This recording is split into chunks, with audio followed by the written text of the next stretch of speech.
of the Kerala State Cost Convention, organized by the Cochin chapter of Cost Accountants of India with the generous support of our esteemed sponsors.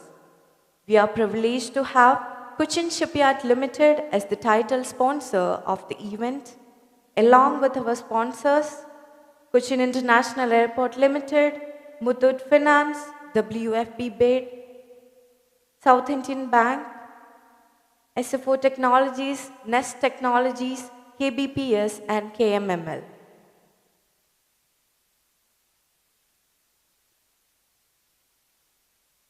It is indeed a moment of pride and privilege to have with us an august assembly of distinguished dignitaries, professionals, industry leaders, and fellow cost and management accountants. This year's convention is guided by a powerful and relevant theme, India in Command, Navigating a Volatile World. It reflects one of the defining realities of our time. The global economy is being reshaped by geopolitical shifts, technological disruptions, changing trade dynamics, supply chain realignments, and unpredictable market volatility. While these developments present significant challenges, they also offer India an extraordinary opportunity to strengthen its position as a global economic leader. With its demographic advantage, digital public infrastructure, expanding manufacturing capabilities, innovation ecosystem, and rapidly growing technology landscape, India is uniquely positioned to shape the next phase of global economic growth. Success, however, will depend on our ability to innovate, build resilient enterprises, manage risk intelligently, and lead with agility. Today's convention brings together distinguished policymakers, industry leaders, thought leaders, and finance professionals to deliberate on the opportunities and challenges that lie ahead.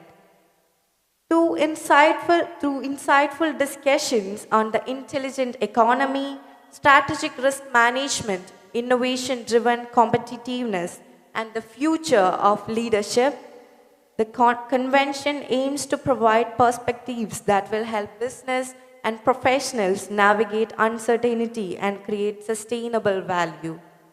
As we commence this exciting journey of ideas and insights, let us look beyond the challenges of today and express how India can confidently command the opportunities of tomorrow. Before we begin, may I kindly request everyone to put your mobile phones on silent mode so that we can enjoy the sessions without interruptions. We are truly honored today to have with us eminent speakers, thoughtful leaders, and visionaries who have kindly consented to share their insights and guide us through this convention.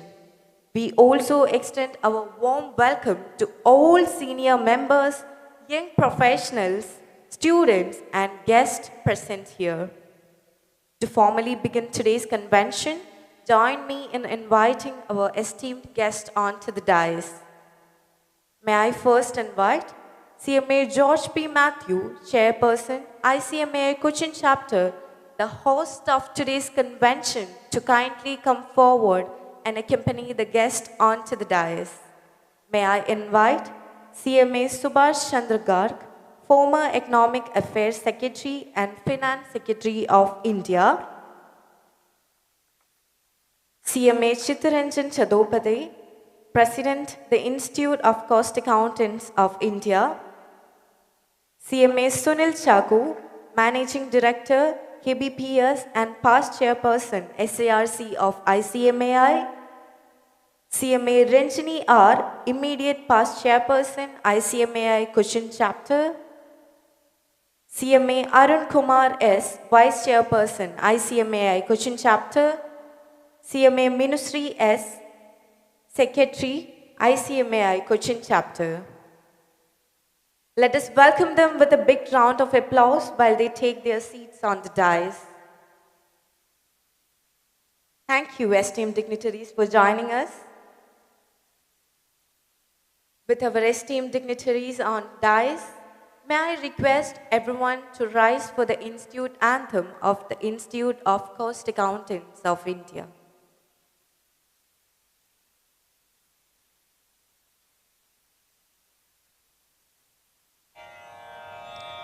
असतो मा सद्गमया तमसो मा ज्योतिर्गमया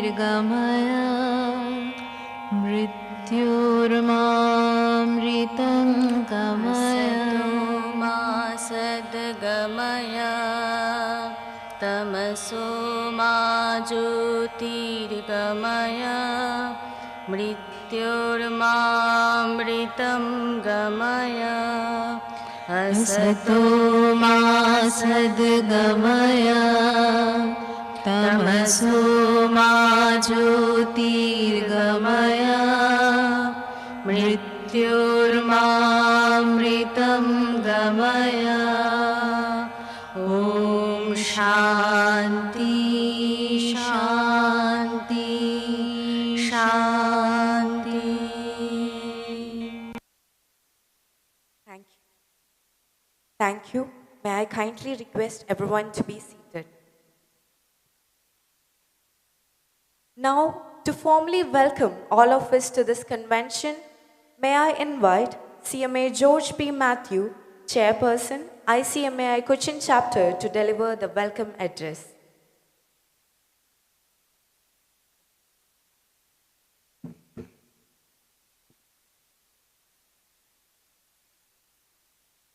Good morning. On behalf of the Managing Committee of Cochin Chapter, it's my privilege to welcome you to the 9th Kerala State Cost Convention. So may I begin by welcoming our dignitaries on the dais. Our chief guest, CMA Subhash Chandra Garg, former Economic Affairs Secretary and Finance Secretary to the Government of India. Sir, we are honored that you have agreed to deliver the keynote address as well as inaugurate the convention. Welcome, sir.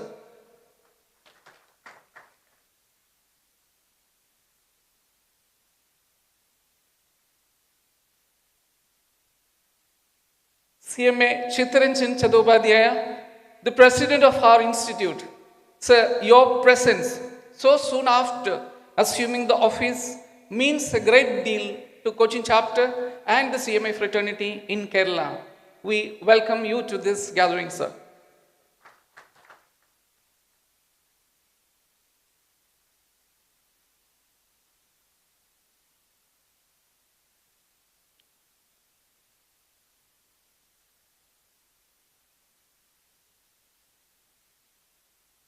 We have our own SARC, former SARC member, CMA Sunil Chako, the Managing Director of KBPS, on the dais with us for this function. We are privileged to have you also with us. Welcome, sir.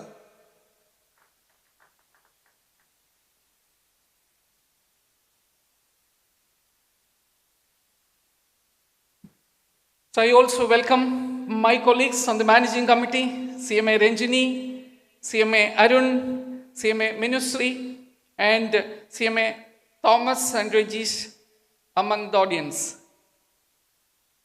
And to every delegate who has traveled across Kerala and beyond, who have come to attend this convocation.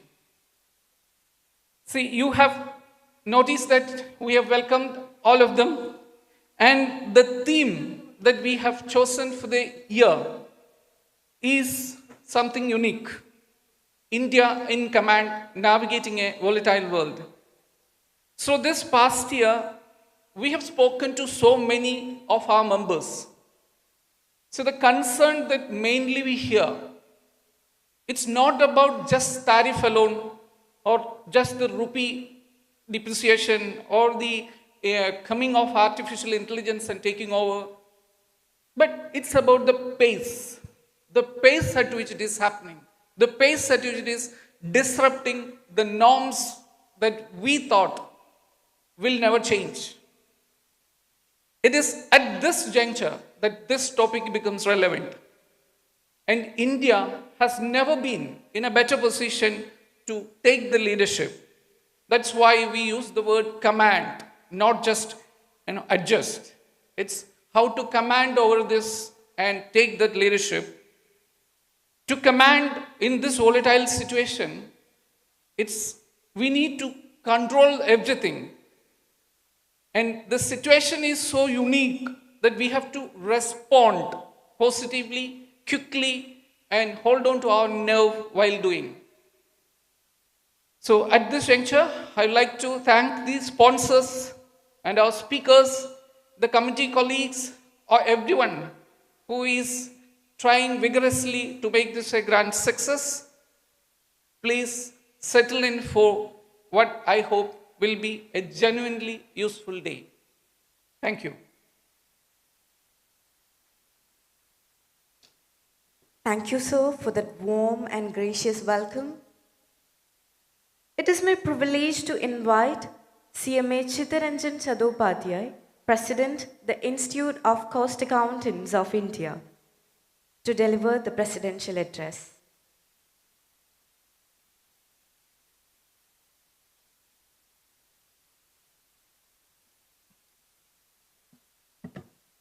Namaskar. Very good morning to all in this very beautiful city of Kochi. And most important day today for our institute also. Because the Kochi chapter has always been aggressive enough to hold various mastermind programs on behalf of the institute. For that, one of our member, one of the successful bureaucrats, civil servant, but who is showing the entire country through his knowledge, through his various books. It's really amazing that today he is amongst us. That is our CMA, Subhash Chandra Garg. Please give big hands to him. And he is a personality who has been also considered by our institute as one of our treasure trove, so far as our, the resource is concerned from our fraternity. And CMA George P. Matthew, the chairman of this chapter, and Mr. CMA Sunil Chako, another successful and who has, when I was council in the Eastern India Region Council, Mr. Chako was also there. So we had a lot of discussions about our institutes, how we should take my institute ahead. And Madam CMA R. Anjani, our immediate former chairman of this Kochi chapter, I'm finding many of our followers of this professions here today, and members of this chapter, managing committee members of the chapter, and ladies and gentlemen. I welcome you. Why I am today very much excited to tell you that I am the 69th president of the institute. In the 80th, just we have celebrated 80th Independence Day. And I don't know how many of you know what is the rich legacy of this institute so far as the institute's foundation stone laying. And that was done by none less than Lal Bahadur Shastri. And this institute was inaugurated, the building, which is Kolkata building, as you know. It was inaugurated by Dr. Sarvapalli Radhakrishnan. So I always feel that our rich legacy, history should always be carrying our all activities in the chapter level. So I took this privilege to remind you that these two great names are there with us always, who have come to, personally they came to the institute to see that this institute has got a very, they can reach to the top of the professional world. So I just want to mention here that today is a really pleasure that Kerala State Cost Convention 2026, ninth edition, this flagship annual professional gathering of the coaching chapter, organized in association with the Southern India Regional Council and the other chapters of the institute in Kerala. And first of all, I have to mention something about something I know everybody might be aware, but still I remember when I met first time our Gargji, I was just finding how his thoughts is really very important for our profession. On that day, he told certain words about the institute because I was carrying him to one of our programs in our institutes in Delhi. That time, from that, I become bhakt of, you can say, the Subhasji is our very much heart and mind, always with us. When he was Secretary, Department of Economic Affairs and Finance Secretary, his service to this entire country does not require any mention. And sir, your service as India's Executive Director at the World Bank gives you a unique perspective on the workings of government, economic policy making, and India's engagement with the global economy. And that was really a cherishing moment we all enjoyed along with you. Your presence here is particularly significant because the theme of this convention, India in Command, Navigating a Volatile World, touches upon many of the very big issues that you have experienced and addressed at the highest level of economic policy making. So who can be the best person in this forum than you who will be addressing this excellent session? Your acclaimed book, No Minister, Navigating Power, Politics and Bureaucracy with a steely resolve, offers another fascinating window into that journey. The title itself, No Minister, conveys a powerful message about the responsibility of a professional in public life. The courage to place professional conviction and institutional interest about immediate convenience while understanding and navigating the complex realities of governance. Friends, this book is much more than a personal memoir. Through your experience, it provides an insider's perspective on how policy is actually shaped at the intersection of political leadership, bureaucracy, institutional interests, economic priorities, and individual professional judgment. For all of us in this CMA profession, there is an important lesson here. Whether we are advising a government institutions, a board of directors, a business enterprise, or an organization, the professional's responsibility is not simply to provide the answer that is most convenient, we have learned from the book. Our responsibility is to provide the answer that is professionally sound, evidence-based, and the larger interests of the organizations and its stakeholders. And sometimes that may require the courage to say no.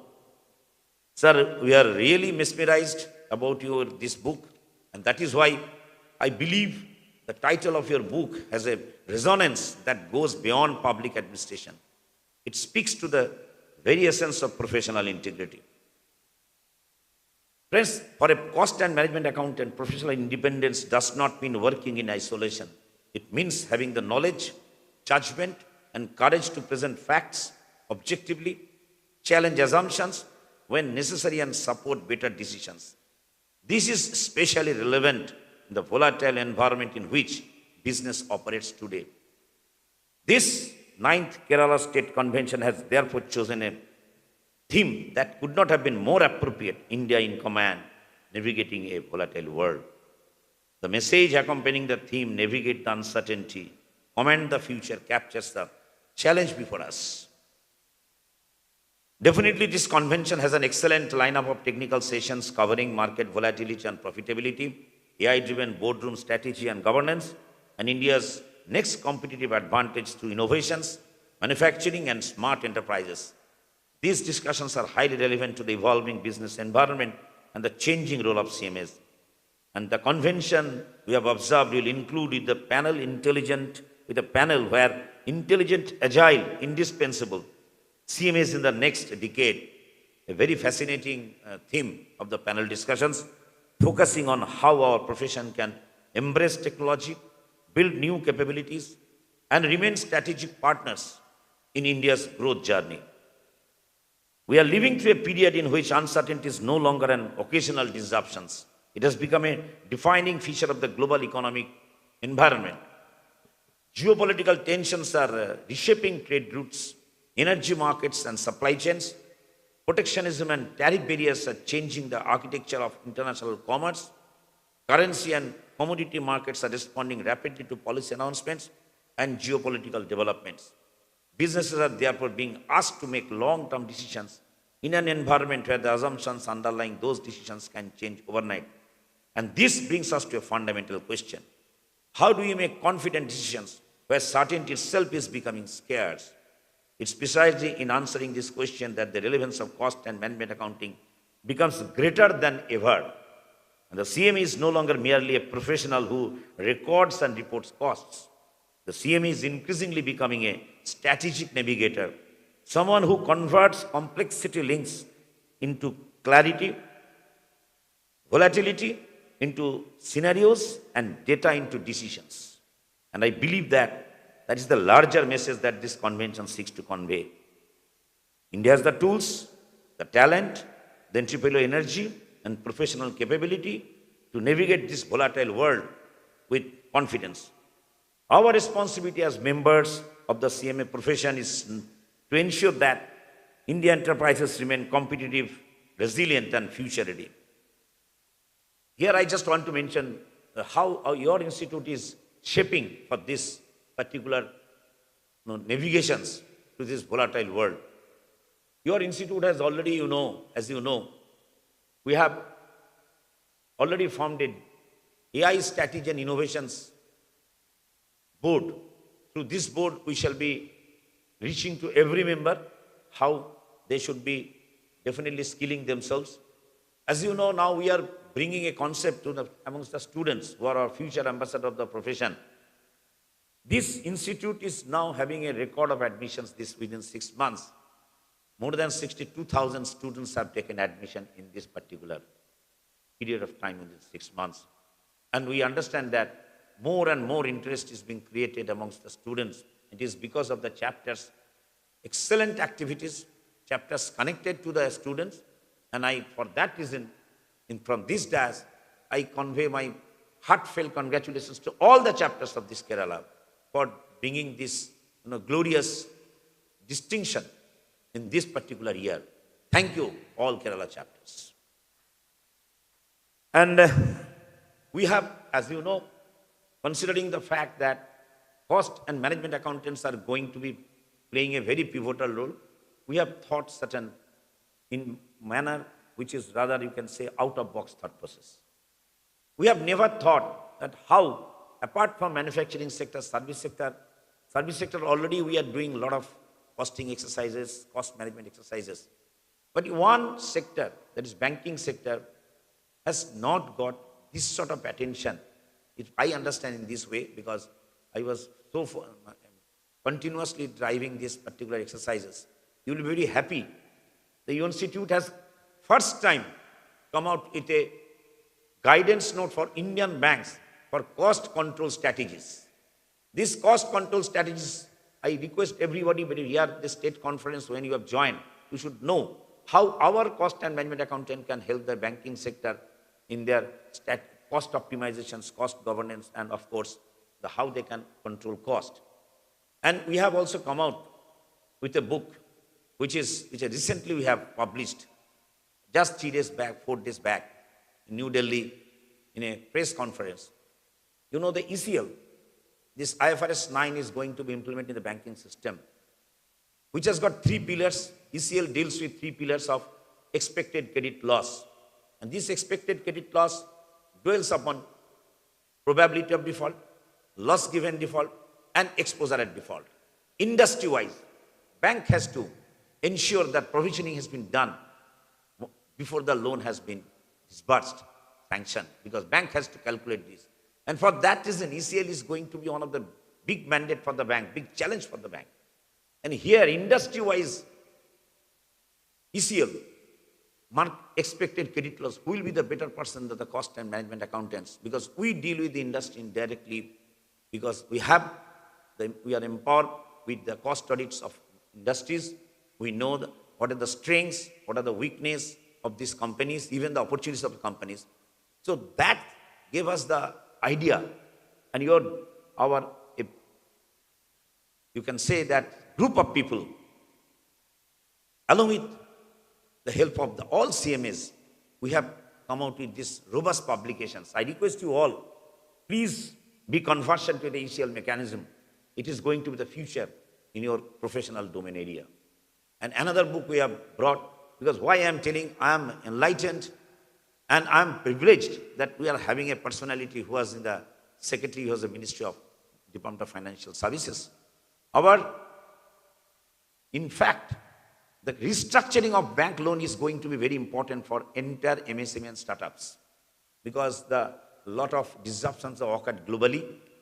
Now we are also propagating to our all young CMS, try to be a business scientist. You have to understand business, because the data analytics, decision-making capabilities, along with this today's advent of digital disruptions, every CMA should also think about how they can really help the business. Therefore, as a business scientist, you have to know the global economic perspective. You have to know how the country's economy is going on, how a corporate economics are going on, and ultimately at the end of the day, the company where you are serving or as a client you are serving, how they will be impacted. So here the business scientist concept we want to brought before our all young CMAs, so that they can really cherish the study of cost and management accountants and see with his all convictions. And I just want to tell you that we have got a magnificent, way of sustainability, especially the ESG front.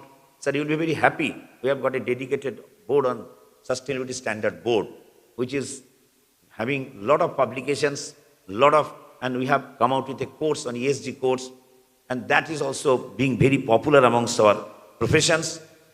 And another area is that central bank digital currency is going to be the future. As if you go through the various documents published by RBI, we immediately took some steps for dissemination of knowledge amongst our members. So we came out with a handbook on central bank digital currency. Please, all finance professionals should understand how the world is evolving around this digital currency. And last but not the least, that the chapters are geared. They have got a lot of successful CMS this year.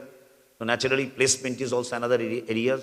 The way you have shown your enthusiasm for this state conference, I'm sure we shall be reaching to the many of our corporates in Kerala, and I will be requesting chapters to be more and more. They should be proactive enough to see that the CMAs, those who are qualified CMAs, they should be getting opportunity to appear before the interviews. So for that reason also, we are telling all CMAs to be smart enough. S will be your skilling, upskilling, reskilling. M should be your mental alertness, mind management. For every CMA, we have to inculcate the habit. And A is your attitude. Attitude should be always positive in favor of the entire economy. How your attitude will be ultimately translating into the activities, actions. Then your rational thought, and then technologically, you have to be tech savvy, and you must be a trustworthy professionals in the coming days in this country. With this thought, I once again extend my warm greetings, best wishes to this coaching chapter, the Southern India Region Council, and all the chapters of Kerala for organizing this excellent 9th Kerala State Cost Convention, where I am privileged to be here to stand before you. I am confident that the deliberations will cover the next sessions, will generate ideas. They will not merely enrich our knowledge, but also shape the way our profession contributes to India's economic future. And sir, CMA Subhash Chandra Gargji, we look forward with great anticipation to hearing your perspective and insights. I extend my warmest greetings to all the participants of the 9th Kerala State Cost Conventions 2026 and wish the convention a great success. Thank you.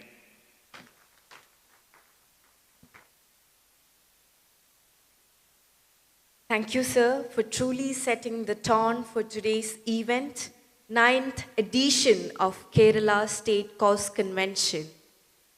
To commence this convention on an auspicious note, let us proceed with the lighting of the ceremonial lamp, a symbol of knowledge, wisdom, and new beginnings. May I invite CMA Subhash Chandra Garg, former Economic Affairs Secretary and Finance Secretary of India, to kindly inaugurate the session by lighting the lamp. May I request the other dignitaries on the dais to kindly join him.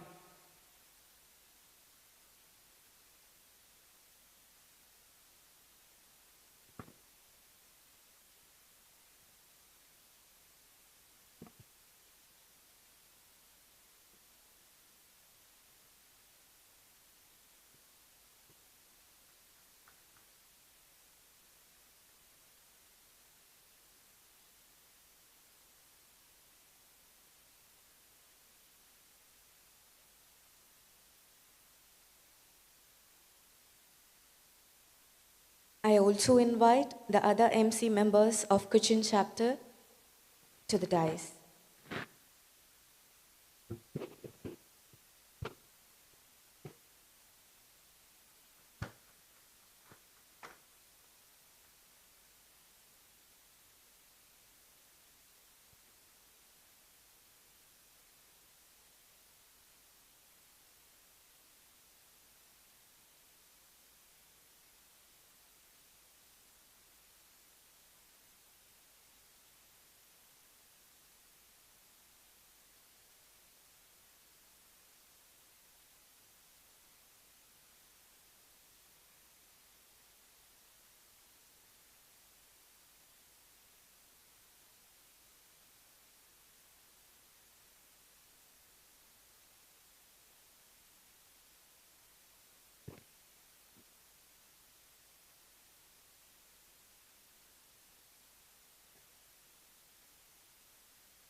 Thank you, sir. Thank you, all our dignitaries, for joining together in symbolic beginning. With this lighting lamp, we are reminding that today's convention is not just about ideas and discussions, but about coming together to create light, clarity, and discussion for the future. Let us now carry the spirit forward as we begin the session. Myself, Afifa Kane, an intermediate student at ICMAI Cochin chapter, and I will be taking you to the next session. It gives us great pleasure to extend a very special welcome to CMA Subhash Chandra Garg, for former Economic Affairs Secretary and Finance Secretary of India. He has graciously accepted our invitation to inaugurate this convention. May I invite you, sir, to kindly deliver the inaugural address.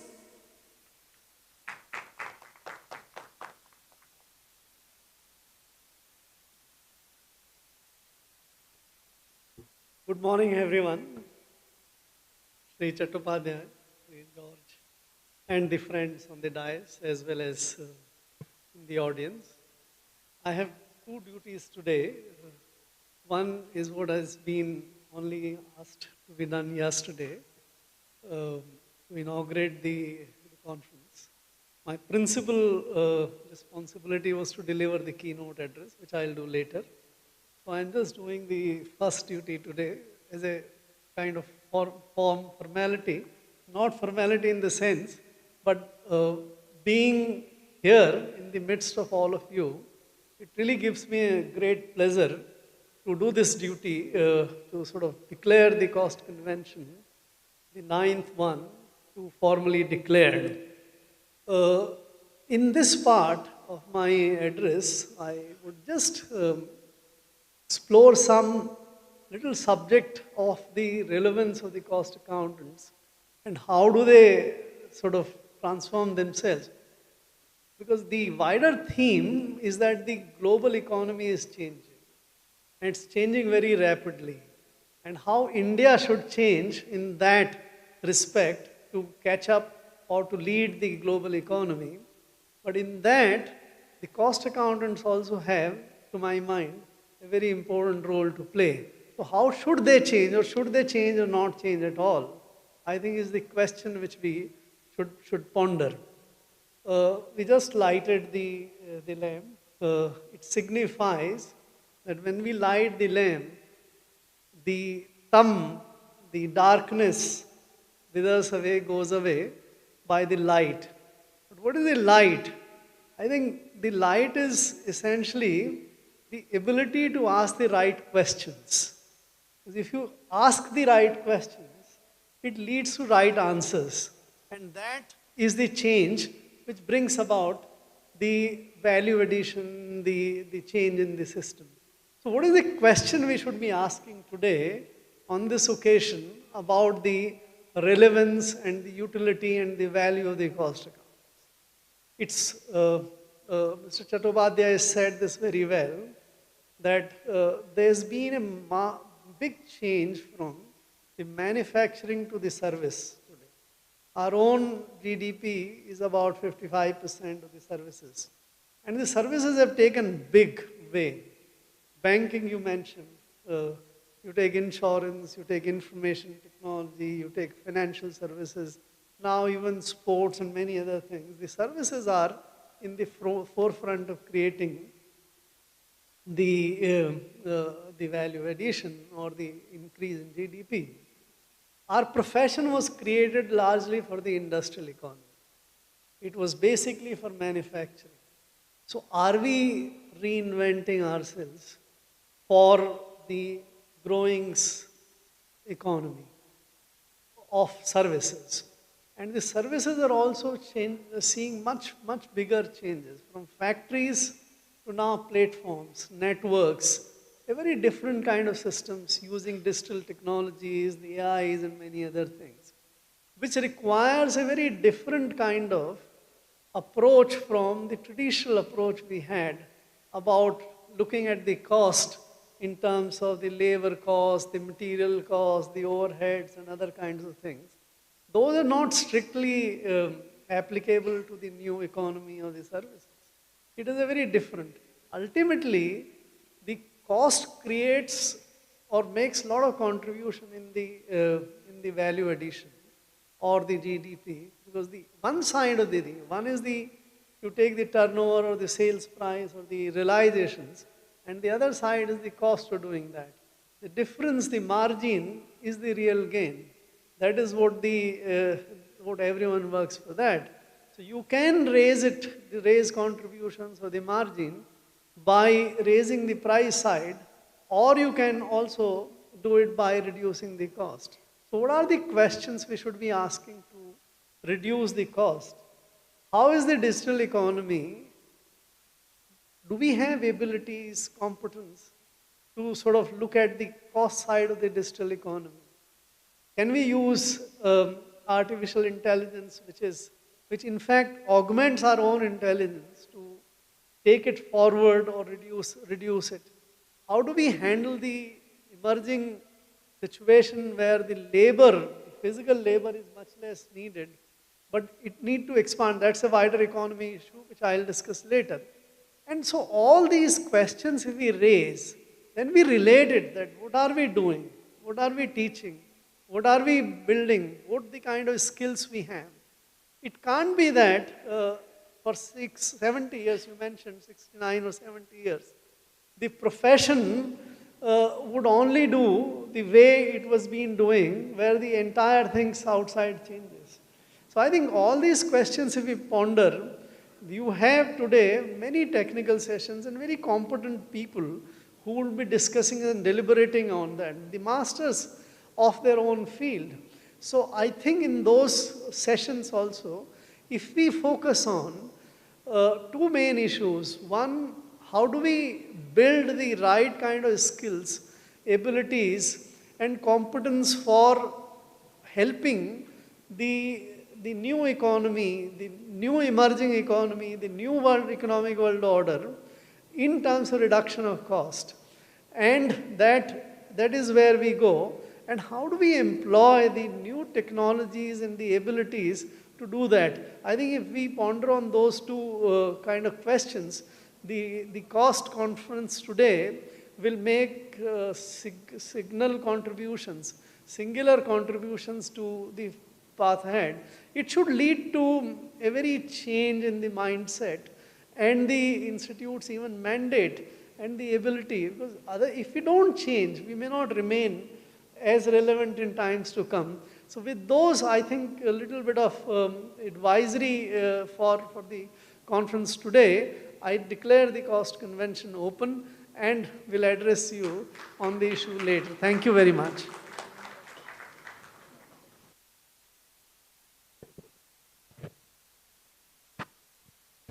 Thank you, sir, for your valuable words and for honoring us with your presence today. May I invite CMA Sunil Chako, Managing Director, KBBS, and past chairperson of SIRC ICMA to address the gathering.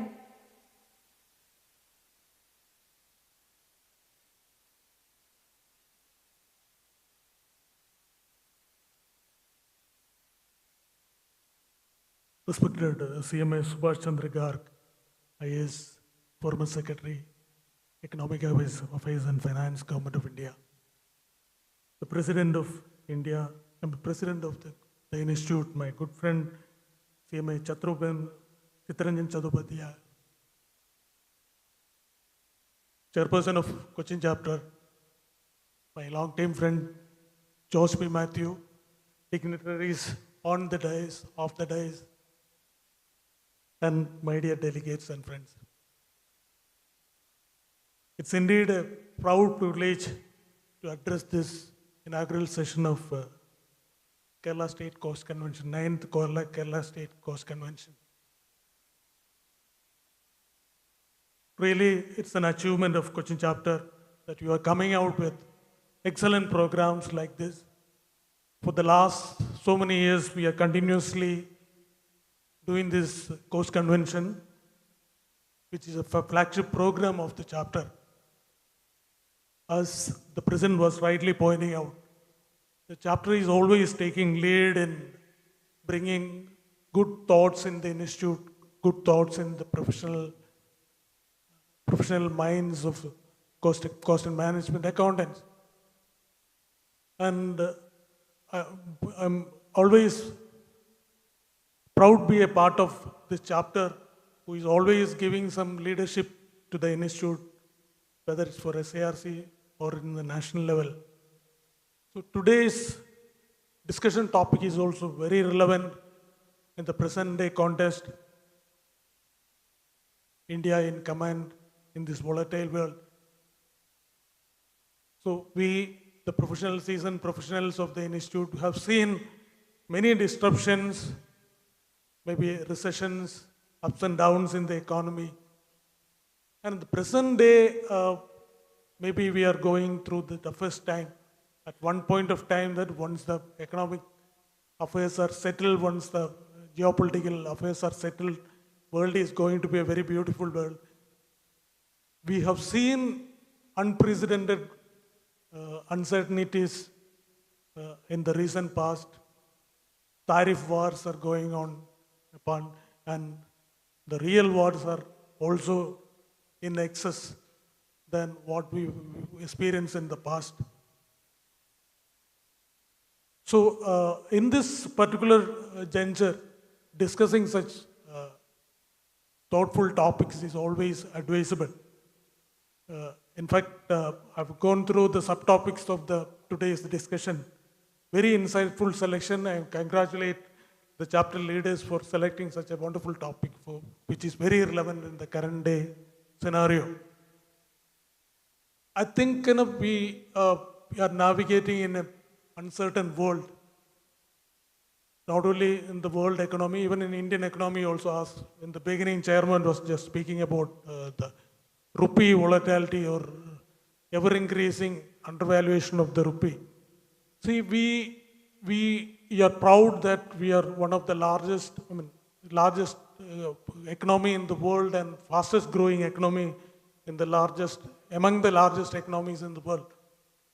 At the same time, we also have so many challenges, not only the international challenges, the domestic challenges also. I hope the today's discussion will address these topics also. One is, paradox of, in spite of having such a tremendous growth, admirable growth, we have the paradox of devaluating rupee. At the same time, we have our and this person, the chief guest of the day. Incidentally, I'm very proud. We are all very proud of a person belonging to our profession has reached to such great position, deciding the policies of the economic policies of the government. I'm indeed really proud to share the days with such eminent personalities.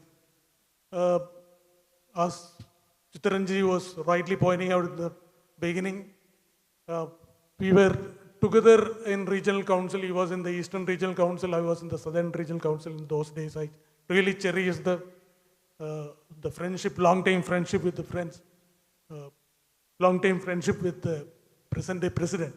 So I was slightly deviating on what I was focusing on. I think today's discussion should address the internal challenges also. In spite of our robust economy, we are having such challenges. And what you call the post-cockroach day, we have so many questions about the inclusiveness of our economic growth also. Our chief guest has already pointed out that the right answers and right results are getting once you are asking the right questions. So I think today's discussion will address all these issues. We have eminent speakers from different parts of the country, and I wish this occasion all the very best to the profession and the participants for a very enriching discussion here. Let the outcome of this today's discussion give inputs and thoughts to the policy makers at the state level and national level. Let me all wish you a very enriching day here. All success for the convention. And also, we have already started the Onam celebration in Kerala with the Atham celebration in Tripunithara, part of our urban conglomerate. I also wish a very happy Onam to all participants here. Thank you very much.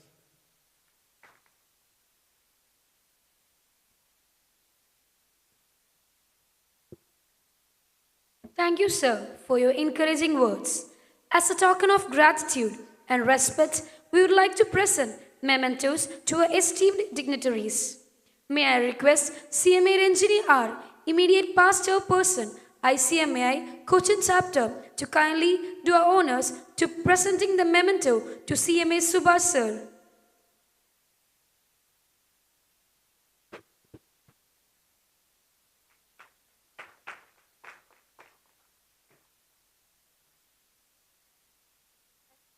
May I request CMA George sir to kindly do the honors to presenting the memento to CMA Chittaranjan sir.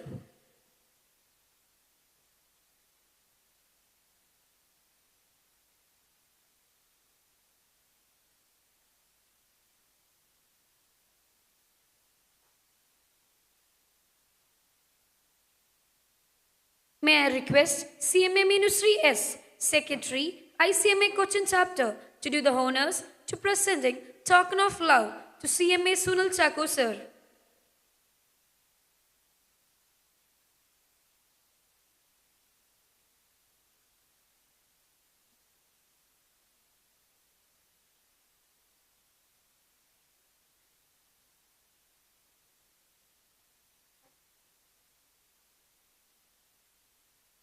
May I request CMA Ministry S, Secretary of ICMA Cochin chapter, to do the honor of presenting token of love to CMA Sunil Chako sir.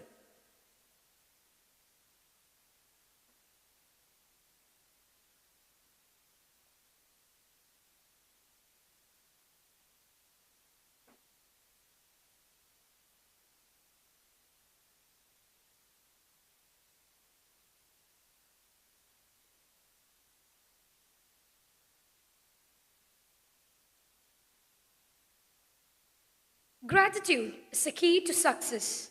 It is the fairest blossom which springs from the soul.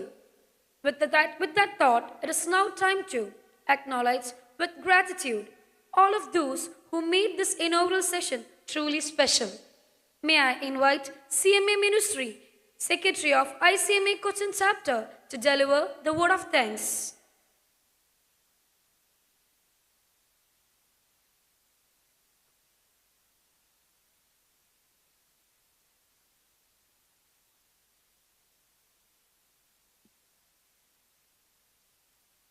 Our esteemed guest of honor, CMA Subhash Chandra Garg, sir, former Economic Affairs Secretary and Finance Secretary, ICMA President, CMA Chittaranjan Chattopadhyay, sir, CMA Sunil Chako, sir, MD Kerala Books and Publication Society and past SIRC Chairman, regional and council members, chapter dignitaries, senior members, professional colleagues and delegates.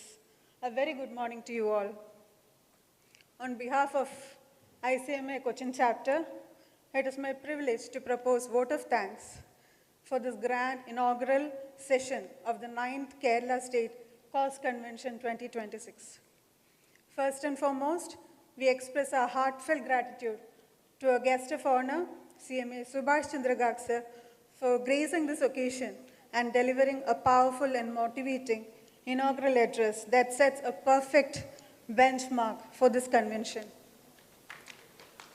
We extend our deepest gratitude to our ICMA President, CMA Chittaranjan Chattopadhyay, sir. Thank you for your visionary presidential address and for outlining the macro level roadmap for our profession. A sincere thanks to former SIRC Chairman, CMA Sunil Chako, sir, MD, KBPS. Thank you, sir, for your encouraging address. Your presence today truly amplifies the spirit of this convention. We also owe a great debt of gratitude to our sponsors and corporate partners who supported us in organizing this flagship event. Finally, we thank the vibrant audience, our members, corporate delegates, and students.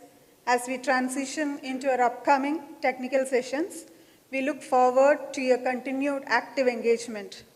Thank you. Thank you once again. Have an enriching day ahead.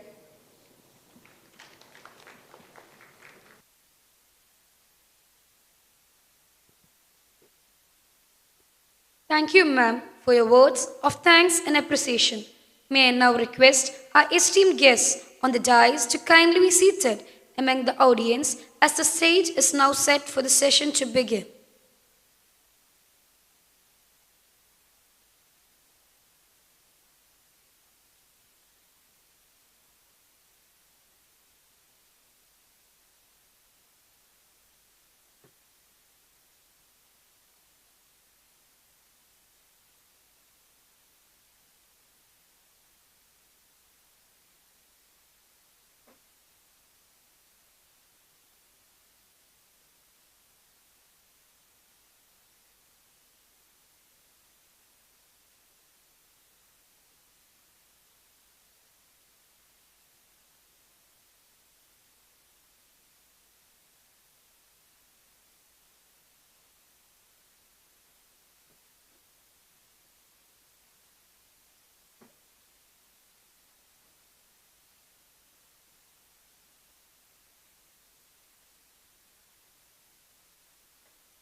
Every nation dreams, but dreams don't float.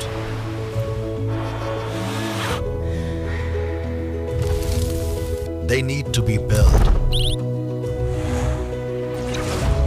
And behind all that we build are the dreams and aspirations of over 1 billion Indians, carried forward with pride and conviction. Over 50 years ago, we began that journey as independent India's first greenfield shipyard, where a young nation's maritime ambitions found its beginning. Ships at sea, we've turned strength into movement and vision into capability. But strength isn't where we stop, it's where we start.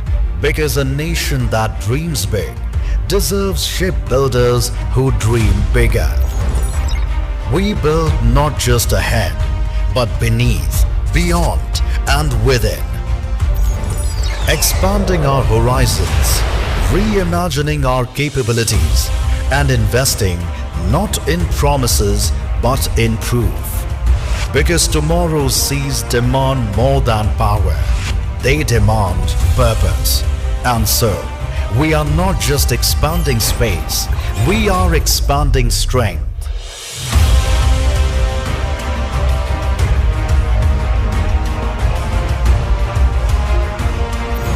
Partnering with global leaders, designing transformative strategies, advancing design, accelerating technology, grooming maritime professionals for the future, and powering the green shift in shipping. We are engineering not just a cleaner tomorrow, but a smarter one, responsibly, relentlessly, truthfully, fully aligned with the Government of India's maritime visions. Our footprint now spans across India's coastline: Cochin, Mumbai, Udupi, Hooghly, Kolkata, Port Blair, with one shared vision: to build what the nation dreams next. It's been over half a century of building and repairing ships.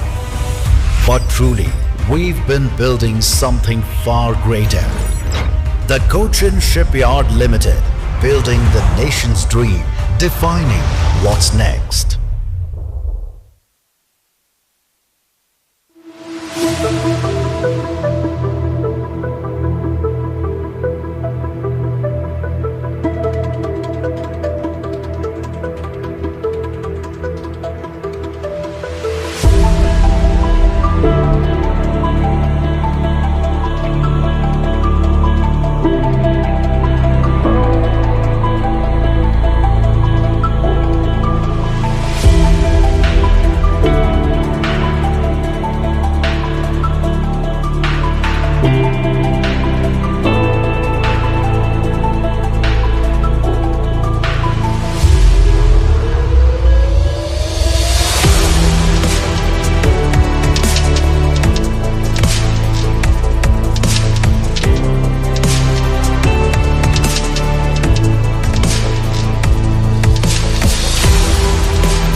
With the inaugural function concluded, it is now time to move into the heart of today's convention.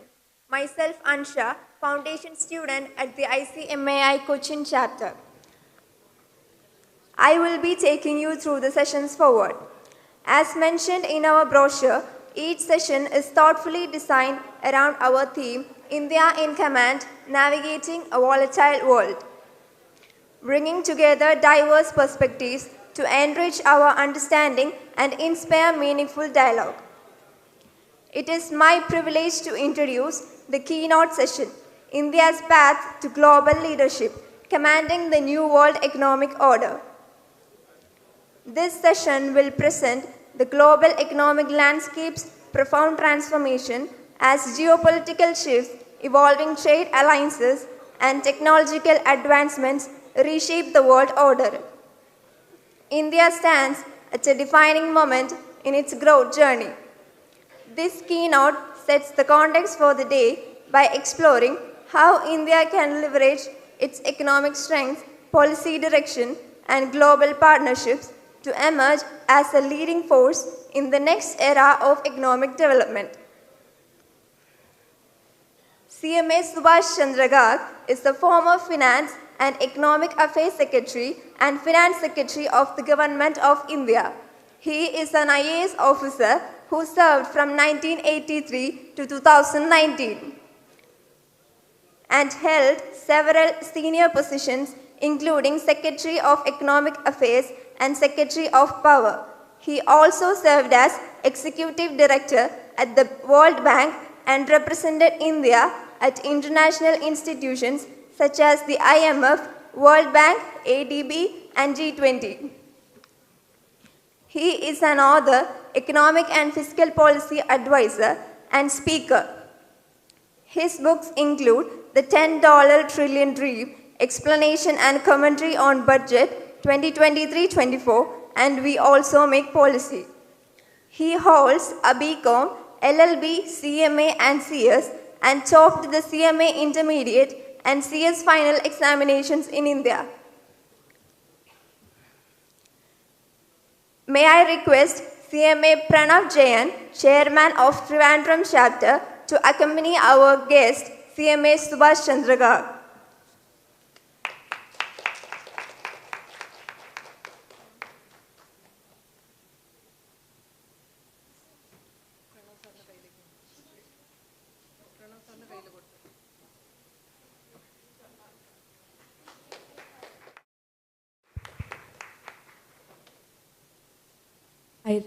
I request everyone to kindly be seated. I request everyone to kindly be seated.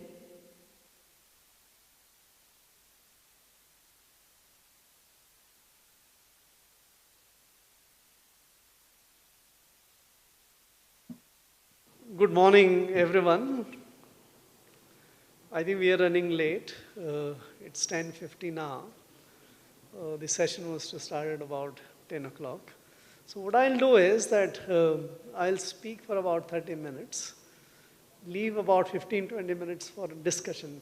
What I find always is that unless there is a discussion, exchange of views, the one-way traffic actually doesn't help. So that is the reason I would speak for about 30 minutes. And we'll have, please feel free to raise whatever questions you have in mind.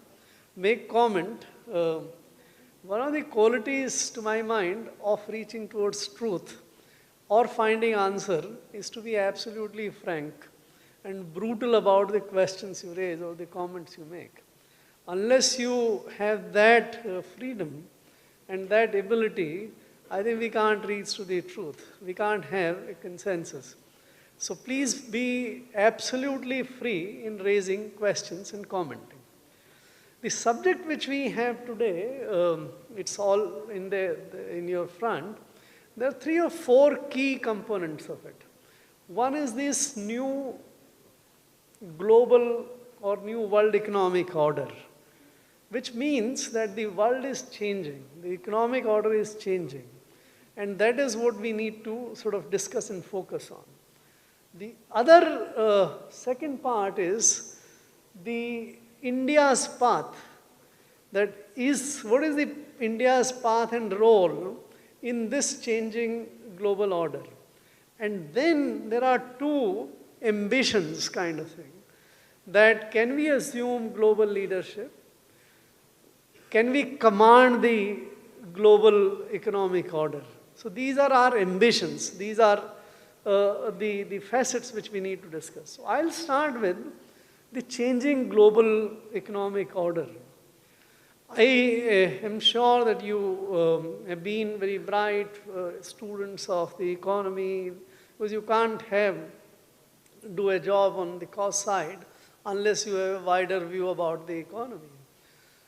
So, in brief, if you think, there are three major shifts in the global economy which has happened in last 10,000 years of our history, or human history, of production of goods and services. And we are in the midst of this third big change which is taking. I'll not take too much time going back on the first one. The first one was the agriculture revolution. Started around 9,000 years back. India was in the command of that for two big reasons. Number one reason was that India had the right climate for production of agriculture, crops and goods. You had a lot of sun, you had a lot of rains, you had water, and you had a lot of agricultural land. Not many people know that 70 to 75% of our land mass is agricultural. No other country has this kind of privilege. And the monsoons, which brings a lot of rains, and the sunny atmosphere which we have, environment which we have, right throughout the year is all conducive for agricultural crop production and all. So we led that. So much so that by the time the Industrial Revolution was about to start in 17th or 18th century, India was the second most or second big economic producer of the world. In 1600, the GDP of India was about 20 to 22% of the global GDP. China was a little ahead at about 25% to 27%. But between these two countries, the 50% of the global production was there. It's all agricultural economy. Then the change came about, the first big change, which is the Industrial Revolution. And in the Industrial Revolution, the primary thing which was done was that you would take the agricultural produce as well as you will take the mining productions, minerals and metals from the bottom of the earth, and then apply the industrial machinery and technology to convert them into useful industrial products. That is the essence of the Industrial Revolution. What it made sure was that the technology was at the forefront of creating value, not the natural resource. Natural resource became secondary and of the lower importance value.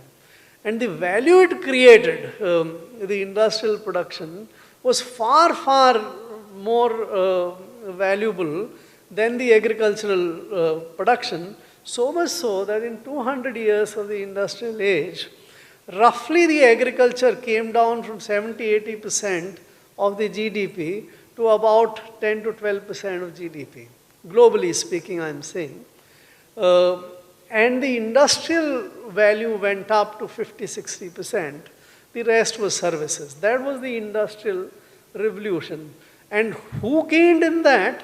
Those who who innovated, who created technology, who made machines, who made transportation vehicles and other kind of things. And later on, who automated. Whoever automated produced the goods at much cheaper cost, and therefore they had the competitive advantage. We did not do it. Let us be very frank about it. India did not do the technological sort of inventions, innovations in that industrial laggard. Whether you take textile, whether you take any other industry, all of them, all inventions came from the Europeans and the Americans. Later on from Japanese and now from Chinese. But our own, I tend to say this, it's a little provocative, but I tend to throw a challenge to the audience that if you look at last 500 years, hundreds of very useful products came about, technologies came about, shipping came, and today smartphones and other things are coming up. In between textile to other industries, hundreds of things, new innovations came up. Try to recollect in your mind that which one, how many did India contribute in those products, machines, technologies? You will scratch your head. You wouldn't find. That is what led to what happened. By the time we came about the 1950s, the time we got independent, something, our GDP share in the global production went down to about 3%. So from 20% to 3%, that was a direct consequence of not being in the forefront, not being in the leadership, not being in the command of industrial revolution. I think we realized we tried to catch up, but we were only doing catching up. We were trying to catch up with the rest of the world, take their technologies, make some production here, and that is when we regained, we tried. We still at about 3 to 3.5% of the global GDP. We didn't recede further in last 100 or 80 years, but we maintained and slightly gained again. But otherwise, we have not been leading. Now we come to the present, which may be the last 30 years or 25, 30 years or so. And this is the third big change, the change of the digital revolution. And by the way, the digital revolution affects more of the services where we are professionally also connected.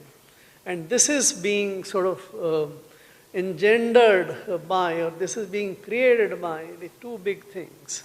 One is the digital technologies, and now of late, the artificial intelligence.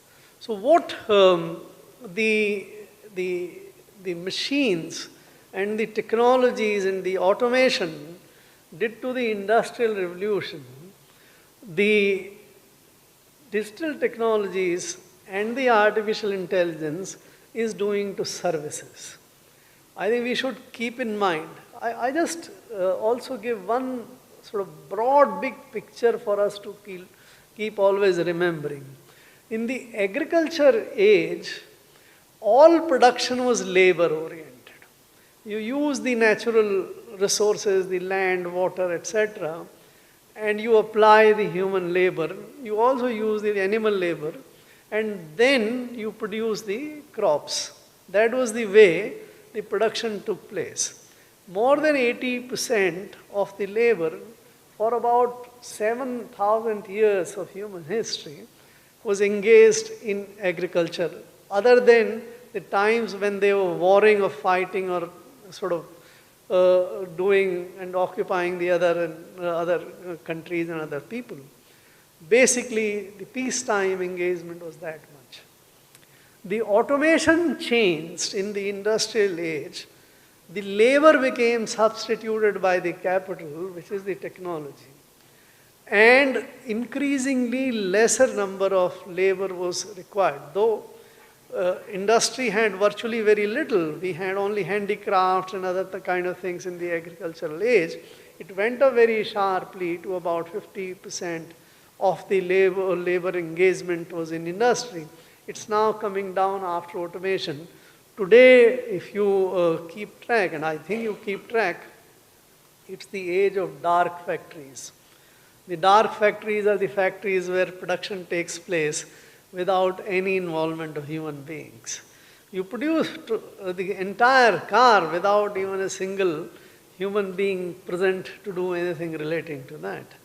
So industrial production is now, earlier the agriculture production went out of the agriculture because you started tractors, other machines and many technologies, and the labor went out from agriculture and went to the industries. And now it's happening that the industries are shedding labor.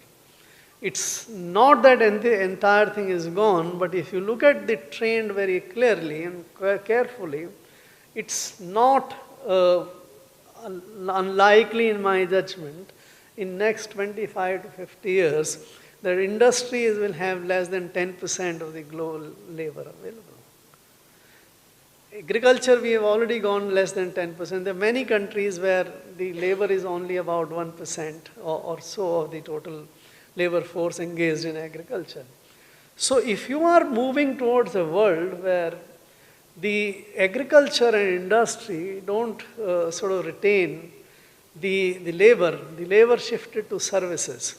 And services is where now the artificial intelligence and the digital economies, algorithms are challenging the requirement of labor. You hear every day TCS, Infosys, other companies which employed lakhs of workers, the banking industry which employed lakhs of workers, now virtually is not gaining workers and many of them sort of shedding workers.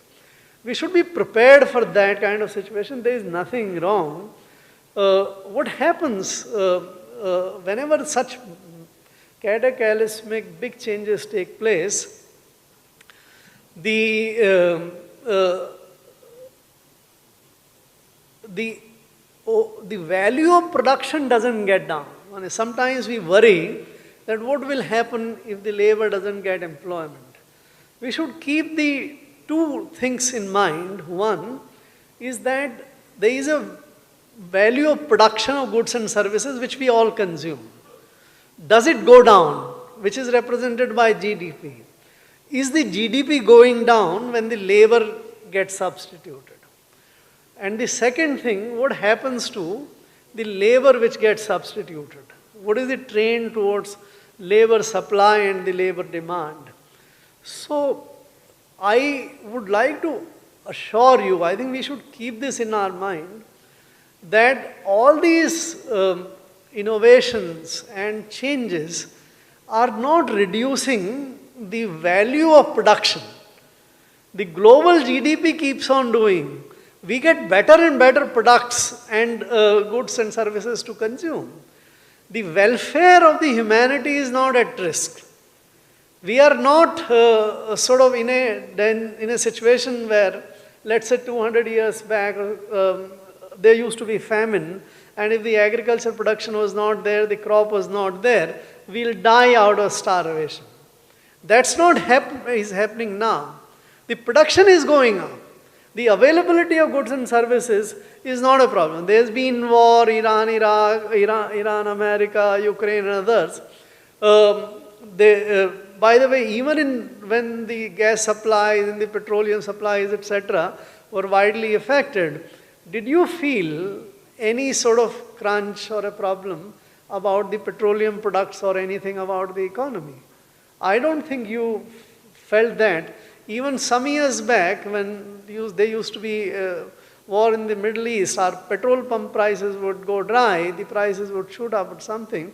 But that doesn't happen because the overall production still, if the Russian oil is not coming to the markets, going to China, China will not take it from Saudi Arabia will supply to who the Russians were supplying. These things change. They realign, and therefore overall value of goods and production and the availability doesn't go down. That should reassure us that as far as our production, as far as our nutrition, as far as our welfare is concerned, we have nothing to worry about. That brings to the second part of the equation, that what happens to the people, the workers. That is where the bigger difficulty lies. So if you can produce, let us say India's GDP is about, let's say $4 trillion or a little less than that. So you can produce, we have 145 crore people, about 65 to 70 crore people in the labor force. Right. Now, if you can produce the $4 trillion of production or grow at one of the highest growth rate in the major economies, as we keep on calling and claiming always, if we keep on growing at 7, 8, or 8% or something, but we require less and less number of the people as labor, what happens in that situation? If we don't require 65 crore people who are currently working, if let us say, if we require only 50 crore people to produce this much, then what happens to those 15 crore people or their welfare? There is a supply. There can be a situation where a lot of food is lying outside, but you don't have the purchasing power to buy it, and that is why you might still be feeling. That is where the challenges come in the form of how do we deal with this kind of situation. So, point one, the global economic order is changing and changing very fast, but it is not diminishing. It's still expanding. The global GDP is now about $125 trillion. It's increasing at 3 to 4% a year, and that's a very good rate because global population is now not increasing even at 1%. So if the population is increasing at less than 1% and GDP is increasing by 3.5%, we are becoming better off in the current age. So we shouldn't worry about the global economic order despite all these changes, fundamental changes which are taking place. What happens is, I think we should devote some attention to this aspect. So in the basic stage of the agricultural production, what was happening is that you are using the land as the resource, you're producing agricultural goods, you're circulating, trading amongst ourselves, eating that, and the cycle of the production was happening in this way. When the industrial age started, we started using machines to substitute labor, and that is how we still managed. The economy is expanded, the production of goods expanded, so something which got spared in agriculture side became available for doing new kind of production, and we are better off. And now, when the industry which employed labor is also sort of reducing, so essentially there are two aspects of the economy which affect all of us, and we should take into account whenever we do a strategic kind of planning. One is the income and the other one is the asset or the wealth. So GDP is income. So income comes, income gets generated. Now if income is distributed amongst all fairly, everyone has, by way of labor, distribution can happen by way of labor payments or by way of the government using tax and then redistributing the income to the people who have no job. So we have now a situation where in the services economy, so as long as the income which is generated, so let us say now the much less number of rich people are cornering a larger part of the income base. That's what happens. A Google or a Meta or they are now commanding lots of income. Earlier there were petroleum companies and big corporates which were having larger side of income.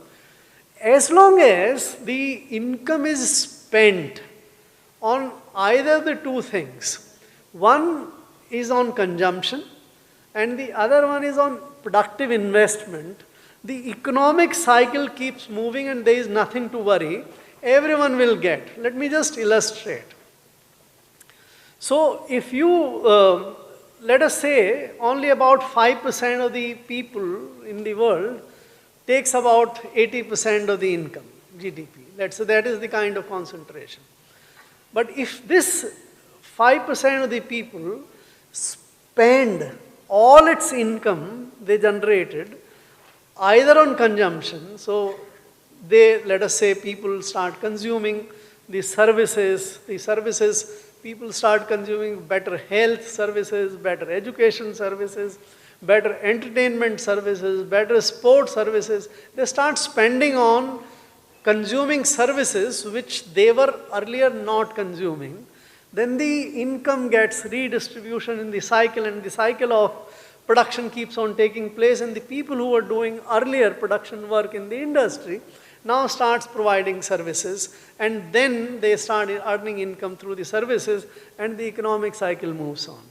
The second use, they invest in doing new production, new investment in services enterprise or manufacturing enterprise and etc. And then the income again gets generated and spread, and everyone else get the employment.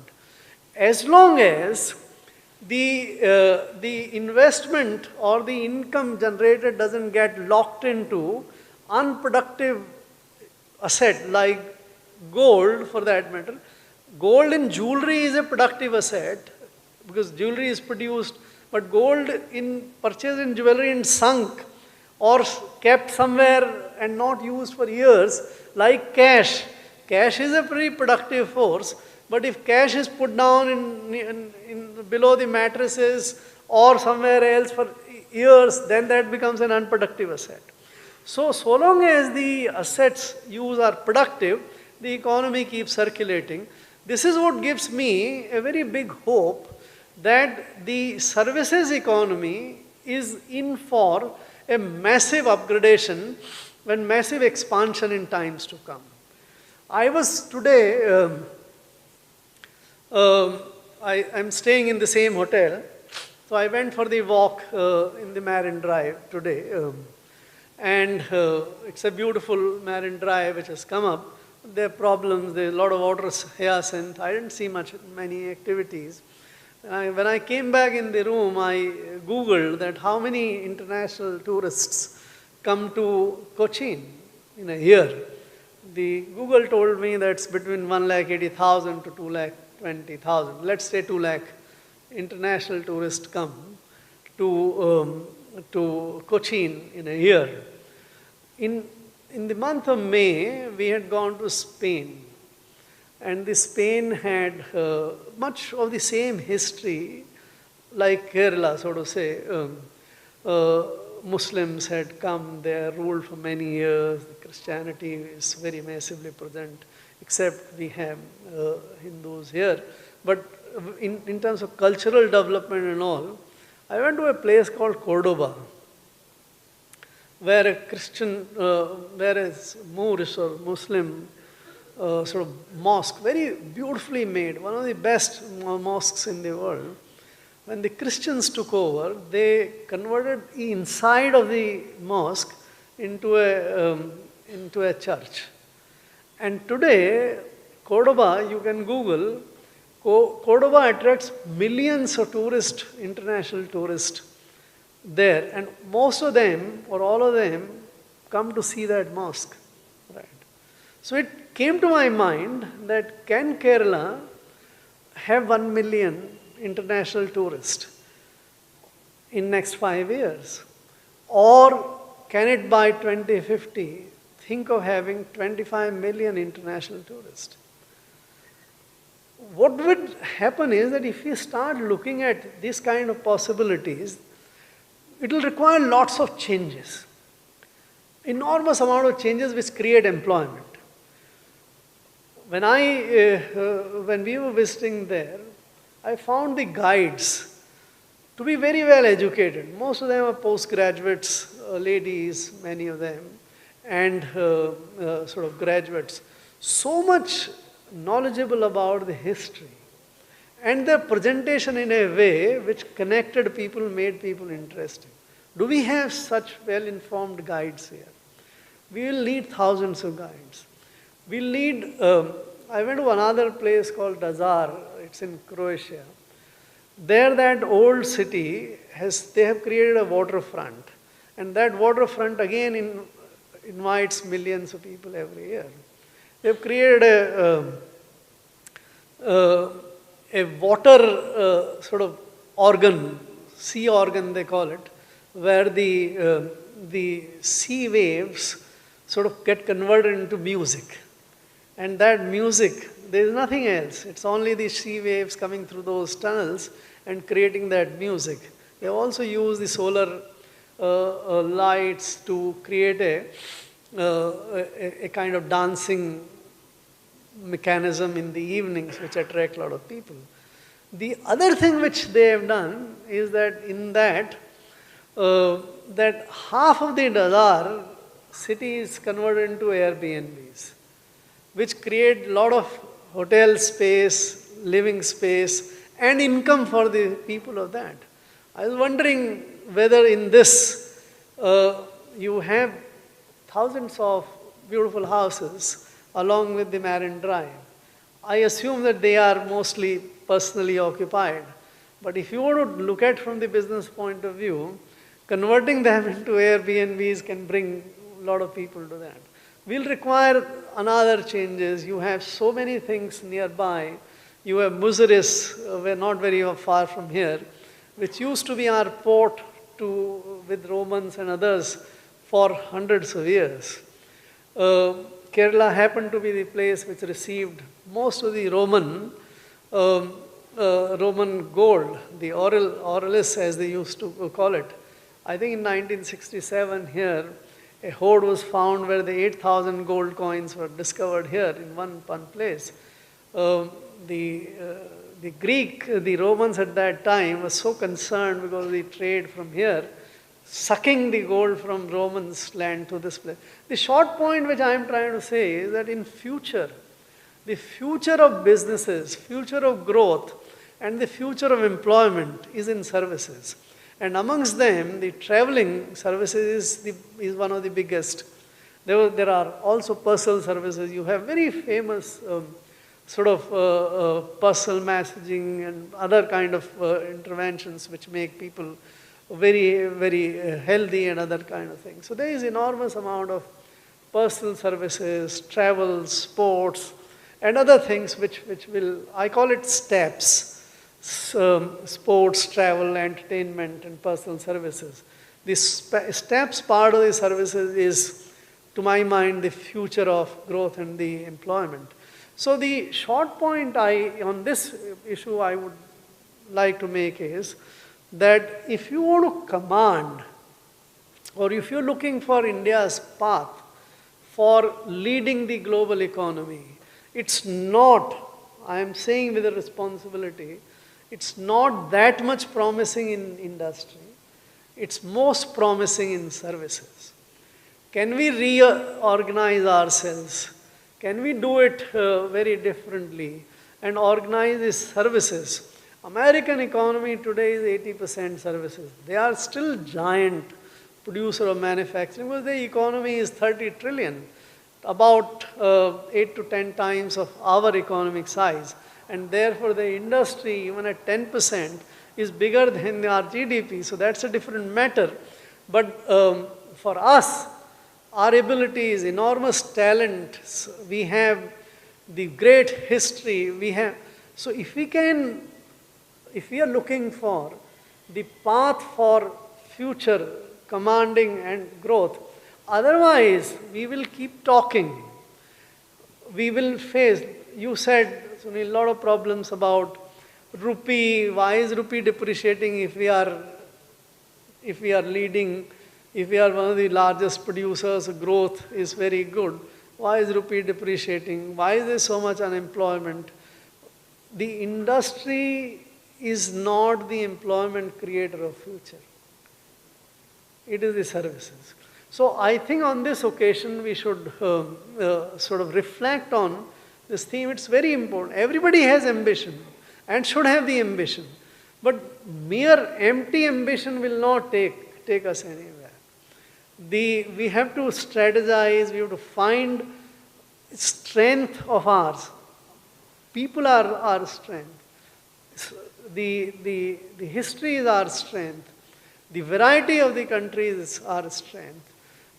So much of our literature, so much of is our strength. So services, steps, and those kind, and finance has been our strength. The information technology has been. Can we negotiate with this newly emerging artificial intelligence-led digital economy and services? Can we master that? Can we command that for creating jobs and the growth for the country? So these are the questions, and I think in that the cost accountants also have a role to play. I think we should ask these questions. We should connect this with our profession. What is the value we are adding? What is the value we can add?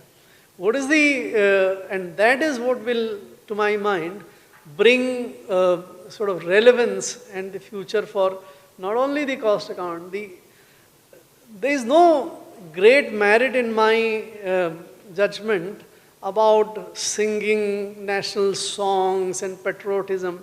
That doesn't grow economy. What grows in the economy is that am I, the single me, more productive, contributing to the economy by generating more income, by producing better and better. Can my city, can my community produce more and sort of sell more and create value? And then go to the state and go to the nation. A nation is an aggregation.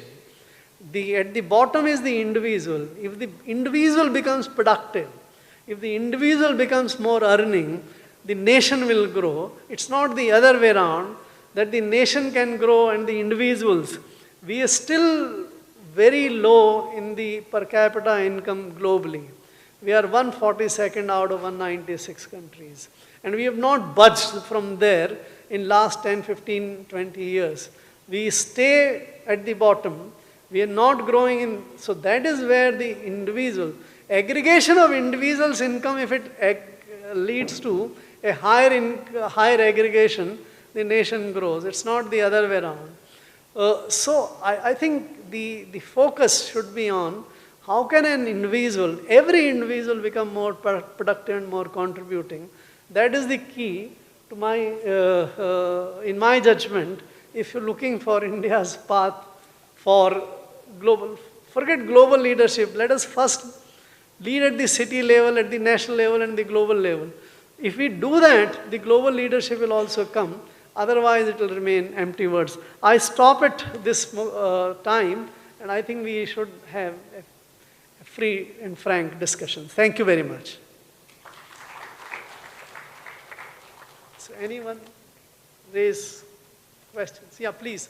Some mic maybe? Then might need a mic. There is that gentleman.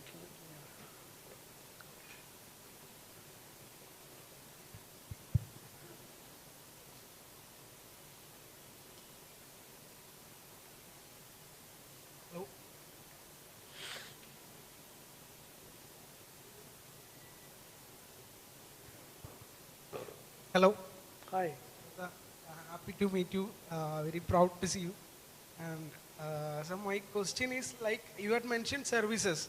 So can you please give me an example, like services which will make lead India? One services in any industries. Because my next question is like upon your answer, can you please just an example of services? Let's see basic the example I'm asking. Correct. So services, if you are aware, and I guess you are aware, information technology services we started creating somewhere around 1990s, yes. And in last 20 years we have captured global leadership in the information technologies.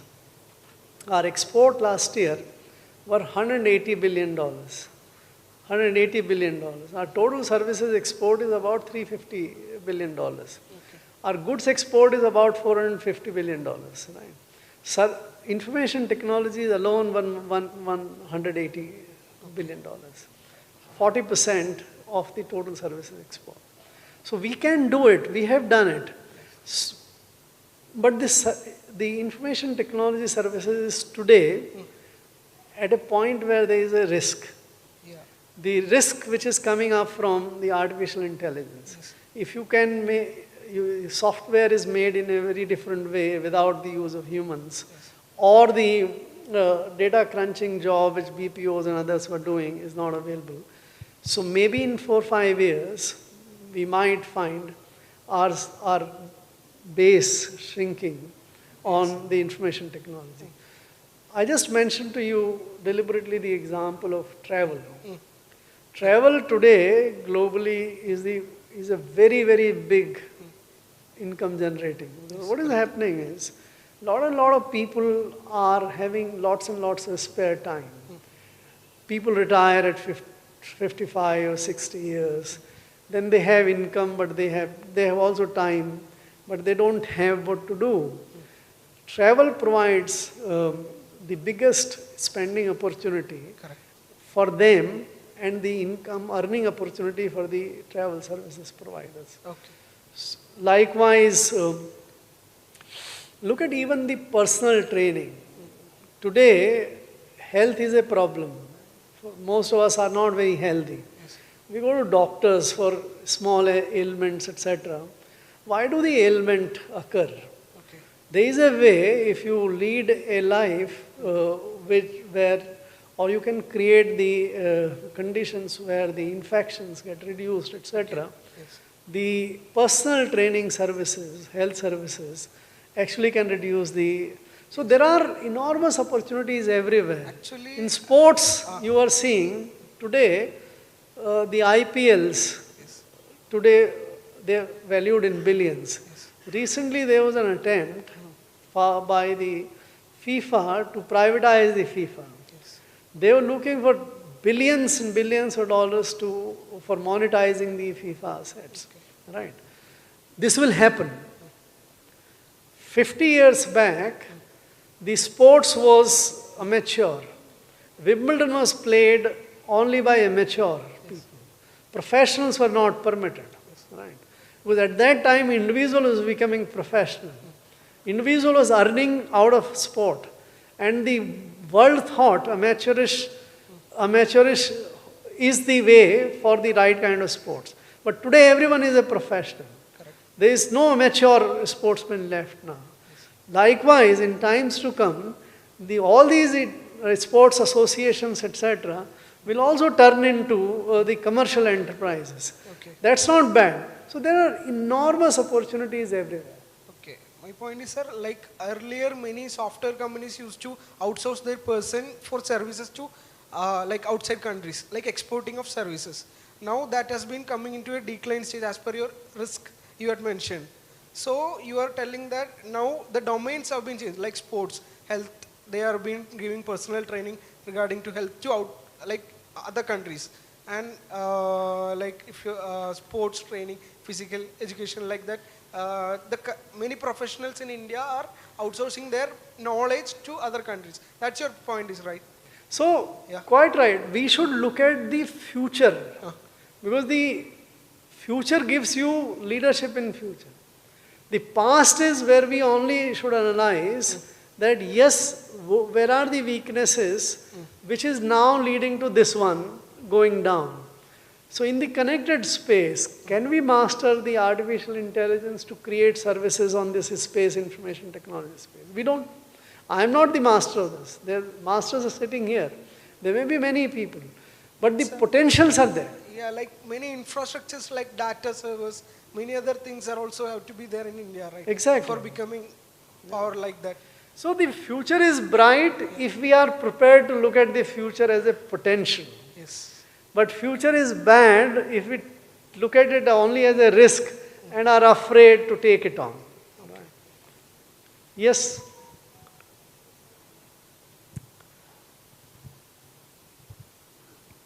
Yes, please there. Please be frank. Because unless you question... Hello. Hello. Yeah. Sir, actually, in the world we are finding is that the labor component of the production of services is reducing, Yes. is going to reduce, and the AI and robots are going to take over. And in that situation, there will be production of services and goods. But if the employment is getting reduced, and the income in the hands of the people will be reduced, and what are these production going to happen? What is the equilibrium going to take place in future? Very, very legitimate question and very important question in the context of today. So the robotics are taking over the industrial production. I talked about the dark factories. The dark factories, the production is done by the robots, right? Construction, etc., will also move in times to come using the artificial robots, etc., to do all that which is. By the way, robot can be engineered to be more efficient than the human labor. And that's what makes, and it doesn't care about the rains, it doesn't care about the heat, etc., etc., it keeps on working. So it's a better worker, and therefore the industrial production will shift. On the services side, you now have enormous amount of agents coming up, which do what the humans do as service. And that is where you can have a better chowkidar. Let me illustrate this. Than a human chowkidar. Human chowkidar might sleep, but this guy will not sleep. You might have a better agent driving your car than a human. Human might wink and cause accident, but this guy will not. It has a much better ability, etc. So in times to come, lots of services will also be delivered by the artificial intelligence agents. Now that comes that, all right, that will lead to reduction of humans as labor. They will not be able to earn as labor. There are two ways to deal with it. One is that you expand the services so that even if, let us say, earlier in a service, 5 people were required. But now with the introduction of robots, agents and other kind of things, only 1 is required. Let us say bank branch. Earlier you manage with 100 people, now you manage with 10 people. Right. With a lot of other services being delivered by artificial or otherwise. So when my question is actually... I am coming to that. So the spare labor, you can make it services 5 times.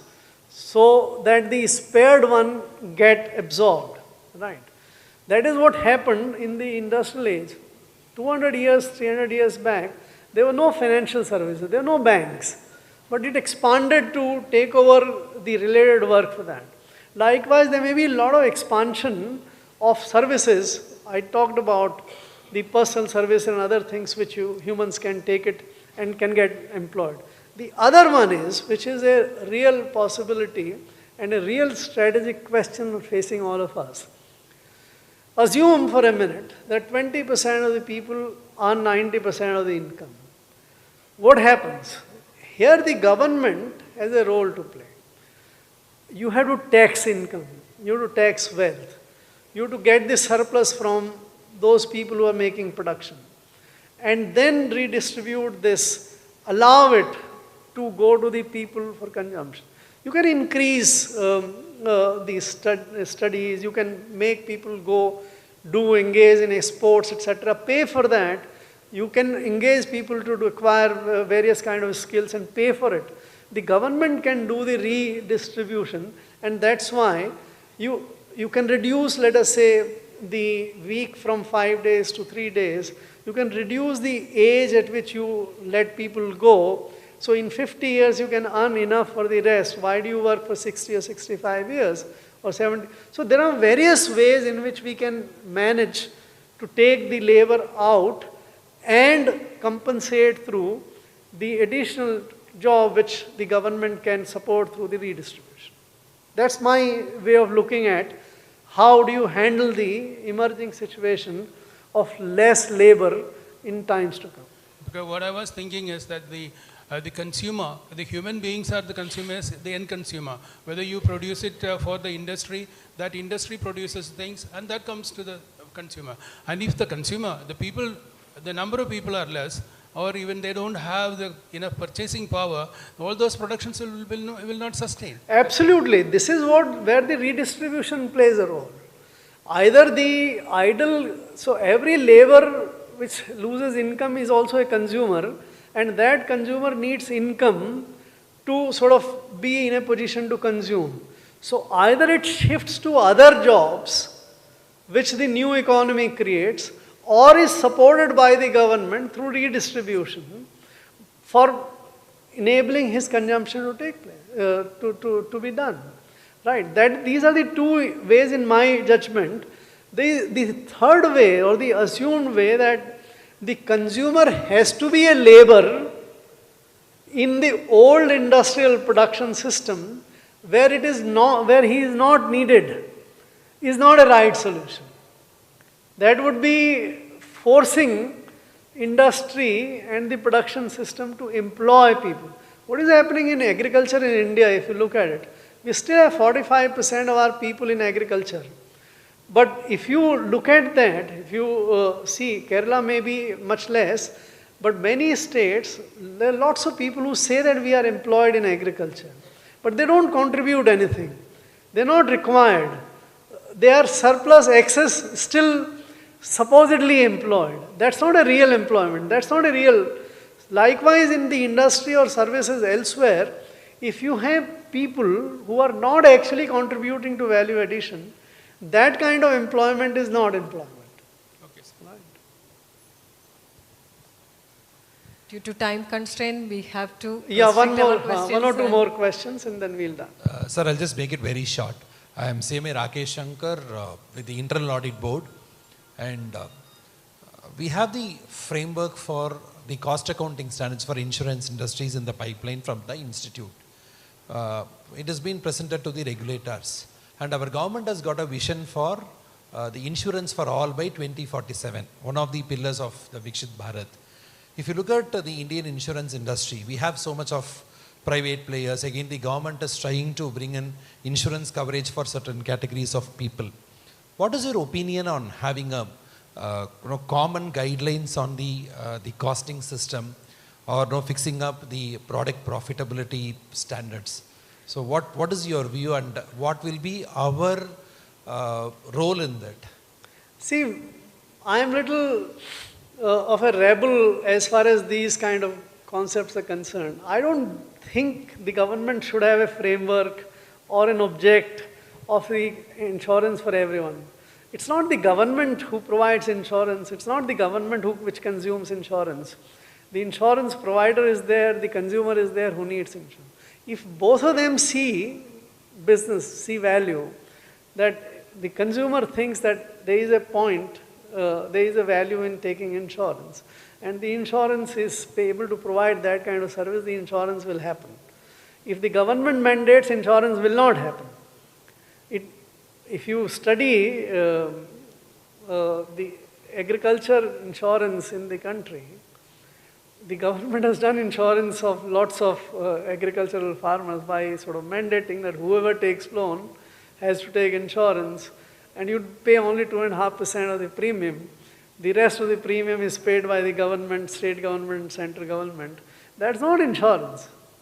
So my short answer, you may not like it, is don't rely on the government mandates to create work or job for you. The value should be created by the person. If there is a value, there would be takers of that. No one tells you that masala dosa should be consumed. There is no target for masala dosa. There is no target for Kerala, Rasam and other things. Right? Both sides understand the value and the business takes place.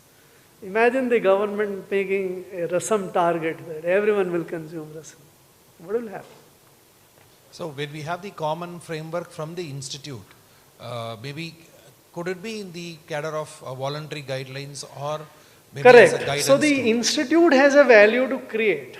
Institute should create a system of education, a system of acquiring the right kind of skills, bringing together what is the potential opportunity, etc.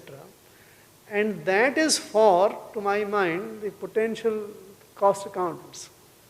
That yes, this framework creates some value for me, and therefore I should acquire this kind of skill, and therefore should provide those services. So institute as an aggregator has a value to create, but if it only translates the government directive into a guideline, that will not help. Yes, sir. Thank you, sir.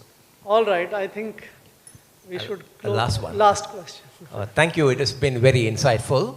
And I guess it's more of a productivity paradox, what you mentioned in terms of AI and the labor and what happens. So there are a couple of key words that emerged in your speech. One is about welfare. You spoke about welfare. But the concept of welfare seems to be taking a bit of different context in the minds of the government, where they seem to be rolling out welfare schemes. That's one thing which is a bit of a concern in terms of employment generation and also how we reward people who don't work. That's something that I wanted to understand. And second is, most importantly, since you wear the better cap of the secretary, former secretary, I would like to know how startups or MSMEs or organizations can engage with government as public-private partnerships in enabling growth for the country as a whole. Thank you. I left the government 7 years back, so I must have forgotten whatever I learned in the government. So please don't look at me as something bringing the government wisdom to you. In the last 7 years, I've been independently researching, understanding, learning a lot, and converting some of those in my op-eds in the books. That is where it is. Two remarks which you made. One is the productivity. Productivity, for economists, the productivity is a great thing to do. But for labor, the productivity is actually the problem. So productivity is fine. What is productivity? In a very simple way, production value per unit of labor is productivity. So if more value is created per labor, then we are becoming more productive. And since productivity translates into income, then the labor also gets a better share of income if productivity goes up. So productivity leads to fewer labor with higher incomes. I think that's a right way to go. The lower productivity of labor is actually not. The manual labor doesn't create much productivity, right? But a very skilled, knowledgeable professional creates much higher productivity.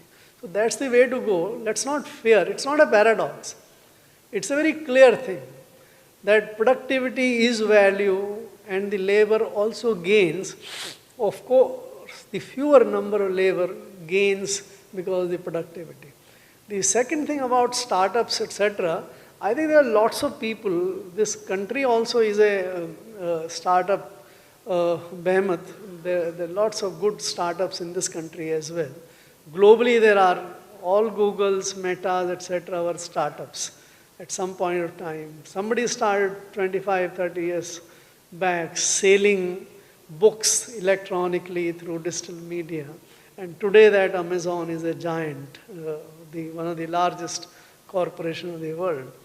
So what is the social media creation? So social media, Twitter created a value by sort of allowing people to broadcast their messages, information, and millions and millions of people world over joined. So a startup to my mind is to get a new idea. I don't have ideas. I don't think people can give ideas in a lecture or anything. Someone has to conceive something that this can create value and then get after that. We have the ability technically to create that. Here also, let's say, Flipkart and many others were created. So that is where, to my mind, the startup. All the government and the public policy need to do is to create an ecosystem where people think diagonally, think in an irreverent manner, uh, not in a reverent manner. Reverent is a tradition. It makes people do the same thing all over again. That's not a startup. The startup life is one who questions, who thinks that there is something wrong in the existing system and there is a better way of doing things. Can we create that creativity in people's mind? That will sort of start a lot of the startups. The startups will bloom, not the other way around. I think we should create a society where people questions are irreverent, don't worship their elders, rather questions their elders. Right? So if we create that kind of society, we'll have more startups. That's my take on it. Thank you very much. Thank you, sir. Thank you for the questions. We clearly know that there are many more questions, but due to time constraint, we have to stop here. Thank you, sir.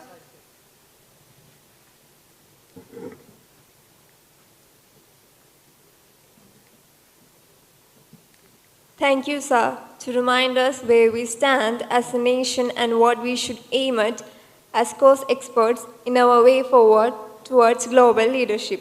Thank you very much for your valuable insights. On behalf of Cochin chapter of ICMAI, we express our sincere gratitude to you for enlightening us with your perspective.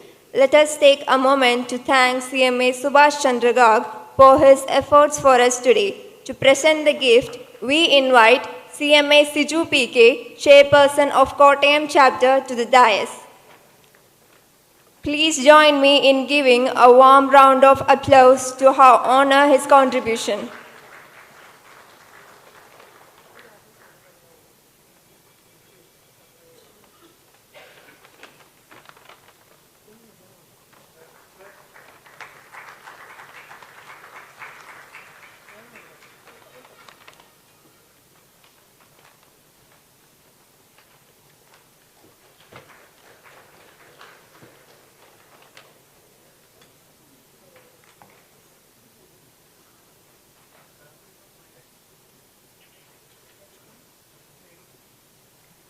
Ladies and gentlemen, the sessions will continue as scheduled. Meanwhile, tea and refreshments are being served at the counters outside the hall. I request the delegates to take minimal time to have tea without missing the sessions.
May I request Cochin Chapter Chairperson and all other MC members of Cochin Chapter be on the stage for a photograph.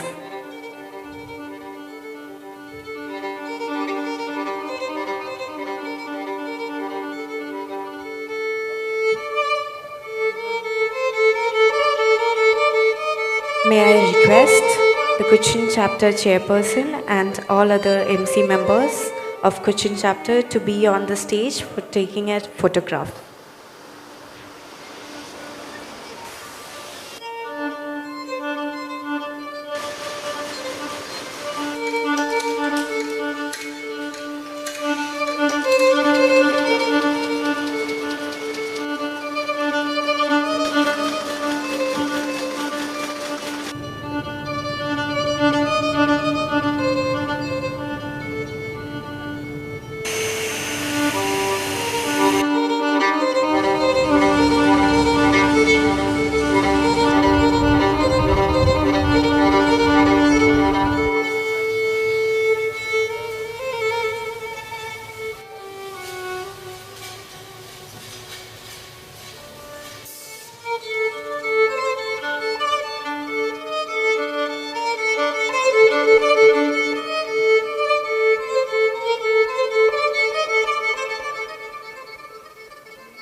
Moving on, our first technical session is on the theme Navigating Market Volatility, Managing Risk and Preserving Profitability in Uncertain Markets.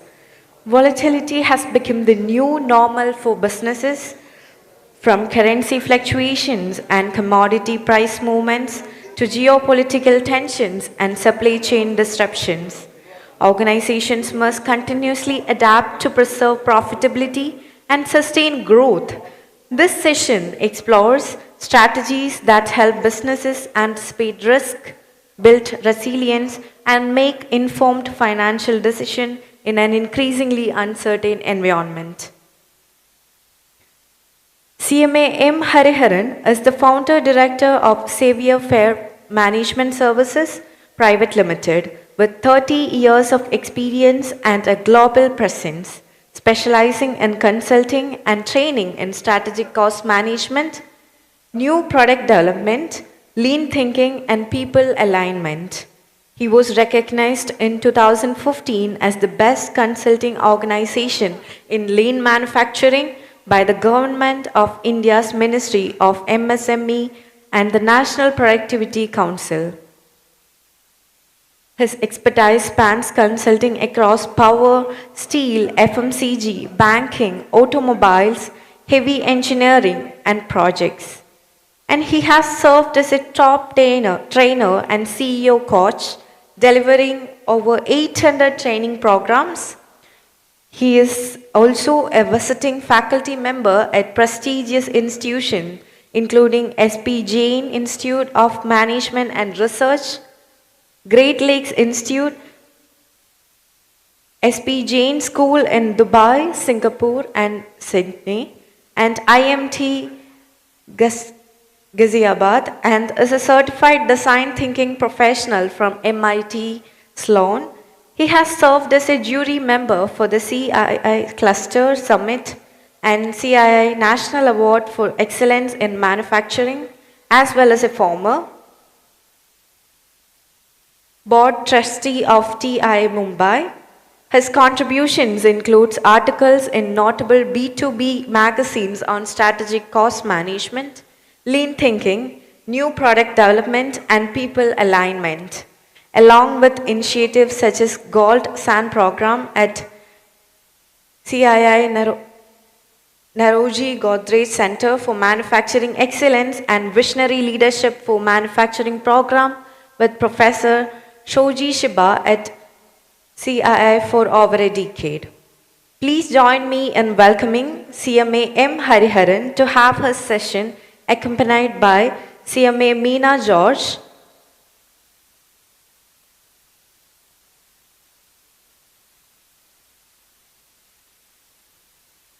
Chairperson PD Committee, Cochin Chapter.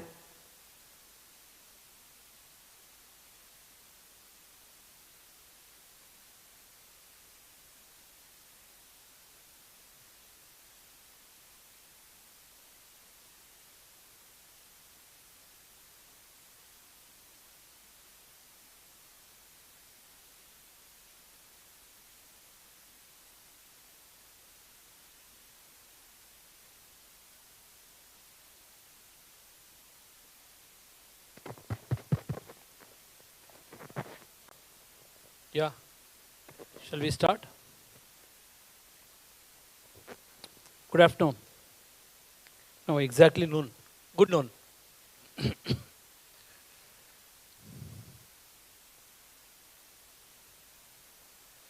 we are trying to navigate volatility and uncertainty. And there is an uncertainty that I have to start my session about 45 minutes after my scheduled start. So let me see how we can handle this uncertainty, because accordingly we have to catch up and complete on time as well. Sounds pretty familiar with most of the projects also we see, right? So we normally start the project and most of the time is spent primarily in the early part of the project, not in the later stage of the project. Suddenly everybody becomes efficient and crash the whole projects. I'll try to start the crashing process, but anyway, George has told me specifically, don't crash it much. Okay, so I'll try to crash less. Okay, shall we start? The topic is pretty bombastic. It's been given to me by George, in fact. Navigating market volatility, managing risk and preserving profitability in uncertain times. We have discussed a lot about the uncertain times, the new normal, what everybody is talking about, more frequent black swan events happening. In fact, the number of black swan events happening now is much higher than what it used to be earlier. There used to be once in a blue moon kind of a black swan event, but now it's happening almost every third month we are getting this. So the volatility is pretty high. So I'm going to focus on my session broadly into two parts. The first part is going to be on the external side, where I will not be spending much time. Because if you look at external side, you've got one more shoulder to cry. Okay, volatility is very high. What do we do? What kya karega? Let us look at what we can do at a micro level in an organizational context. That is the way I'm looking at the whole picture. Shall we start? Yeah? Okay. So broadly, these are the three building blocks I have when I say that building a resilient and responsive organization. Word chosen are very critical. Resilience comes from how strong you are despite the changes. But being resilient is not enough. You have to necessarily be responsive as well. Not reactive, but responsive. So how do we respond to this volatility? How do we respond to the uncertainty? Which is very critical. So the further, and what kind of resilience we need to build in the organization, and how do we respond faster and not lag behind? There are broadly 5 dimensions I am planning to discuss today. Let us understand what this volatility, uncertainty typically means and what does it mean to organization as a whole. Second dimension is how do I design a kind of a response to this. And third dimension and fourth dimension, I am taking them together. How do we, I will say second and third together, design and learn. The third dimension is going to be how do we connect this to the different context. And finally, today is what, Friday, right? So Saturday, Sunday, Monday when you go back, what you have to do? I have given some kind of a prescription as well at the end. So that's the way it has been formulated. So let us start with understand fundamentally. All of us know these things. What exactly are we dealing with? Let us take a specific kind of a context and see how does it look like. It may sound very familiar to you. I have not made a complicated example here, pretty simple example. I am an Indian manufacturer and I import a critical component. It may be a semiconductor, it may be an equipment, it may be some raw material, it may be some inputs, whatever be it. And the RM is linked to the global commodity prices. Something like a lead or copper or aluminum, whatever you look at. You always face this situation. And I largely sell in the domestic market. So I buy from outside and sell internally. And I operate in a pretty capital intensive kind of an organization. Okay, I have necessarily invest heavily and then I'm working with that kind of challenge. And there are very, very few specialized suppliers, something like an oligopoly or somewhat like a monopolistic kind of a supply base. And finally, I have already committed capacity. This capacity is one of the most dangerous things. Once you commit, you cannot take it back. Right? Okay. And my inventory is also built based on the forecast. If you have to have a good forecasting system in your planning team, you should have an astrologer who can match your horoscope with the customer's horoscope. But the fact remains that you have a definitive challenge in terms of this. Suddenly, what happens? What if scenarios? If the rupee depreciates, my whole imports go for a toss. I suddenly become costlier for the local customer. Or commodity prices increase because of global volatility, whatever be it, geopolitical, whatever be it. But my commodity prices increases. Again, I am absolutely clueless as to what am I going to do. Or suddenly there is an overseas supply disruption. Like for example, Japanese tsunami which happened, my input material were not coming. Or there is a labor unrest, there is a war happening in Iran, so my input is not coming. There is a global supply disruption happening. Or the freight and land rate, lead time has increased. For example, 4 years back, we faced a terrific container shortage, if you remember. So this, and this was coinciding with the Evergreen also. That ship got stuck in Suez Canal. Am I correct? So typically these kind of challenges, suddenly I am totally thrown off the track because all my input has to come from the outside. or the demand locally has slowed down drastically, ultimately my customer does not increase the price as well. In these kinds of context, I absolutely suffer. So a higher cost, lower capacity utilization, excess inventory, margin pressure, and cash is getting blocked. I am looking at absolutely how a volatility can hit an organization at a microcosm level, at a very, very organizational level. How the shock travels is something very interesting. Okay, butterfly effect, you can say like that. Heisenberg, theory of uncertainty. The butterfly starts fluttering somewhere. There is an external shock which happens somewhere. And that external shock move towards a production reschedulement. Because material is not coming in, I have to reschedule the production. And I have to keep on revising the plans again and again. And machine utilization fails because I have already invested in capacity heavily. And my manpower is imbalanced because I'm having excess manpower for some product, no manpower for another product. I oscillate between excess and no at the same time. For example, semiconductor shortage clearly opened up this vulnerability in the automobile industry world over. Okay, WIP accumulates. What is WIP? WIP is neither work in process nor work in progress. WIP is work is pending. Okay, WIP increases tremendously.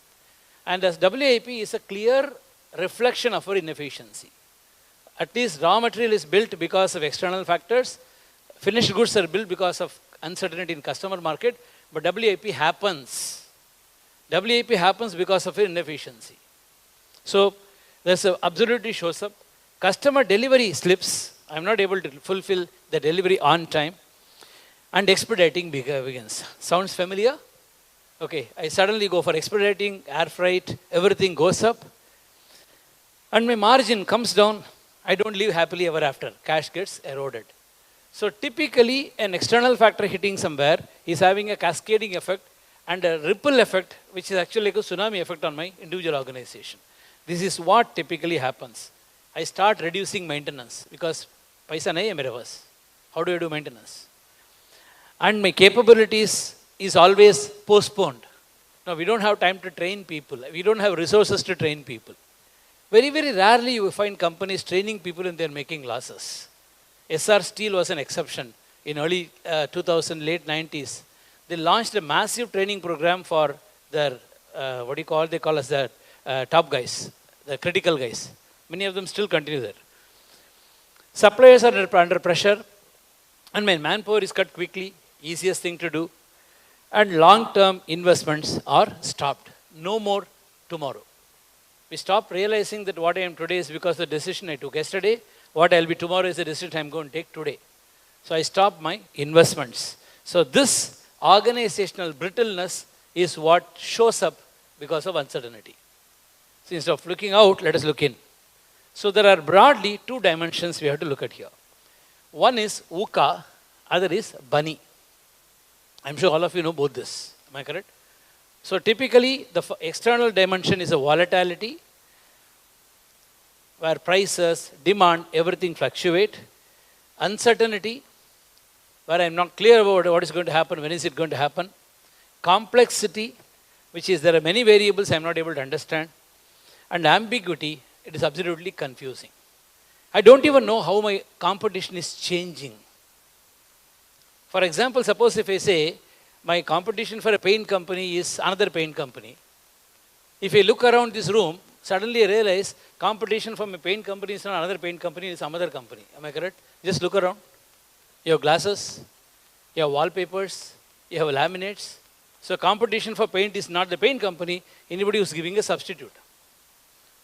Suppose if I say Microsoft is a competition for a company making pesticide. How does it sound? Anybody? Suppose I say Microsoft is a competition for a pesticide making company. Does it sound logical or illogical? You can feel free to say also. Yeah? Any response? Illogical. You can go to internet later now also. There is a company called Microsoft AG Analytics. Just go and check what they do. Just check.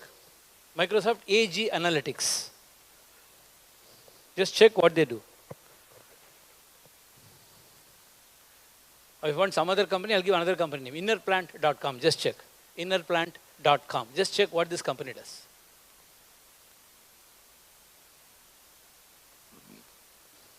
Are they competing? They use data analytics to help the farmers do precision farming, which minimizes the use of fertilizers and pesticides. Huh? Support system to the farmer, which eliminates the need for fertilizer or minimizes the requirement of fertilizer. We tend to overuse fertilizer. We tend to overuse what you call your pesticides. So when I start realizing, hey, my competition is not coming from somebody who is substituting what I do. Somebody who is making my product redundant is my competition. Because of UPI, sale for eclairs came down drastically. That industry lost 770 crores. Hey, am I correct? Absolutely ambiguous kind of a business. I may say tomorrow, see, I've been interacting with 23-year-olds for the last 35 years. I also teach in a business school. Earlier days, I used to ask the kids, hey, how many of you are going to buy a house? Almost everybody raised their hand. Today, hardly 3 out of 60 are raising their hand. Hey, what will you do? You want to spend an experience. My 2 sons are telling the same thing. I'm going to spend an experience. That means what? Tomorrow, Tata Motors can be a good competition for L&T construction. How? How can it be? Huh? Caravans, moving houses. So my whole business model changes. That is the meaning of ambiguity I'm talking about here.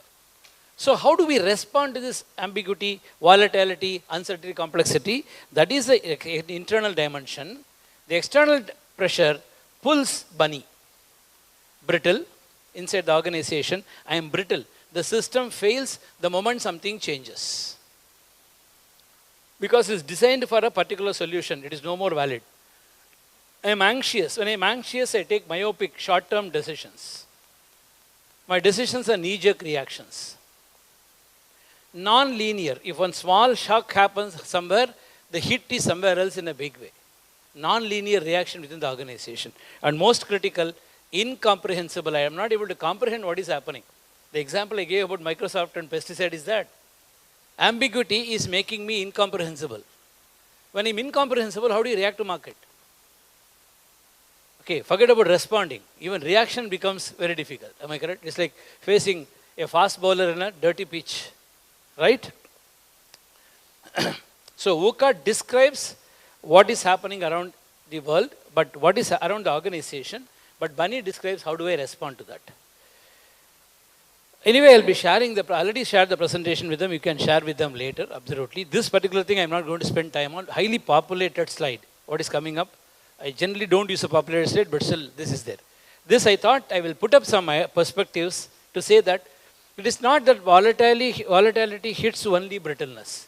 Volatility can hit anxiety, non-linear, incomprehensible as well.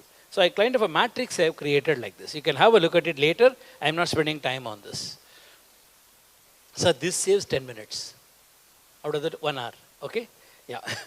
Only one point I want to make here, which is fundamentally that anxiety, which is there, short-term decisions I talked about, delay and indecision. If you look at very carefully, I have a very strong votary for not giving variable pay, especially for CEOs.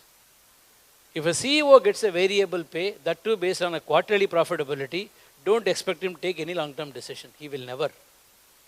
If the shelf life of a CEO is going to be 3 years, don't expect him to take some long-term call. He will only be anxious. An organization has to be looking at long-term.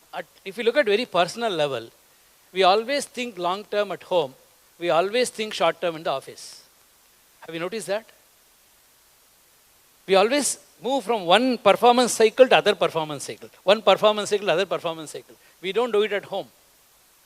And our brain is a very powerful organ. It never sleeps. It never rests till even when we sleep. It only stops when you go to the office. Primarily because we become absolutely anxious and try to take short-term decisions. This is the crux of this particular slide. You can have aramse, you can have a look at it later. Okay? I'm skipping through this faster. So what must change inside? Whatever I discussed, I am giving this here. So I'm just skipping this as well. You can have a look at it. Already I talked about it. There are 4 levers. These 4 levers were identified by George. Okay, so he gave me these 4 levers that I found it to be very logical, so I retained it, sir. Okay, the first lever he talked about is, but only the modification I've done is divided into 2 parts. One is market exposure, which is primarily the currency part of it, which is currency risk management. Second dimension is your cross-border tax and trade. The second dimension, I will not be spending much time on these 2. See, I got 2 sons. I have trained them so well. So, for example, when he was a small child, when he falls down, I go and slap the floor. How dare you trip my son? Now they are very clear. If anything happens, they put the blame on something on which they don't have any control.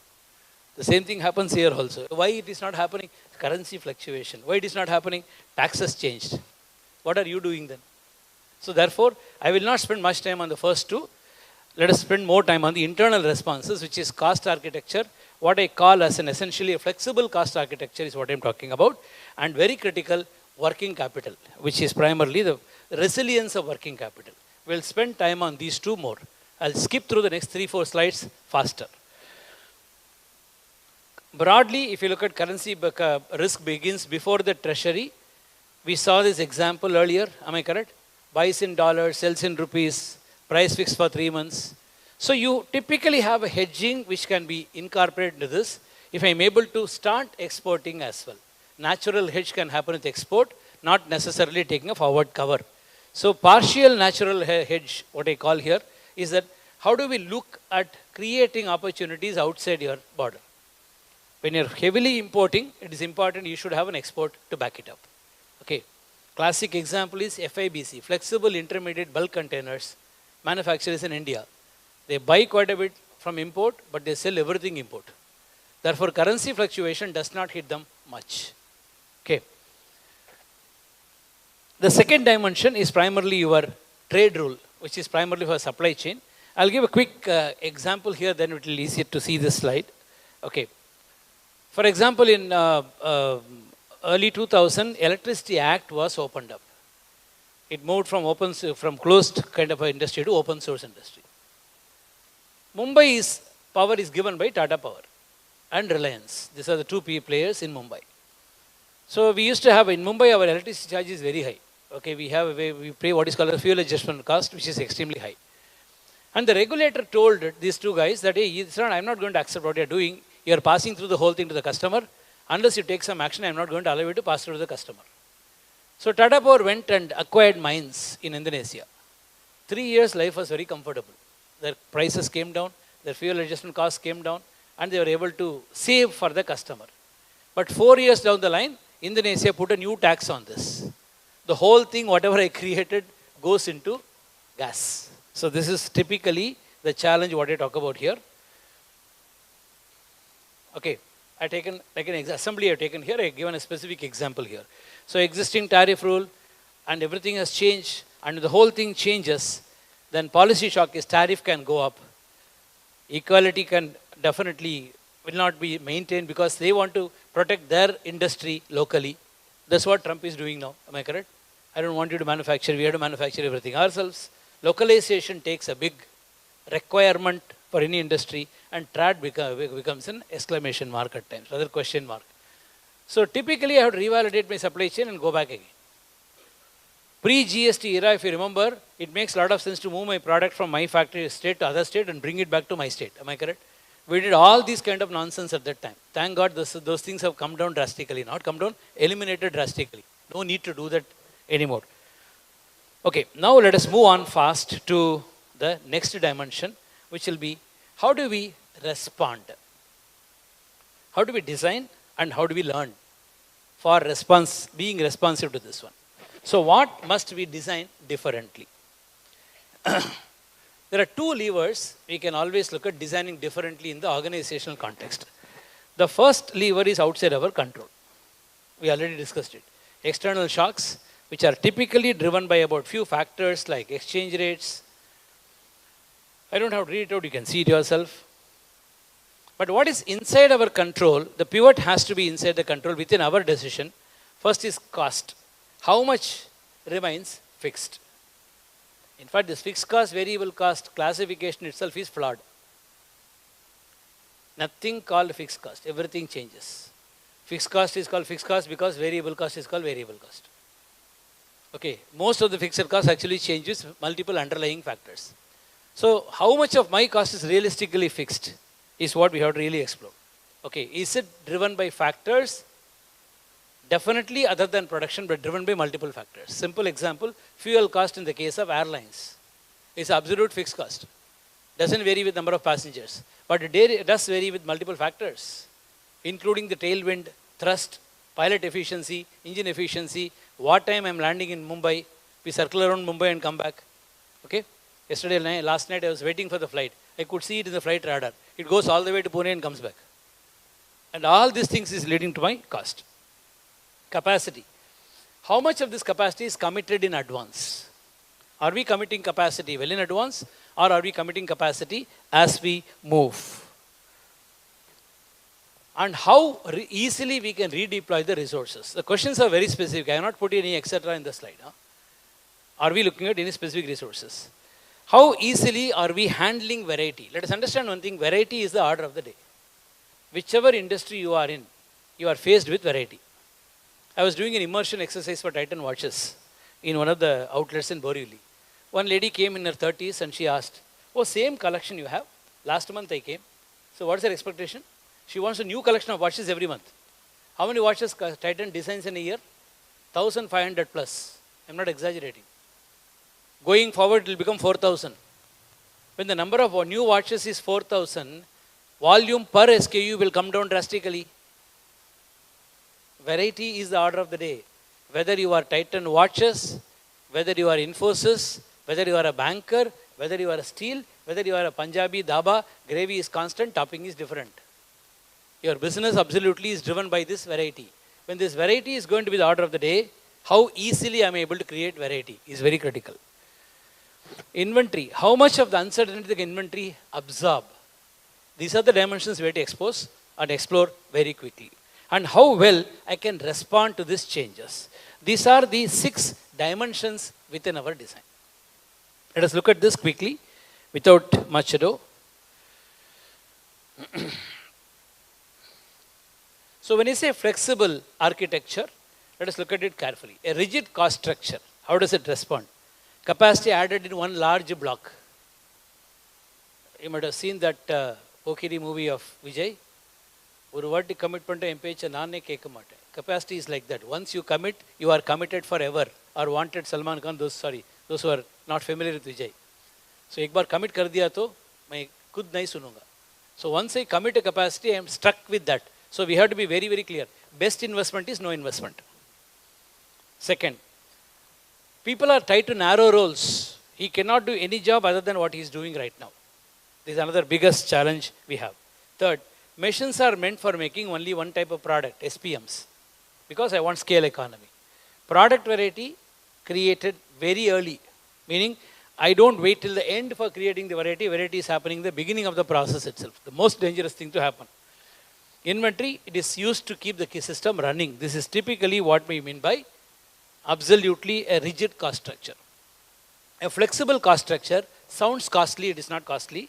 Is primarily the opposite of everything. Capacity added in small bunches, as and when I want it. We'll see examples. People can move across functions. Machines handle more than one specific product. Product variety is created later, like Subway sandwich, like McDonald's, like Asian Paints. I don't create the product variety earlier. I create much later. Sources, it alternates qualified in advance. It's not like I wait to the last minute. And finally, I'm able to do this process pretty fast. Okay, so if you look at this flexible cost structure, where flexibility must be built, there are 3 dimensions we have to build flexibility. The first flexibility is design flexibility. How well my design can be in a position to handle this. More than 90 to 95% of cost, more than 90 to 95% of value, and more than 90 to 95% of sustainability is committed by the time the design is complete. Any amount of cost reduction we do after the design is complete is more like catching the bull by the tail. When I say design, I'm not talking about product design alone. I'm talking about 4 designs. Product design, process design, supply chain design, organizational structure design. These 4 designs commit cost. Do we analyze cost at the commitment level, or do we analyze cost after the damage is done? Think for yourself. This is precisely the problem what we found in most of our cost analysis. We are catching the bull by the tail. We are doing more of a postmortem. After commitment is done, damage is done, we try to what you call connect everything and then try to decide. कुछ तो करना पड़ेगा. कुछ नहीं कर सकता. We are struck with that. So typically what does it include? It talks about parts commonization, process commonization, modular product architecture. These are all the things what I just now talked about. When I say Asian Paints is absolute modular product architecture. Okay. Second is capacity flexibility. When I say capacity flexibility, I'm talking about what I call as MDFR capacity. Modular, discrete, flexible, risk diffusing capacity. We'll see an example as we go quickly. The third capacity is resource flexibility. When I say resource flexibility, I'm talking about primarily for resources, manpower as a resource, machine as a resource, space as a resource, and material as a resource. These four resources require flexibility. So when you look at some examples for this as we go further, design flexibility. Take the case of Asian Paints, classic example. I make the paint, I make multiple colors of paint, I move the colors of paint to different locations. And Asian Paints is one of the very few companies in the world which has never made a loss, especially in paint industry. Absolutely respected company, masters of distribution. They are the first one to eliminate wholesalers from the chain. So they moved everything to the customer. But typically the problem what they were facing was they were having challenges in terms of oscillating between excess stock of the one paint in one outlet, no stock of the same type paint in another outlet. So they created a phenomenal IT infrastructure with SAP as the base. We talk about Salesforce as a CRM now. They had CBEL at that time as a CRM and I2 Technologies Rhythm as a supply chain algorithm. They connected all the three. I'm not talking about 2026, 1993. And thereby I have a clarity as to where my stock is. Great idea. But Jensen & Nicholson came with an idea and said that I will shift our manufacturing to the dealer. They shifted the last mile or the last process to the dealer. But they didn't implement it properly because the strategy was failed because they implemented this model in markets where they didn't have presence. But Asian Paints, as second mover, took advantage of this. They implemented this in all those markets where they were second mover. They had presence already very high. Imagine a situation. Now I am not moving my product to my customer. I am moving my work in progress to my customer. Correct? My product, my work in progress goes to my dealer. Who does the production planning? Customer. When he makes a production planning? When he walks in. Are you getting the context now? I am sensing the variability. I am responding for the variability much earlier. And I am able to fulfill the variability in the last minute. This is precisely what Subway Sandwich does. This is precisely what Airbnb does. This is precisely what Uber does. If you look at very, very carefully, they postpone the differentiation as much as possible and then go near the customer and try to modify this. So first of all, the capacity is modular. Okay, because I'm dividing the whole thing into modules. Basic color making is one module, shaking and tinting is another module. It is discrete, small capacities. If you add up all the capacities of all the dealers of Asian Paints, it will be much more than the color required for Asian Paints. Think carefully. Imagine you are a dealer having this machine and you are working for 10 hours in a day. I don't think you'll be using the machine for more than 2 hours. Imagine a manufacturing plant working with 20% capacity utilization. The plant head will lose the job. Am I correct? But look at this case. How come this man is working with only 20% capacity utilization? Because the risk of capacity creation is diffused across the supply chain. Not only that, it is diffused because of inventory reduction drastically happening in the system. If I am a dealer, every inventory coming to me is sold now. I don't have to move it again. This is exactly this example, what I am talking about here. So I move towards delay differentiation and thereby I am able to create a final shade in the last minute. This capacity is typically what we call as modular, discrete, flexible, risk diffusing capacity additions. The same story is what I said is coming in the slides now. Okay. Let's move on quickly. Same logic in the case of automobile these days you find. You go to a Maruti shop floor or a Fiat shop floor. Two vehicles are not the same vehicles. Okay. You take to the assembly line of what you call even Titan watches. Some of the facilities are like this. It doesn't change over much. Any watch can be assembled by anybody and it goes through the process like that. So essentially, same platform, customer visible variety, Demand may be across the models, but ultimately what I'm able to deliver is primarily coming from my system. Okay, same logic with bookmyshow.com. Look at the way bookmyshow.com developed. I'm not going to elaborately discuss that. They have not created capacity and then created the whole model. If your memory serves correct, very first model of bookmyshow.com was only doing ticket availability. You have to print the ticket and take it. Right? And then take a printout, give it to the fellow in the counter, exchange that with the ticket. How the it has evolved over a period of time, including parking, including your snacks, everything is available through the single platform, and this is absolutely created in a modular fashion. So I'm just skipping through this as well. This is third dimension. Second capacity is primarily capacity flexibility. This is what I'm talking about,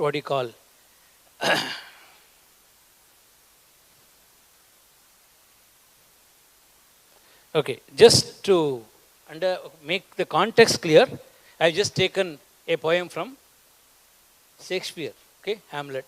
I modified the poem with due respects to Shakespeare, but it rhymes exactly with this. To add or not to add is the question. This is exactly the problem what we have. Should we add capacity or not add capacity? Where it is safer for the business to suffer the lost sales and ceiling of outlier demand. If I don't create capacity, I will lose my outlier demand to my competition. Competition enters.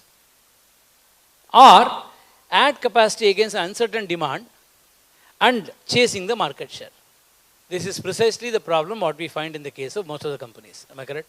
We try to add capacity, to add or not to add, I'm not sure about it. The solution essentially lies, if you note one thing, the animation carefully, I modified the animation here. I replaced the skull in his hand with a small block in his hand. What am I trying to convey is, if I move towards creating capacities that are modular, discrete, flexible, and risk-diffusing capacities, MDFR capacities, then it is possible to compete in a volatile market. Disruptive technologies enable that.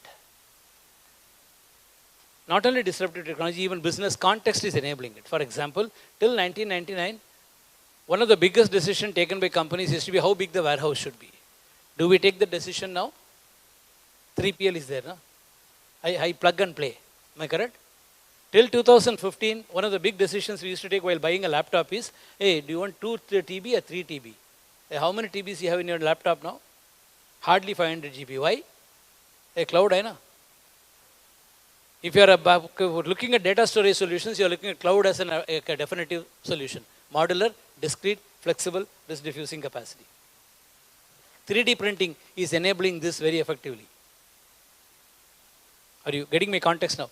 So when you start looking at market volatility, addressing that with this is very important. I'll give one story of one power plant so that it is not there in the presentation. I suddenly thought about this because I have to conclude my session as well faster. There is one power plant in India. I'm not telling the name of the company, you can easily guess. This is a 120 megawatt thermal power plant. A 120 megawatt thermal power plant, by its very logic, is supposed to be a reasonable size thermal power plant. It's not a 660 megawatt supercritical plant. This plant is not using coal or gas, it uses flue gas from the coke plant.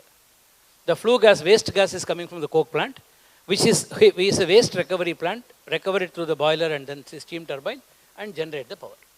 But they had two problems at the supply side. Look at the uncertainty here.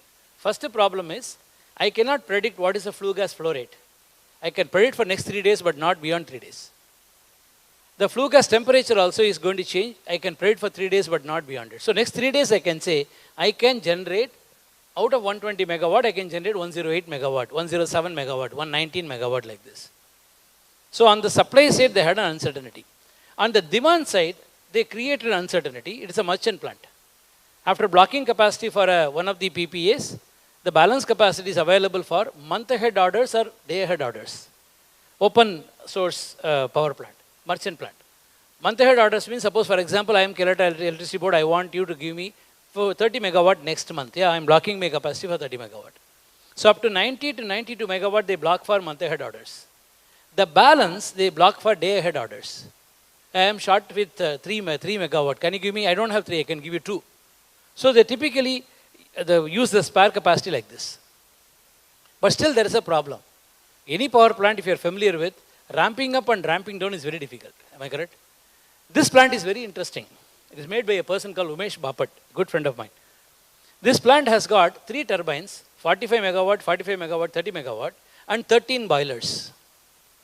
Modular, power plant by its very nature is modular. Boiler is different, turbine is different. Discrete, the capacities are small capacities. Flexible, I can plug and play very easily. Risk diffusing, is it risk diffusing? It is, because input cost of this plant is 0. If I am going to run a coal plant in this model, it is madness. But a waste generation plant can be done like this. So even in a power plant, somebody is able to think in this dimension. Most of the disruptive technologies enable us to do that. We can generate power. We are in Kochi here with 50 megawatt power plant which is coming from solar, right? The largest in the world. And we can have the smallest in the world also at my home, right? So that your generation also is getting distributed. So this is typically the point I'm talking about make here. I'm just skipping through this fast. This is what I mean by MDFR capacity. Okay, let me just skip through this. Resource flexibility, very critical. There are 3 resource flexibilities I'm talking about here. The first is man, machine, space, and material. Very quickly, I will not elaborate it in the next slide. I will elaborate here itself so that we can conclude faster. People flexibility comes from multi-skilling. Multi-skilling is easier said than done. Am I correct? But there is a very powerful way of making people multi-skill. Why people refuse to learn a skill is because of only 3 reasons, in my opinion. First reason is the skill is too difficult to learn. Second reason, it is too risky. Third reason, it is too stressful.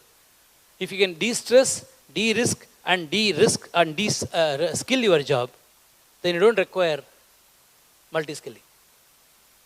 When I say de-skill, it sounds a little bit funny. What do I mean by de-skill essentially? Remove the skill requirement from the job. For example, you use a digital camera. Am I correct? Definitely a lot of skill. But the skill required for operating a manual camera is totally different from operating a digital camera. Am I correct, sir? You have an auto transmission. Earlier it used to be manual transmission. Manual transmission eliminated auto transmission. Anybody can drive the car now. Am I correct? We did not undergo any great training program for operating the most advanced what we call apps in the world. Be it a Facebook or Instagram. Am I correct? Because any Tom, Dick or Harry can use it very easily. It's not a big deal at all. You de-skill the whole job, the job becomes easier to handle. So therefore, manpower comes from that. When it comes to machine, changeover time, changeover losses are the 2 critical things we have to focus on. Asian Paints, changeover time is 0. You're working in a company where the changeover time is 2 minutes. 2 minutes only, not 2 minutes only, 2 minutes. Why? Because per piece time is 5 seconds. If per piece second is 5 seconds, every changeover I'm losing around 2 minutes means 12 into 24. Am I correct? And there are 30 changeovers in a day because product variety is very high. Too big a number. Am I correct? Like onion. It's a too big a number when you start looking at piece by piece. So now we have given them a target. Reduce the 2 minutes to 2 cycle times, which is 10 seconds. Now they are working on it because my variety is increasing. When my variety is increasing, 2 minutes is too long a time. So my changeover time gives flexibility. Space. Lots of methods for space flexibility. Amazon is a classic example. Vertical space utilization, aisle space utilization, a random spacing, not dedicating any specific place for any material.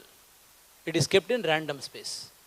If you are interested, please go to YouTube and search for Amazon Fulfillment Centers, FBA by Amazon. You will find lots of videos talking about how they flexibly use the space. A random spacing is one of the most powerful ways to utilize the space very effectively. Okay? And material, when it comes to material, we already discussed it. Common specification and alternative sources. I think this is broadly what is coming up in the next few slides, what I already covered.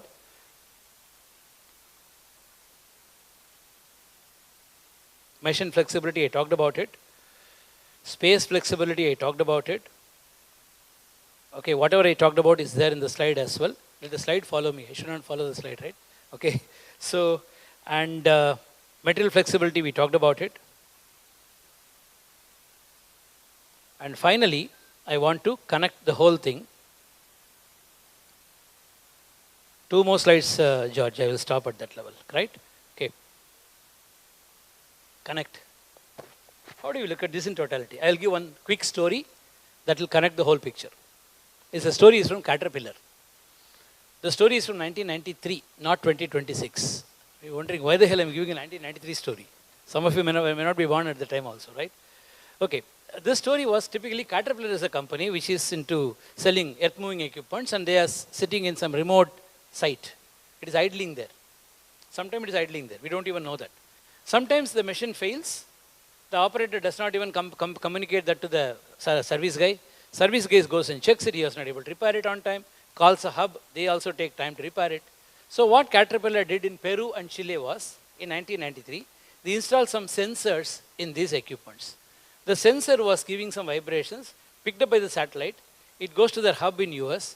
Somebody, HI, not AI, HI was human intelligence, somebody was sitting there analyzing these vibrations, and then communicate to the hub locally, hey, this equipment is going to fail, go and repair it now. So I go to the site, I tell the guy, your equipment is going to repair, it's going to fail, I'm going to repair it now, and I repair it, and I get payment immediately using ED, electronic data interchange. Look at very carefully. 1993, somebody thought about something like IoT. Somebody thought of something like a cloud connectivity. Somebody thought something like intelligence, using intelligence for predictive maintenance. And somebody thought of what you call electronic funds transfer. And we talk about all these things as a natural thing these days. Am I correct? Solutions do not present themselves. We have to create the solution by understanding what that customer ultimately is suffering. My customer is using my equipment and is losing revenue if the equipment fails for 1 hour. Am I correct? I am saving that 1 hour of loss of revenue to him by making my capacity flexible. So this is typically the story of Caterpillar. I am just showing that picture to you. It is there in this. You can have a look at it. Okay. Zara I am skipping, but there is something common across all these examples I have given. All the 4 examples, if you look at it, you take the case of Asian Paints, Book My Show, Caterpillar or Zara, you can see the presentation later, all have one operating logic for response to variability. Number 1, they sense earlier. It is very, very critical to sense earlier. All these 4 examples talking about sensing earlier. I sense earlier and respond to your requirement faster. Number 2, I commit later. I don't commit upfront. I commit and the last mile. And very critically, respond faster. If you look at the commonality across all these 4 examples, for handling VUCA, if I have to change my bunny, I'm not asking you to become anti-fragile. At least to start with, become flexible. So when I do this, what requires is absolutely basic things. Finally, apply. What do you do tomorrow when you go back? A few 10 things, I have given a 10-pointer requirement for you. If you think it will be useful, please go back and try this out. Number 1, which external shock can damage our margin fastest? Make a quick map of that from your existing business. Number 2, where the rigidity made the organization brittle, which of my processes or capacities are actually brittle and not flexible or fungible enough? Which decisions are we making before information is available? How many of it we take by hunch and how many of it we take it by availability of information? Look at the Caterpillar example. If I don't have information, I build inventory everywhere. Am I correct? Take the Asian Paints example. If I don't have information, I build inventory everywhere. Bullwhip effect. Correct? So I don't build capacity like that. Which cost or capacity commitment is difficult to reverse? It is very critical for me to reverse the decision faster. Okay? Where is the inventory compensating for poor visibility and inflexibility? Whenever there is a variability, we fill that with 3 things operationally: inventory, resources, and time. Whenever there is a variability, there are only 3 reactions we have: build inventory, build capacity, build time. Design wise, we handle it, we respond it like over designing or having a higher what you call factor of safety. Everything leads to cost of investment. Which resource can be deployed instead of being added again? Can you look at flexibility of my resources? What can be committed, commonized, postponed, modularized, or qualified in advance? What can we sense earlier? If you can sense earlier, we can definitely change the thing. I'll take only one example, George, with that I will conclude this faster. A simple question. Who has the maximum inventory in FMCG supply chain? In a FMCG supply chain, who has the maximum inventory? Anybody, please. Huh? Distributor? Retailer? Okay. Think for yourself, whichever soap you use, you'll be using one soap per month. How many soaps you have at home? 3? Hey, am I correct? You are working with 3 months inventory at home. Does anybody has this information? Does anybody has information? No? Apparently no. But in my home, I am responsible for what you call placing the order for pods, washing machine pods, because it's not available in the shop. Available only in Amazon. I place the order. My wife normally reminds me, but Amazon became my wife, it reminds me, hey, you have to buy the pod now again. So I bought it again. After 3 cycles, it said, why don't you subscribe for it now? The whole business model changes. From a stock and sell, it moves to sense and respond. When do we sense earlier? What do we sense earlier is a very critical dimension. What can we commit later? Okay, postpone the commitment as much as possible. Finally, what can we respond to faster? I think with this, we can reasonably live happily ever after by sense earlier, commit later, respond faster. Volatility is external, vulnerability is designed. I think with this, George, I will conclude this. Thank you so much. Thank you. Thank you, sir. Thank you so much. Due to time constraints, we will be having the Q&A session after the panel discussion. Okay, thank you. Thank you very much, sir, for your valuable insights. Sir, please. On behalf of the question chapter of ICMAI, we extend our heartfelt gratitude to you for enlightening us with your perspectives. We would like to express our gratitude to CMA M. Hariharan for sharing valuable insights during his session. To present the memento and gift, we invite CMA Adarsh KP, Chairperson, Kozhikode Malappuram Chapter, and CMA Thomas TV, Managing Committee Member, Cochin Chapter, onto the dais.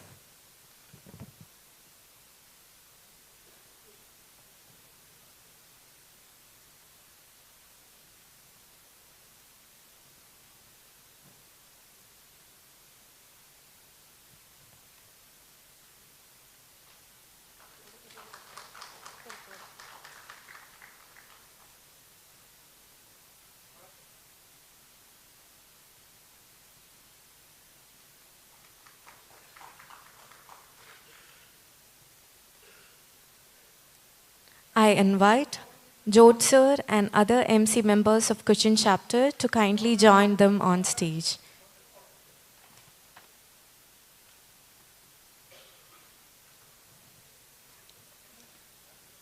I invite the other managing committee members of Cochin chapter to kindly join them on stage.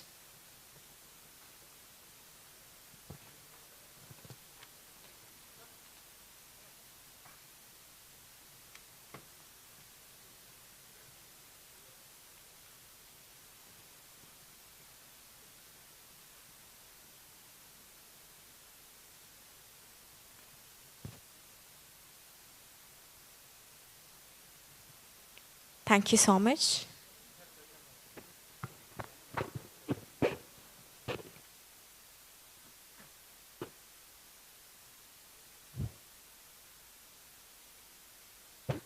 Our next session focuses on India's next competitive advantage, innovation, manufacturing, and smart enterprises. India's journey towards becoming a global economic leader will be driven by innovation, advanced manufacturing, and intelligent enterprises. A business embrace industries 5.0, digital technologies, and smart production system. New opportunities are emerging to strengthen India's competitiveness in global value chains. This session explores the drivers of India's next phase of industrial and economic growth. Mr. Ramesh Nair is the Managing Director of Aptiv Connection System, India, which is a part of Aptiv PLC, which is a global technology company that develops safer, greener, and more connected solutions, enabling the future of mobility. He has a rich, diverse industry experience of 3 decades with leadership roles in business management, operations, sourcing and procurement, supply chain, and market across electronics and automotive industries with international assignment in US and China. Mr. Ramesh Nair holds an engineering degree with specialization in mechanical engineering along with a master's degree in business administration. He has proven track record of continuous business growth, operational excellence, formulation and execution of strategies, building resilient global supply chain, leading multinational teams and successful transformation of business. Under his leadership, Aptiv India underwent a strategic transformation with shift from export-centric model to a robust domestic model. This resulted in nearly 5-fold business growth over the past decades. This significant growth was made possible by market-specific strategies with introduction of newer technology and significant investments in capacity, augmentation, automation and R&D, and introduction of new portfolio products, including that for vehicle electrification, that helped Aptiv India in becoming a key player in country electric vehicle ecosystem and trusted partner for leading OEMs. A passionate advocate for industry advancement, Mr. Nair actively contributed to a thought leadership through his association with leading organizations such as Kerala Management Association and Confederation of India's Industries and Automotive Component Manufacturing Associations of India and Society of India. He has been the recipient of several prestigious awards and accolades in recognition of his leadership and management excellence, innovation and growth in emerging technology areas, operational excellence and outstanding quality performance. Please join me in welcoming Sri Ramesh Nair for his section accompanied by CMA Shankar Panikar, past SIRC chairperson.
Good afternoon. I hope all of you are enjoying we had a great session before by CMA Hariharan. I was late, but it was a very entertaining sessions. But now let us look at the India competitive advantage in the VUCA world. Next slide. So, as we all are aware, we are in a different world, different than what we grew up with, because the we have several global crises happening at the moment. First is, if you look at the global supply chain disruptions, we have the Red Sea crisis, the Russia-Ukraine geopolitical war, the current Iran, US issues, the Hormuz Strait. So all of this are putting a pressure on the global supply chain. So I'm just touching upon what is affecting us, all the industry, what in India, Indian industry, and also what we can do about it, and our competitive advantage. So this is what I would like to share with you, and this is what is happening in the industry. Well, first is the macro realignment, then the India edge, how we can be competitive, and industry 5.0 and the physical AI, and how active my company, how we are looking at it, and what all of you can do as CMAs, how we can you can adapt to this changing world. So this is what I'm trying to convey or tell you during the course of next 20 minutes. So the world, as I said before, the world we grew up is already changed. So we have seen the new normal is very different from what we have seen. Because as we see, there is there is war going on. At one point of time, there was war, then there was ceasefire. The ceasefire got expired yesterday, but still, during the ceasefire, we had bombing in parallel. This never used to happen in the previous generation, the previous world wars. So this is a changing dynamic. This is the new normal, and how it affects industries, because supply chain, because of the war or the Red Sea crisis, because all the ships has to be rerouted via Cape of Good Hope, and it increases the lead time of 2 weeks, and also it increases the cost by 30 to 40%. So this is what impacts all of us, all the industry, and also if you look at the shifting supply chain, because issues like tariff war. Now US is putting tariff war on all of us.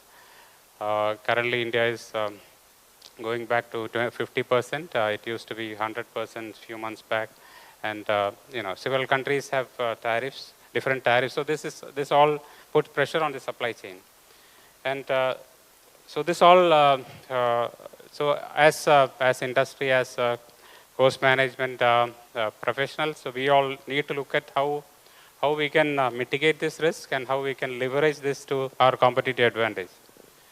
So this is what the topic is. How we can, India as a country can leverage this as all this supply chain to cater to our strengths. So we have the biggest strength we have is our demographic dividend. We have 65% of the population below 35 years. So I see a lot of people here in that age group. So this is what our strength is, because a lot of other countries in the world are getting older. So if you look at China, if you look at Europe, it is all getting older. So now we are using this, we have started to using this, and this is giving us a lot of consumption also, because even the world is slowing down. This demographic dividend is giving us means to grow faster, not in terms of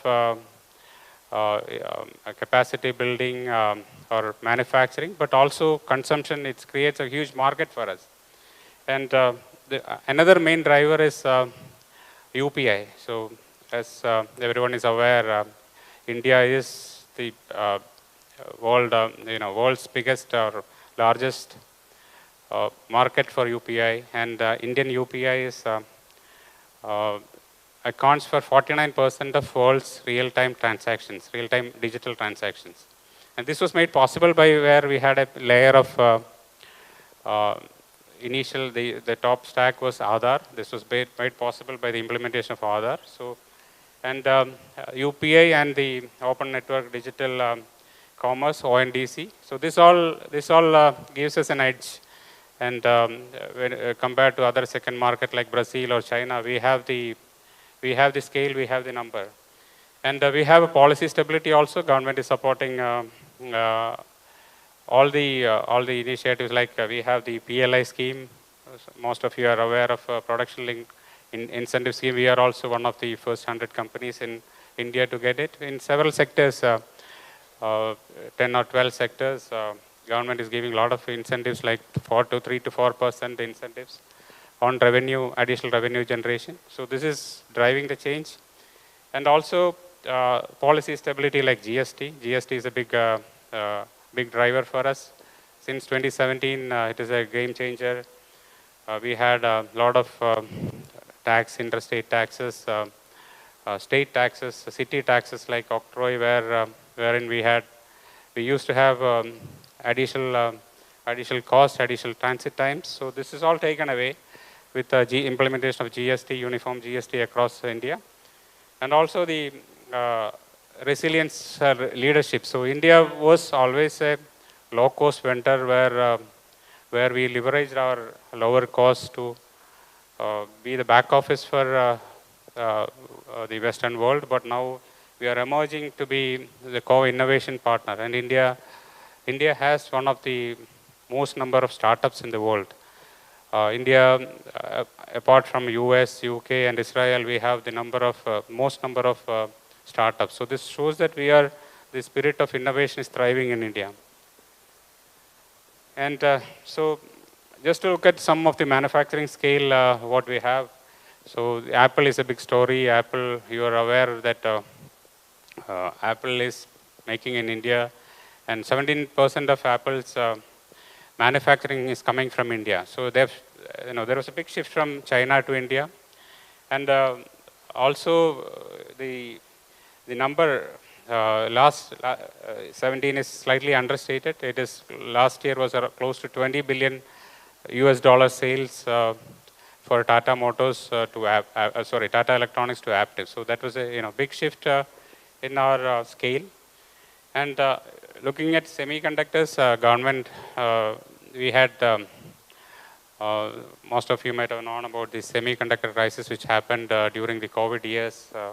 From 2020 to 25, we had 20 to 23, we had a global semiconductor crisis which was driven mainly by the increase in number of electric vehicles. So this was the primary driver, and world was, the most affected was automobiles, automotive, all the companies, OEMs, the tiers, and so that caused a big disruption in the supply chain. And so then India government came up with a semiconductor mission.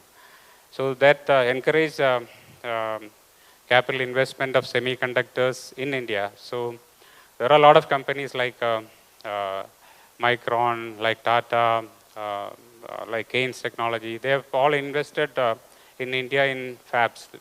These companies are called fabs, semiconductor fabs. So, and OSATs are outsourced semiconductor assembly and testing. So this requires heavy capital to the tune of 2 to 3 or sometimes $4 billion invested in a short period of time. And government is subsidizing that. Our government is giving covering 50% of the cost. So this all gives impetus to our semiconductor need, because semiconductors are the fundamentals of electronics, of everything. So of the AI, of data, of everything. So this is a great policy from our policymakers, and this is driving change, as we can see that. And to give an example, China had its first semiconductor in 2005. Now they have close to 20% of world's semiconductor manufacturing. And Taiwan still has the lead in that. All world's semiconductors, majority of the less than 20 nanometer chips are made in Taiwan. They have the capacity, they have the scale, they have the technology. So India is slightly slow, but because of the geopolitical where countries are weaponizing the availability of rare earth metals which goes to semiconductors, India government is also, like other countries, looking at setting up the semiconductors in India. And electric vehicles, as where you are seeing that in the road, electric vehicles are the order of the day. India still has a long way to go. I'll just give a brief background, because we were also part of the Indian EV revolution. So we We worked with Tata Motors. The journey started in 2018. 2018, when Tata came, Tata was discussing with partners like us on how to develop the products, the components, the ecosystem. So we were fortunate to be part of that journey. So that time it was, the future was not very bright. We were looking at the quantities Tata gave us was very low. To look, we had an yearly projection of, I still remember, 2,000 cars per year. So now you can see where we stand. Tata make almost 15,000 cars per month. And next year it is going up also.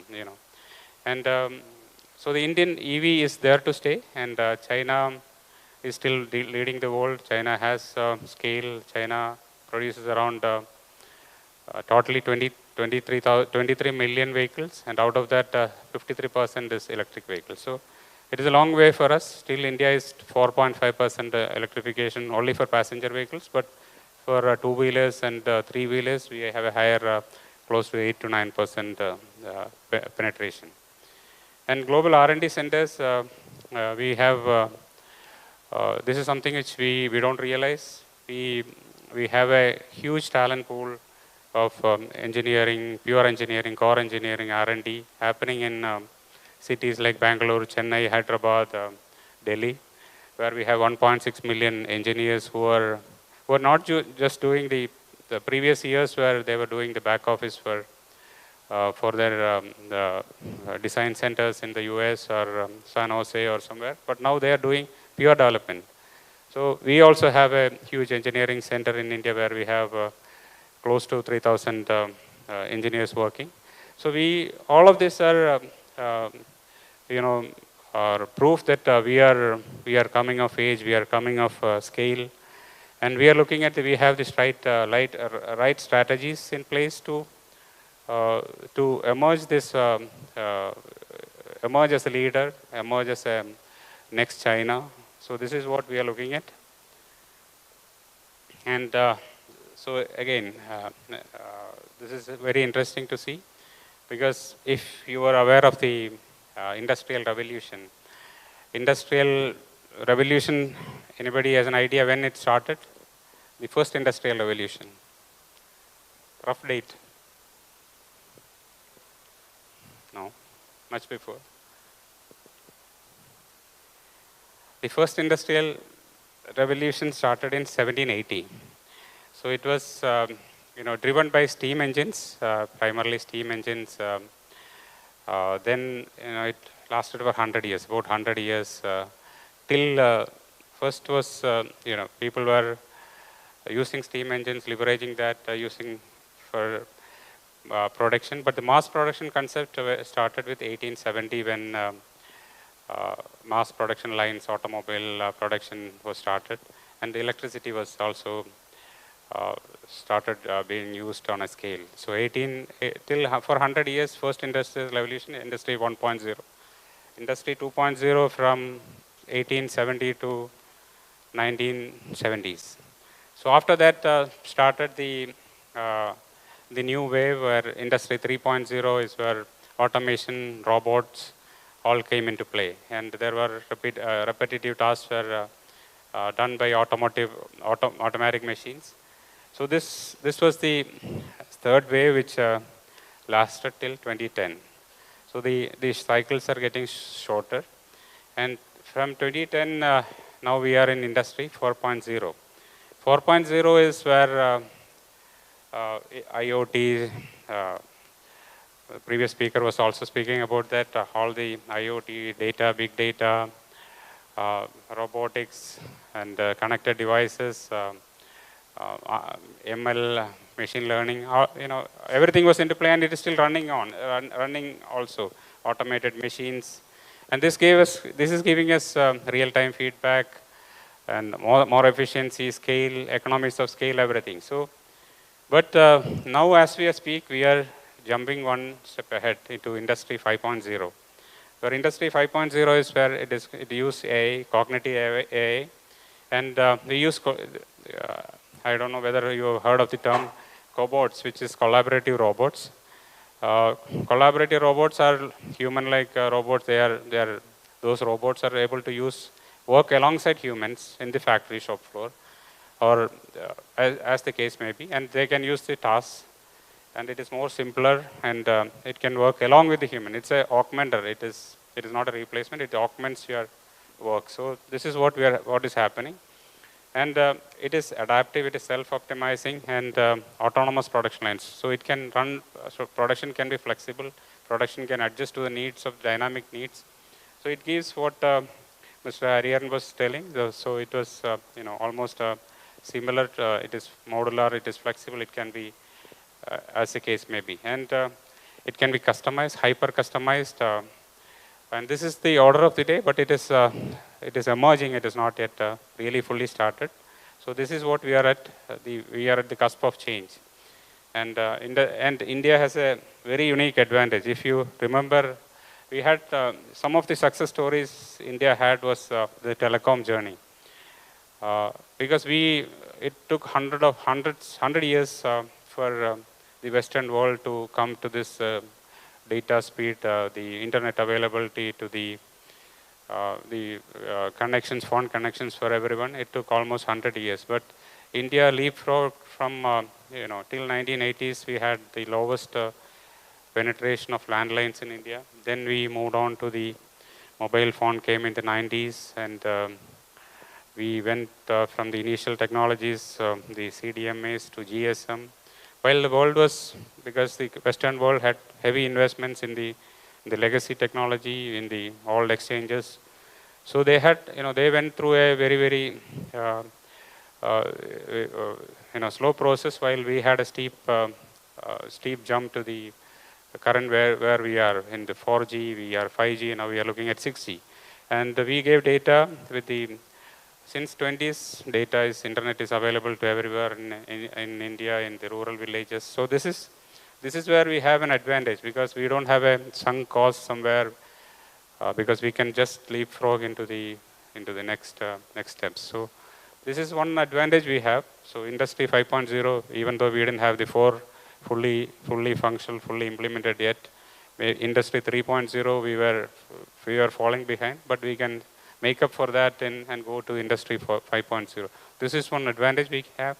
I'll give you another example. China, when they started the manufacturing journey, they looked at making automotive cars, which is the heart, which is the bedrock of any industry, which is the 25% of any country's manufacturing base. So China looked at having technology, so they entered into partnership with GM, with Volkswagen, with the local companies, which are mostly government owned, like SAIC, which some of you might know through their MG vehicles in India. So those vehicles, but the Western countries or Japanese OEMs were very reluctant, and they did not give the technology of the engines to them. So they gave the chassis, the platforms, the gearbox, the transmissions, but they did not give the engine technology to them. So China tried hard, but this engine technology, the refinement of engines, was kept by the Western countries with them. So what China did, so China thought of what to do, because it will take long time to catch up with them. So what they decided is, let us try a new technologies. They went to electric vehicles. So that journey started in very late, say 2010 or so.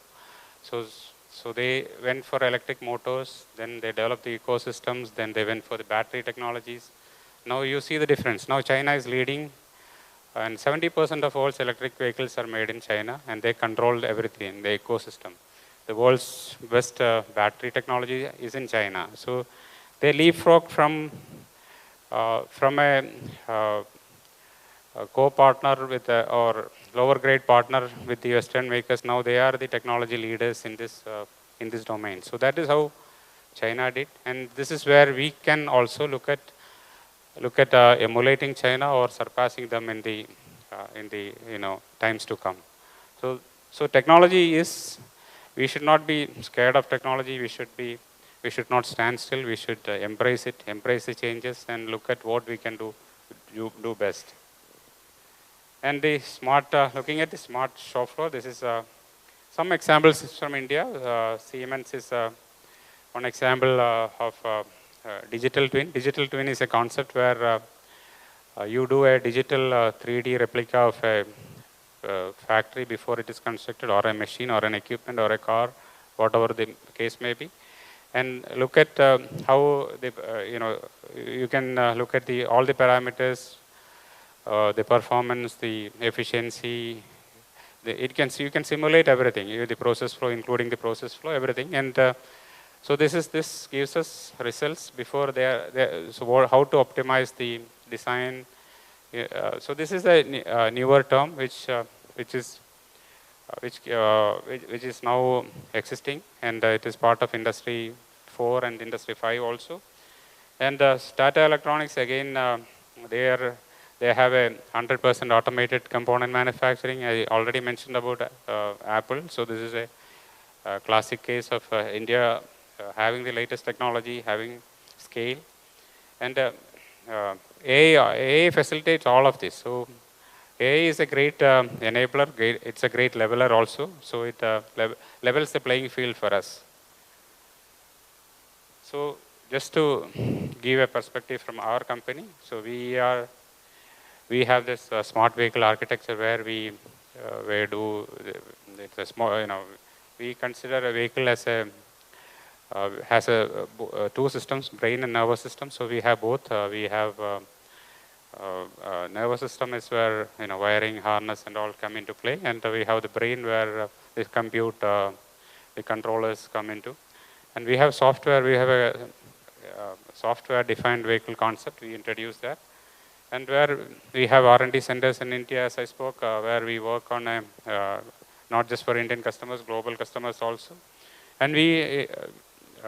Because of the global challenges, what I mentioned before, we are looking at sourcing locally, because now there is a big drive from the government to localize everything in India because of the Atmanirbhar Bharat. We have localization drive start right from the government, right from the OEMs, the end consumers. So everybody wants to localize. So we are localizing the supply chain, and it was not easy. It was not an easy journey still, but because the ecosystem in India is not well developed as in say China or other countries. So, but we are.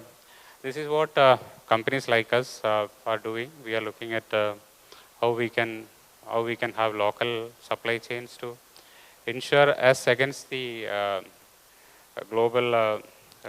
The geopolitical situations, geopolitical issues, potential trade policy changes, and everything. So this is what we are doing. We are looking at creating an ecosystem, the sourcing from local. So this is a strategy where all countries are looking at, and multi-hub dual sourcing, smart tooling. These all are things we are looking at, and just.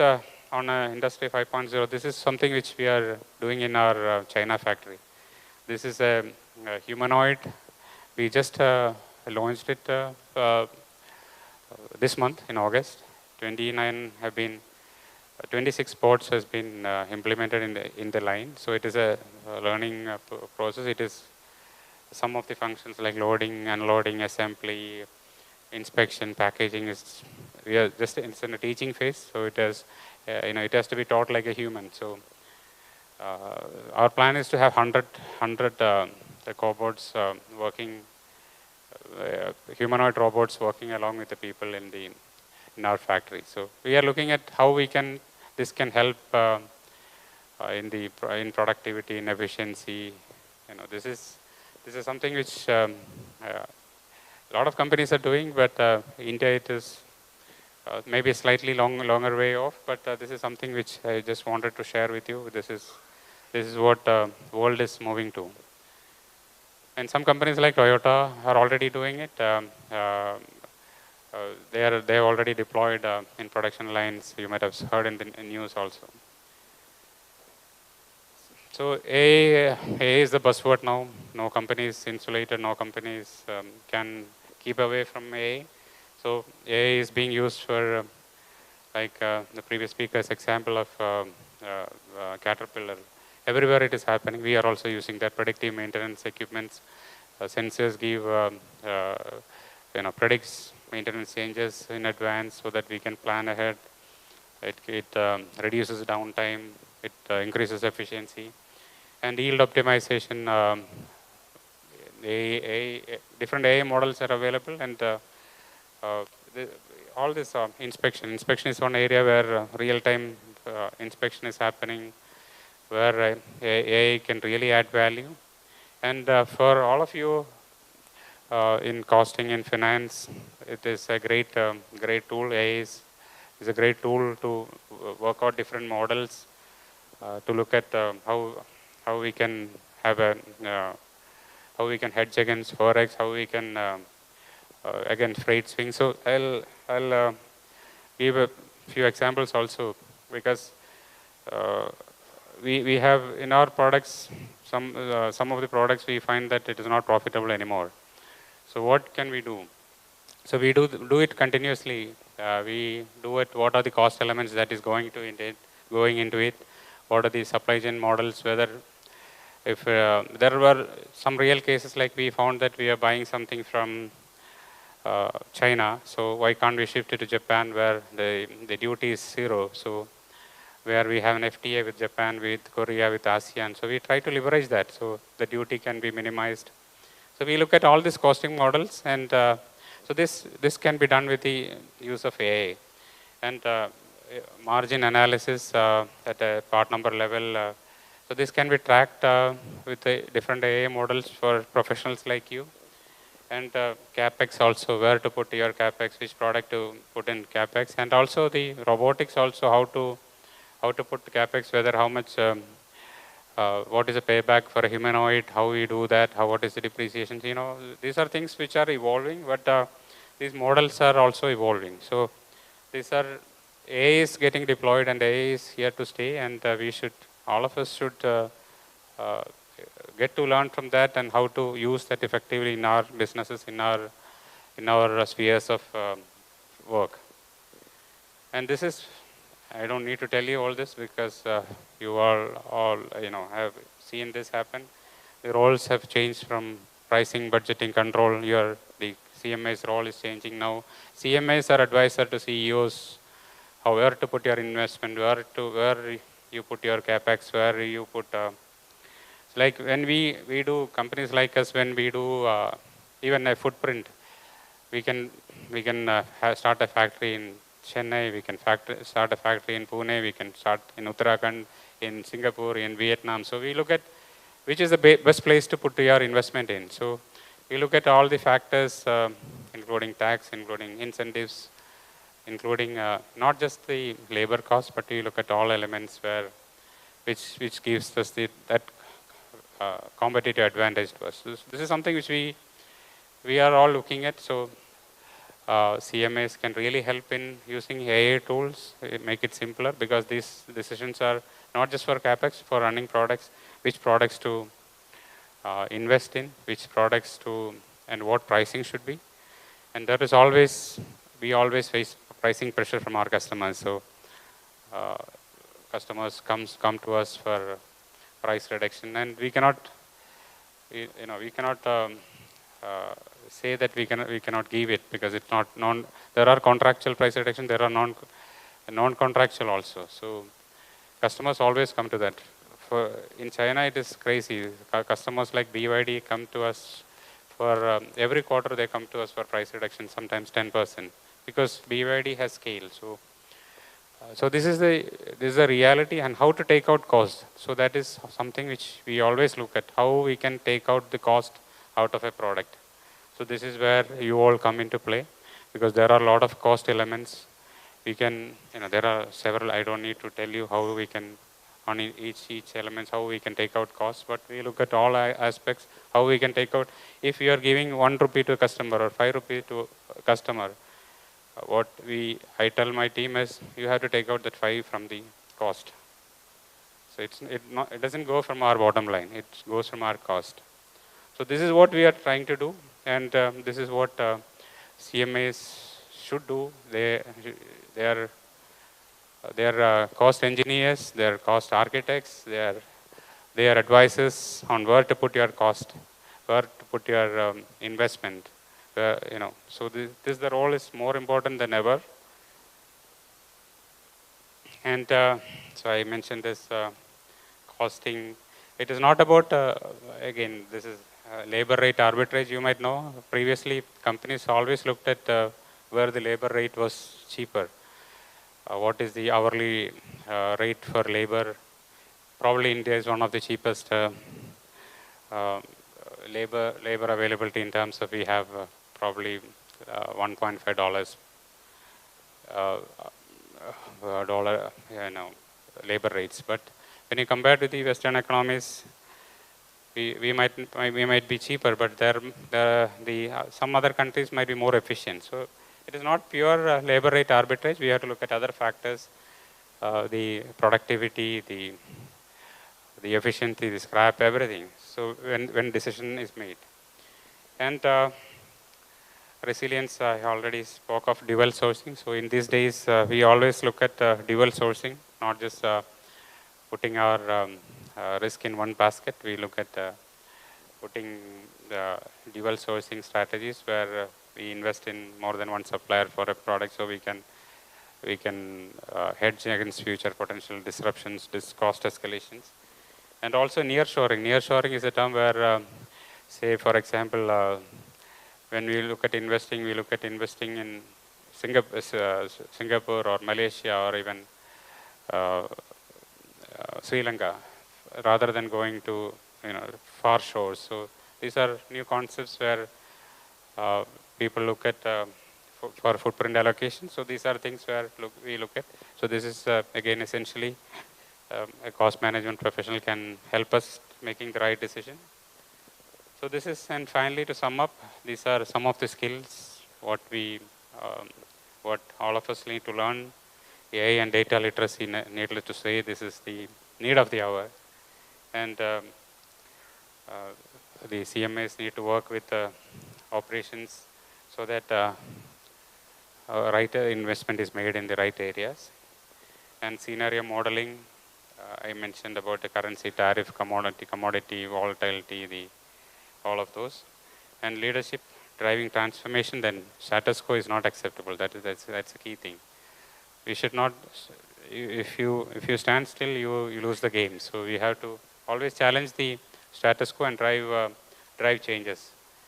And for the leadership, so leverage this cost engineering arc into smart factories, and for predictive agile, be agile, and command the enterprise future. So this is the message. So the greatest advantage we have is the people like you and me and all of us, the ambition, the agility of what we have. So on that note, thank you, and wishing you all the best. Thank you. Due to time constraint, we will have Q&A session after the panel discussion.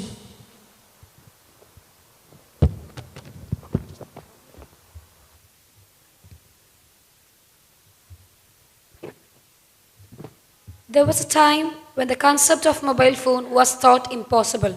Then we saw robots taking role in physical labor. Now, sir, through light or knowing, AI and robotics are finding way into finance and cost control. We truly appreciate your enlightening session, sir. On behalf of Cochin chapter of ICMI, we sincerely thank you for valuable insight, and to express it with memento and gift, we invite CMA Vinod, Thrissur chapter chairperson, and CMA Meena ma'am, member of Cochin chapter, to the dais.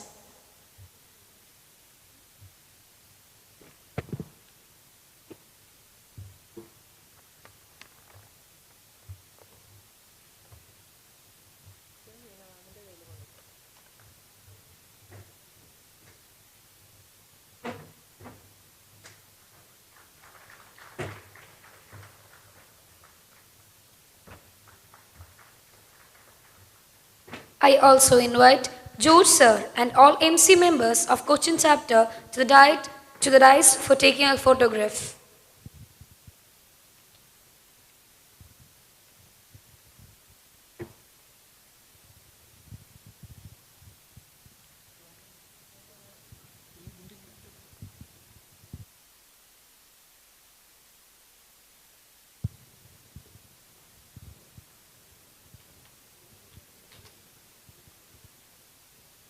Please join me in giving a warm round of applause.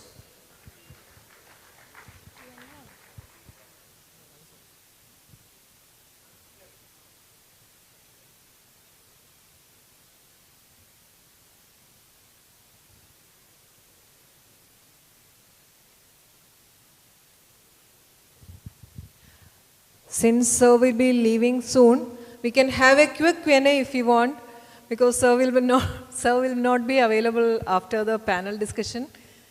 So our volunteers, student volunteers with the mic, please.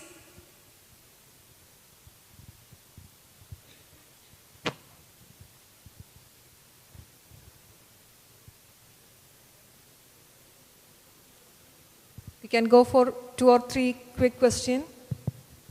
Namaskaram, sir. Sir, actually, I read in an article. We actually learned so much about EV in this room.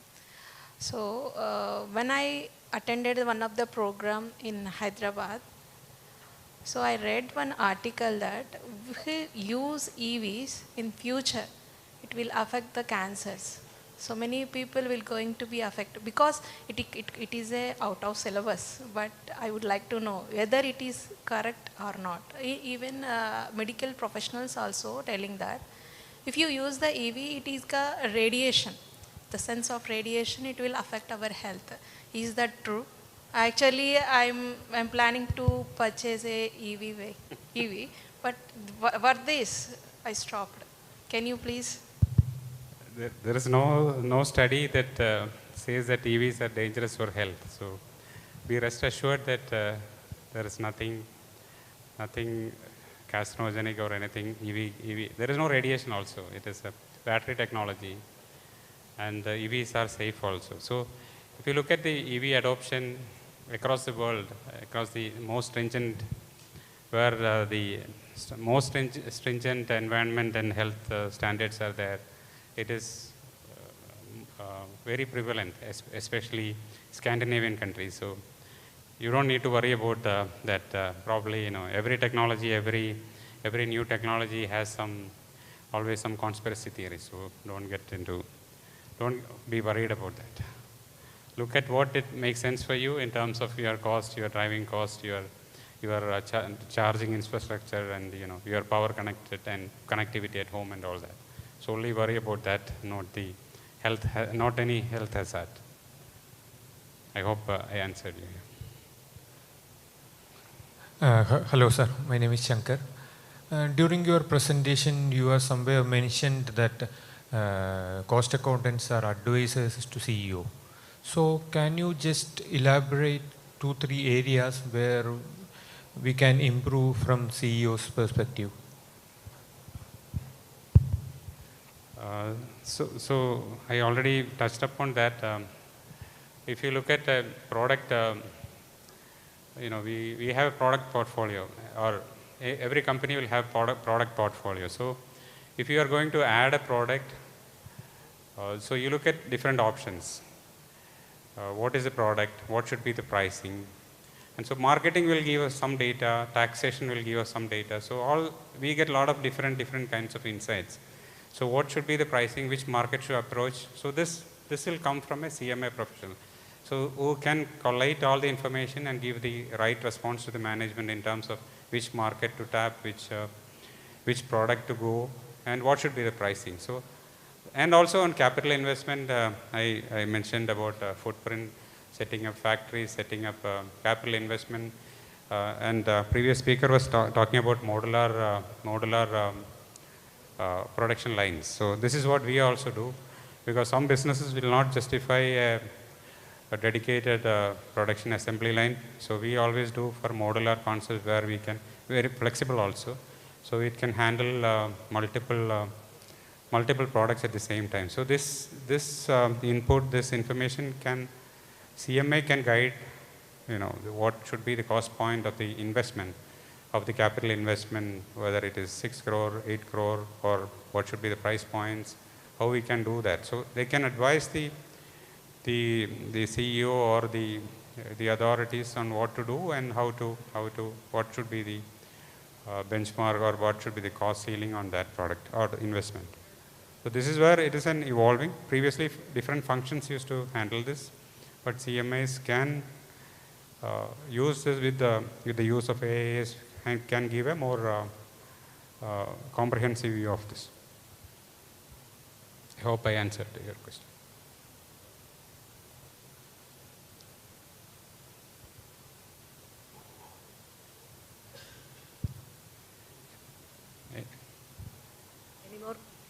Any more questions?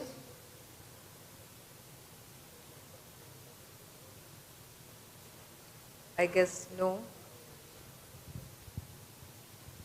So now it's time to break us for the lunch. Thank you, sir. We will now break for lunch. Kindly join us for lunch, and we request everyone to be back on time as the next session will begin 2:30 p.m. Thank you.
SIAL, we understand the importance of a smooth and hassle-free travel experience. We leverage cutting-edge technology at every touch point of your journey, from check-in to boarding. Our commitment to pioneering airport management practices ensures seamless operations and optimizes your time. We are constantly innovating. The Director Board has chalked out an infrastructure enhancement plan in line with the robust traffic growth estimated for the Indian aviation sector. These comprehensive development plans will position SIAL at the forefront of the aviation industry. SIAL is dedicated to making your journey exceptional.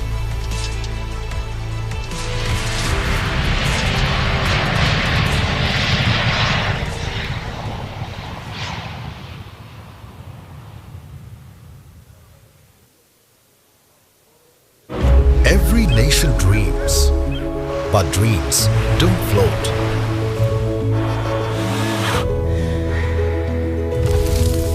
They need to be built.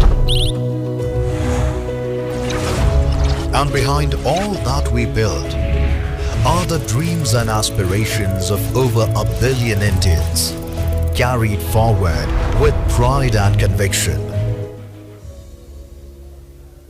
Over 50 years ago, we began that journey as independent India's first greenfield shipyard, where a young nation's maritime ambitions found its beginning. Ships at sea, we've turned strength into movement and vision into capability. But strength isn't where we stop, it's where we start.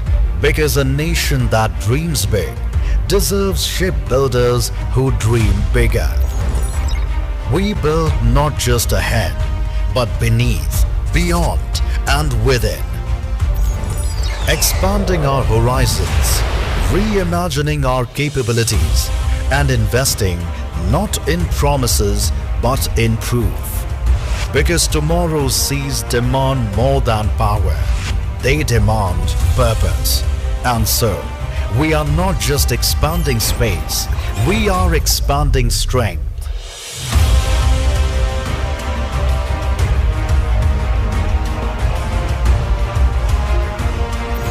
Partnering with global leaders, designing transformative strategies, advancing design, accelerating technology, grooming maritime professionals for the future,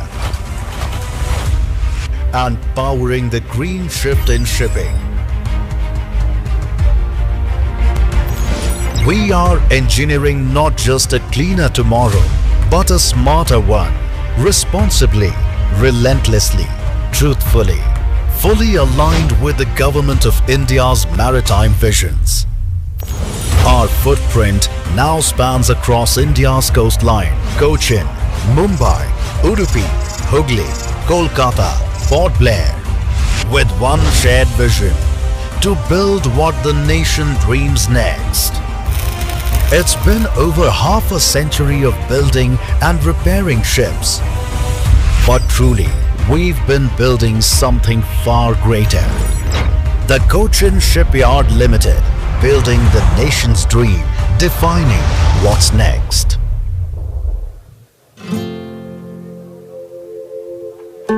sir ആദ്യത്തെ കാപ്പി അമ്മയ്ക്ക്.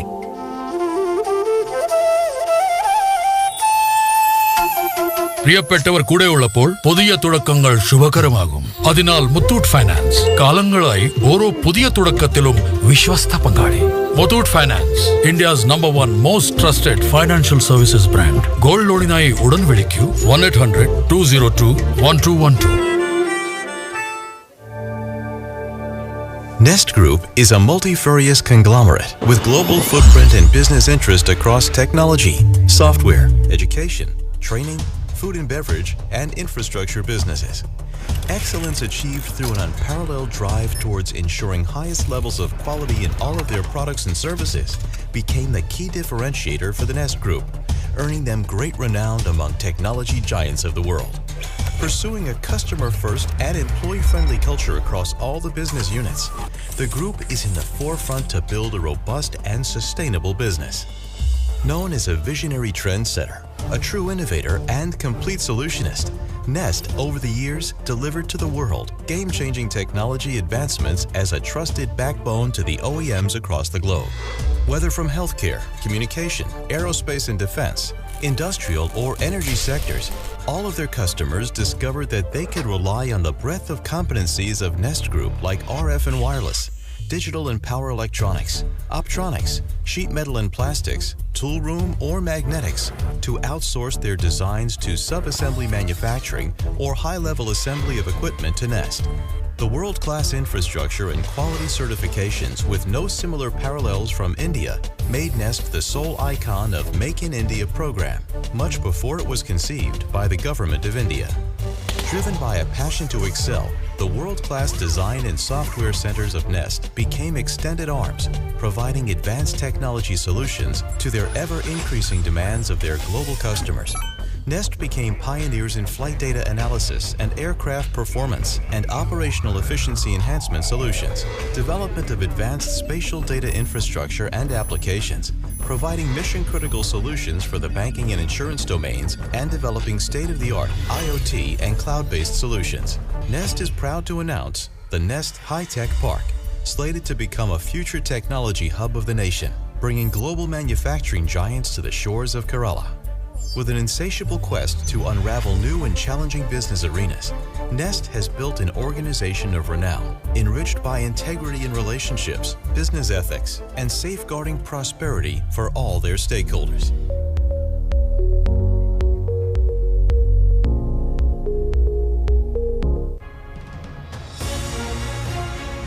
Introducing the SIB GST Power Business Loan. GST-based overdraft facility. A game-changing financial solution designed to accelerate your business growth. SIB GST Power Business Loan. Fast, flexible, and future-ready. Running a business? Need quick and easy finance? Get your loan sanctioned the same day. Enjoy attractive interest rates with minimal documents required and higher loan eligibility. We have made it easier than ever to meet your business needs. Experience a simple assessment, favorable terms, and a streamlined process. Unlock unlimited possibilities with the SIB GST Power Business Loan. Please visit the nearest SIB branch for more. South Indian Bank. Experience next-gen banking. Are you guys serious, bro? Eda, this is going to be big. Nee kando. Pande kandoronam munnil viriyenam puttan kariyodam. It's huge. Kayil nirayenam.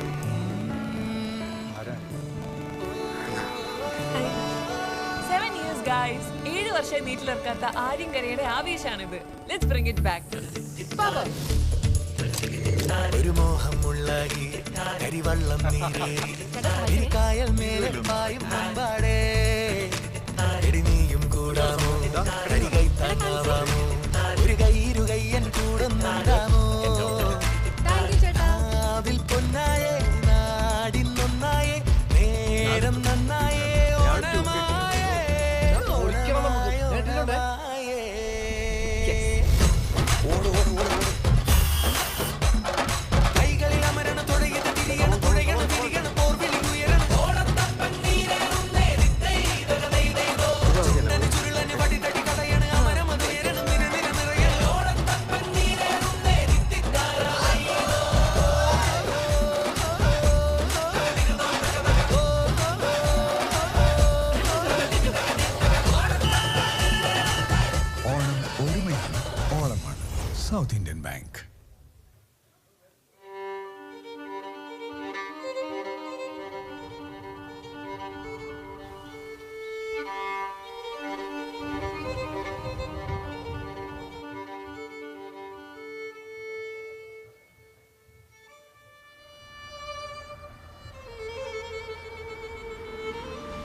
At CL, we understand the importance of a smooth and hassle-free travel experience.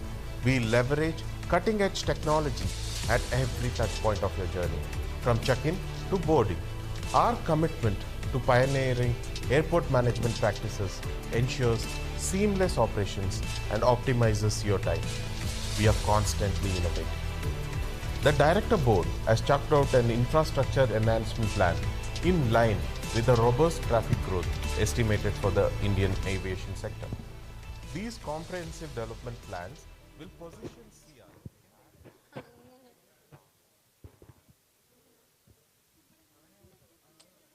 Welcome back to 9th Kerala State Coast Convention organized by Cochin Chapter, ICMAI, with generous support of our esteemed sponsors Cochin Shipyard Limited, Cochin International Airport Limited, Muthoot Finance, WFB Baird, South Indian Bank, SFO Technologies, Nest Technologies, KPBS, and KMML. We hope you had a pleasant lunch break. May I request all dignitaries to return their seats as we continue with the convention. Myself, Jayalakshmi, an intermediate student at ICMAI Cochin Chapter. In today's dynamic environment, stakeholders face a variety of challenges and opportunities, from market uncertainties to regularity changes. Cost and management accountants plays a pivotal role in navigating these complexities, helping organizations identify risk, optimize resources, and make informed strategic decisions. The discussion will explore the leadership qualities, technological capabilities, and strategic mindset required to maintain relevant and create lasting value in the decade ahead.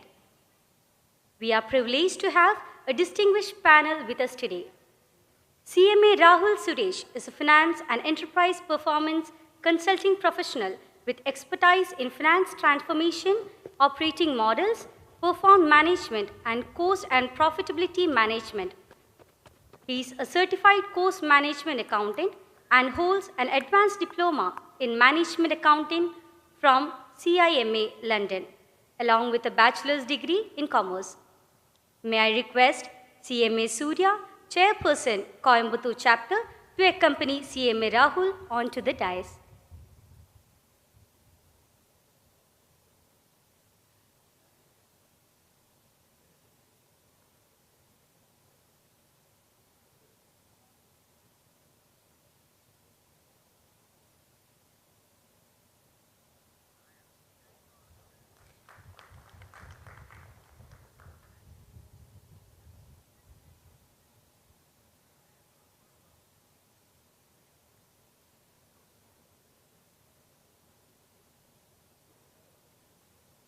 Our next panelist, CMA M. Hariharan, Founder Director of Savior Fair Management Services Private Limited. May I request CMA Usha Rani, MC Member, Hyderabad Chapter, to accompany Mr. CMA M. Hariharan onto the dais.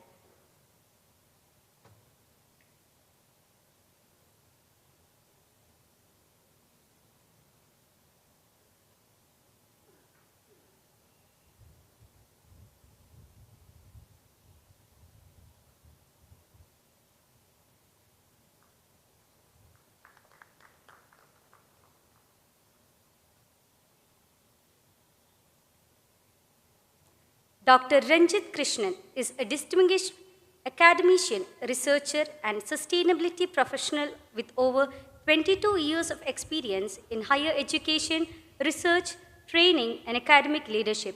He is currently serving as an associate professor in the Department of Business and Management at Christ, deemed to be the University, Delhi, NCR campus.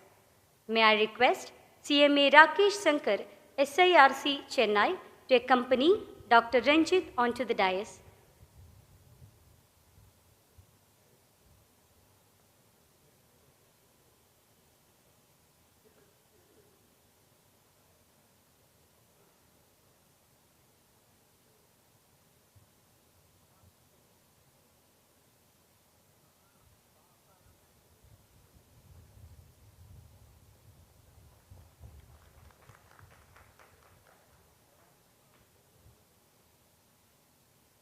Now, to steer this discussion, we are honored to have as moderator CMA Arun Kumar S., Vice Chairperson, ICMAI Cochin Chapter. CMA Arun Kumar S. is a seasoned finance and legal professional with over 25 years of experience in government, public sector, and academic administration. He has served with institutions including SEBI, Forward Market Commission, and Rubber Board, and is currently Finance Officer at National University of Advanced Legal Studies, Kochi. He is a cost accountant, advocate, and holds advanced qualifications in law, finance, and security law. It is my privilege to welcome you all to the dais. Let's hear from our expert panel as they share insights. I invite moderator and esteemed panel members to kindly take their discussion forward.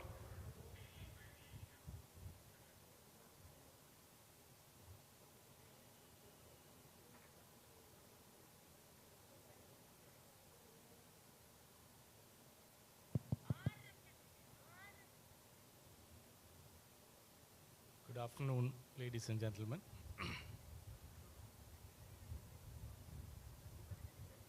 Since morning, we had some very informative and engaging sessions. The main theme of today's convention is managing volatility. So the previous speakers handling the technical sessions have made one thing clear to us. Volatility is the order of the day. You better learn to manage it, or I don't complete the sentence. As simple as that.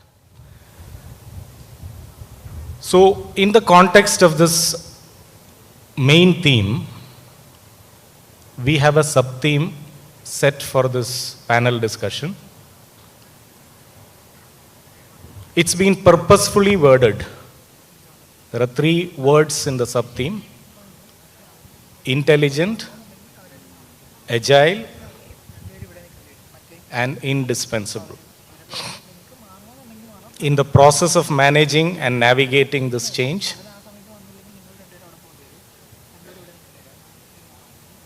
as one of the speakers had said, anticipate in advance. That is where you look for your intelligence and the intelligence skills that you would require as a CMA. Respond to that, that is what is meant by agility. And of course, at the end of the day, how you make yourself relevant and make yourself indispensable in the whole scheme of things. So we have with us a very celebrated panel. These speakers have specialized domain knowledge in 3 distinct areas. One is an academician, the other is a management expert, and the third person is a person who manages things on the ground, operation side.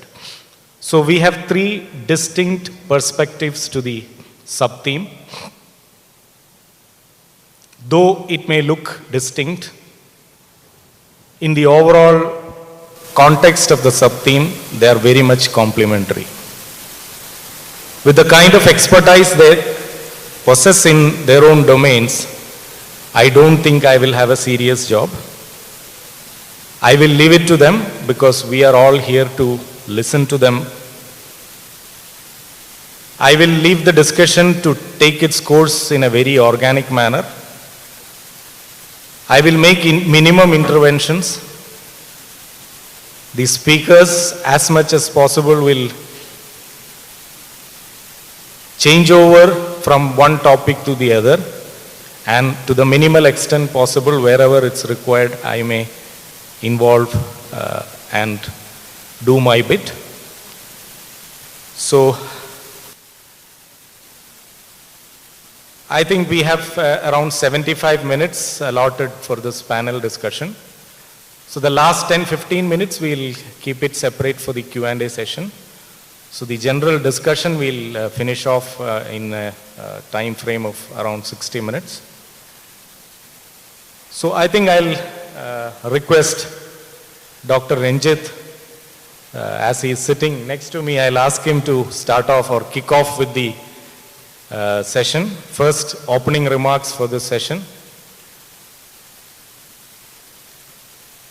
Being an academician, I would request him to concentrate more on the curriculum requirements, what the CMAs should learn and what the CMAs probably need not learn for himself, for him to be relevant in the next decade. So let's start off with Dr. Ranjit. Good afternoon. Thank you so much. I know Mr. George for the last 16 years, and I always admire his risk-taking abilities from the time I know him. So again, he has taken a big risk of calling me because I am a law faculty and we have the bad habit of speaking while others are sleeping. And particularly in an afternoon after a sumptuous lunch, to listen to the academia side and linking it to intelligence, agility, and the indispensable approach. Mr. George has taken a great courage. Thank you so much. So, we are living in a world where we have a lot of resistance to change. I still remember when I completed my post-graduation and started working, what I scored in the post-graduation was the sole parameter to assess my performance. I got good marks, because of which I got into a good college as an academician, as a faculty member. But today, if you see, what you have scored in your academics is just one parameter to assess your performance. There are various other aspects where you will be judged. And it really echoes to the famous saying of Toffler, which probably you all would have heard. The illiterate of this 21st century is not that person who cannot read and write, but he is that person who does not show inclination to learn, unlearn, and relearn. I can see various cost accountants sitting in front of me with at least minimum 10 years of experience. And in this 10 years, ever so many times in their professional life, they would have learned, unlearned, and relearned. That process is going on. It's a cycle. And that is what is actually happening in academics, and that is the reason why we always should have an academia regulatory industry connect to move forward from university education to universal education. Mere acquaintance with books and what all things are taught with the help of blackboard is not going to constitute education. Even in the university, when we teach, it's a challenge. Students don't need to understand what is the theory. It's all a matter of simulation learning these days with practical approach, caselets, case studies and all. So, if you look at the curriculum of CMA, since I was also involved in some of the curriculum development, particularly for some of the certificate programs and all, I must say that the institute is ahead of times in terms of revision of syllabus. But up to what extent we are making use of that curriculum in our jobs or in our working sphere is always a matter of concern.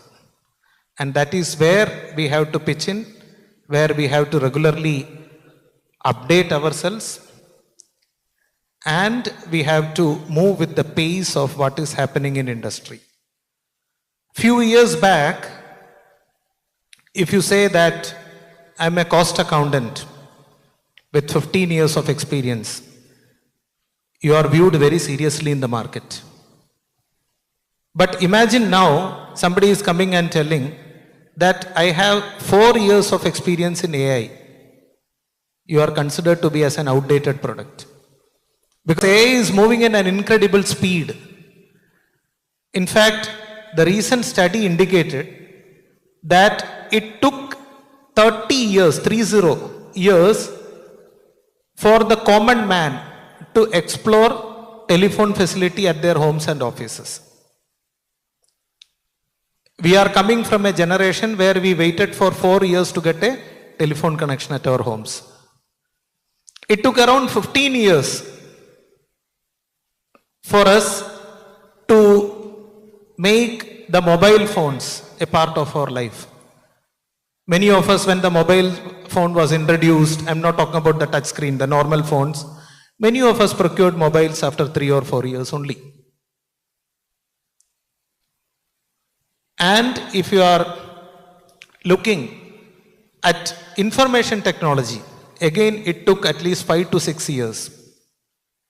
But the study indicates that it took just 8 to 11 months for a common man and citizen across the globe to accept and utilize artificial intelligence.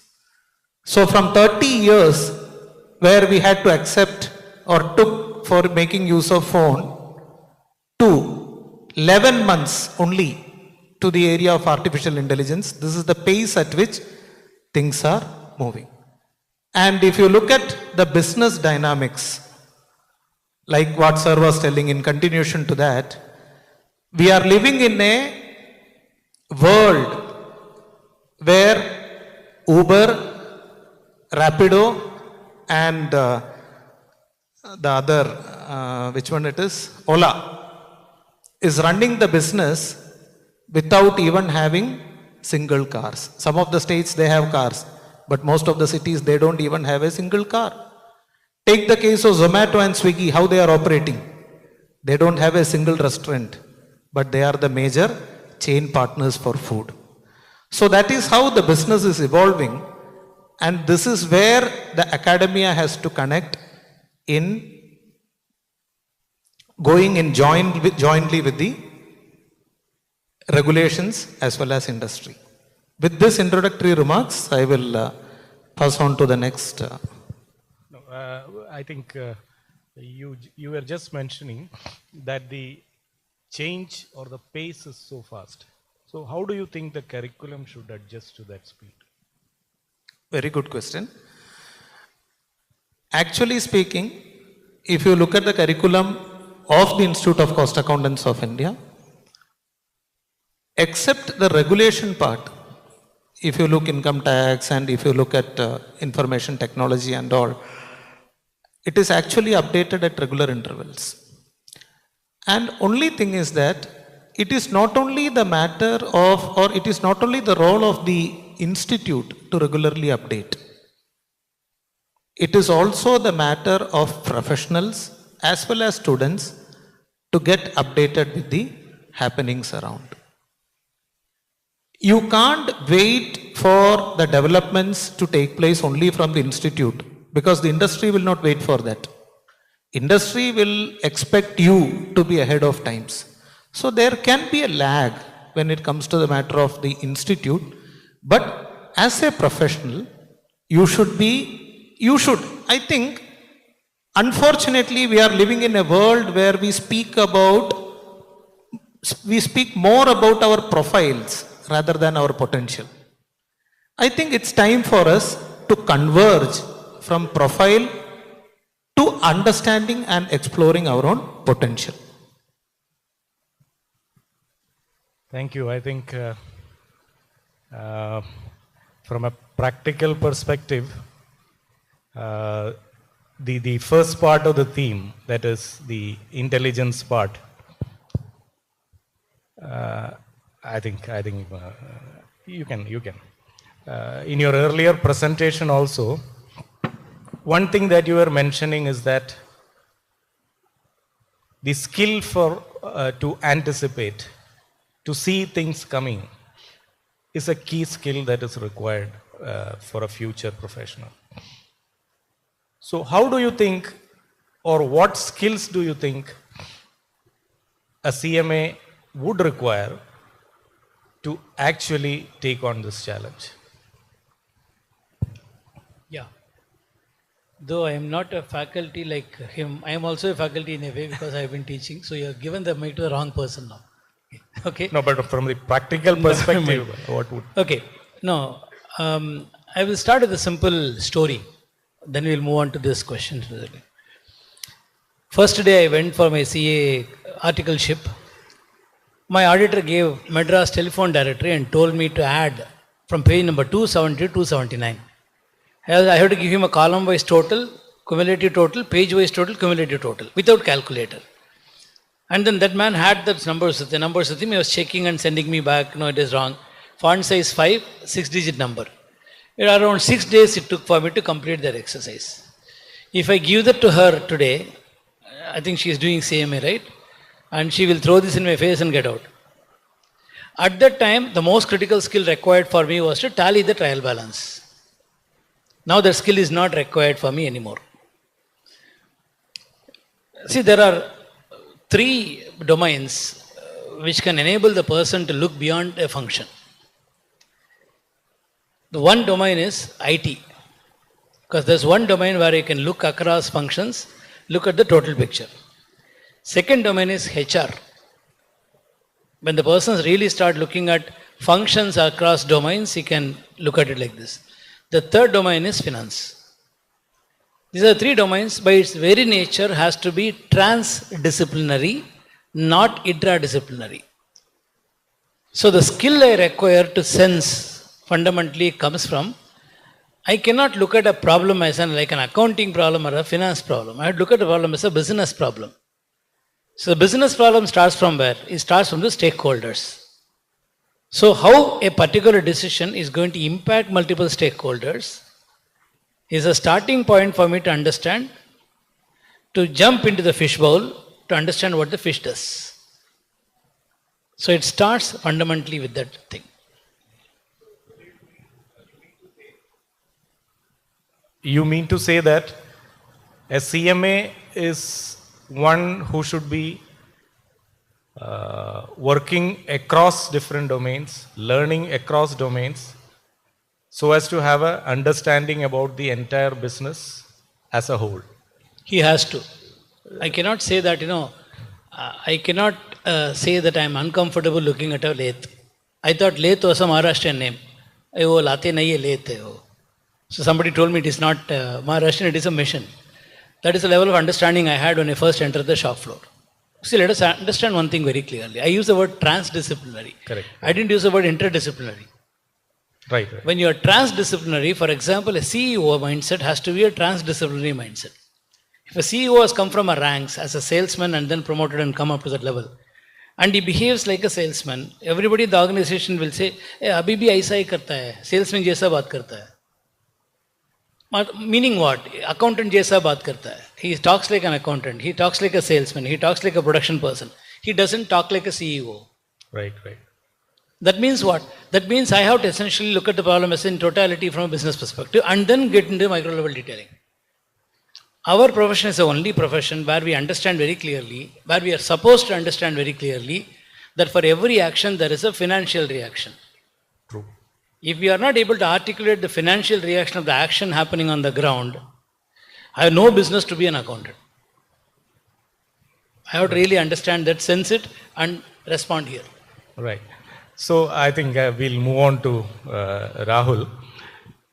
What, according to you, would be the requirement within the organization in the domains in which you have expertise, where what these 2 gentlemen, one was emphasizing on the academic requirement and Mr. Hariharan was emphasizing on the understanding the business as one entity in the full sense of the term.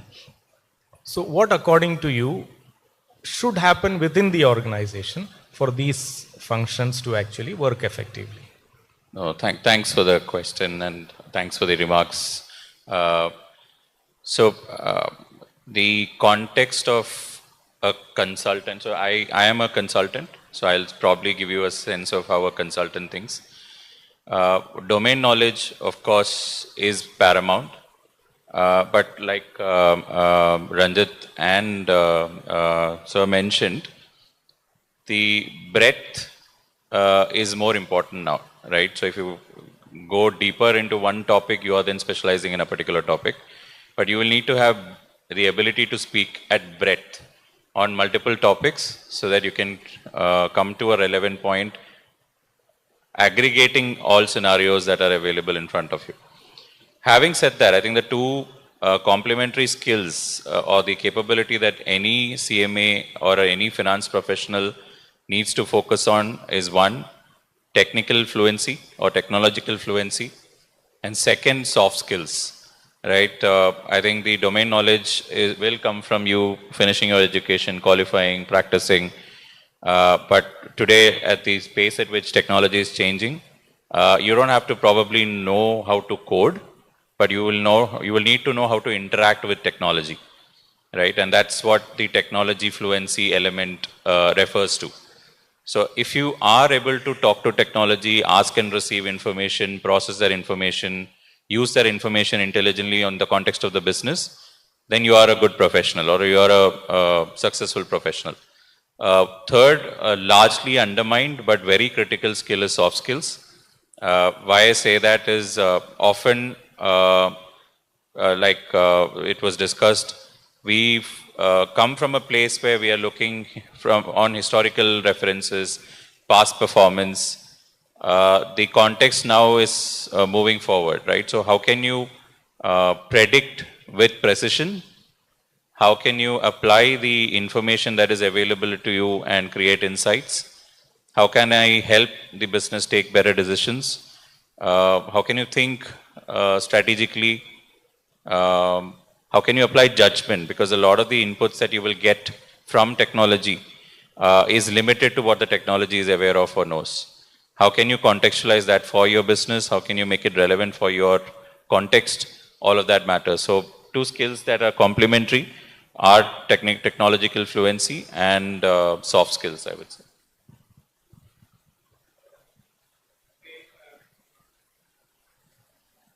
If you are asked, which of these will you rate first? And if so, means, and what will be your justification for doing so? So, if you ask me, I think I'll rate domain, technological fluency, and soft skills in that order. So I was conscious when I said it in that order. Because I think the domain... And that's precisely why Correct. So I think the domain knowledge, again, comes from how well you apply your principles and concepts. And that's not something a solution can teach you, right? So that's how you apply what you've learned in the way you work or in the place you work.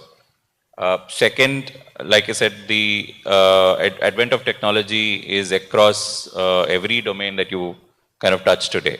Now, if you're not able to fluently interact with it, you will probably fall behind another person who is able to interact with it seamlessly. Third, soft skills is because that's how you will stand out. Because the first and the second is often teachable or trainable. Soft skills is something that you will acquire, right? And if there is a conscious effort to kind of acquire the soft skills, then you become more relevant in the organization. You grow faster. Your conversations are much more meaningful for the management. Because you're then telling a story basis numbers. And like you rightly said, everything, unless you put a dollar value to it, is just a concept or an idea on a piece of paper. So the moment you apply financial, or convert the concept into a financial business case or a value proposition is when it comes to life.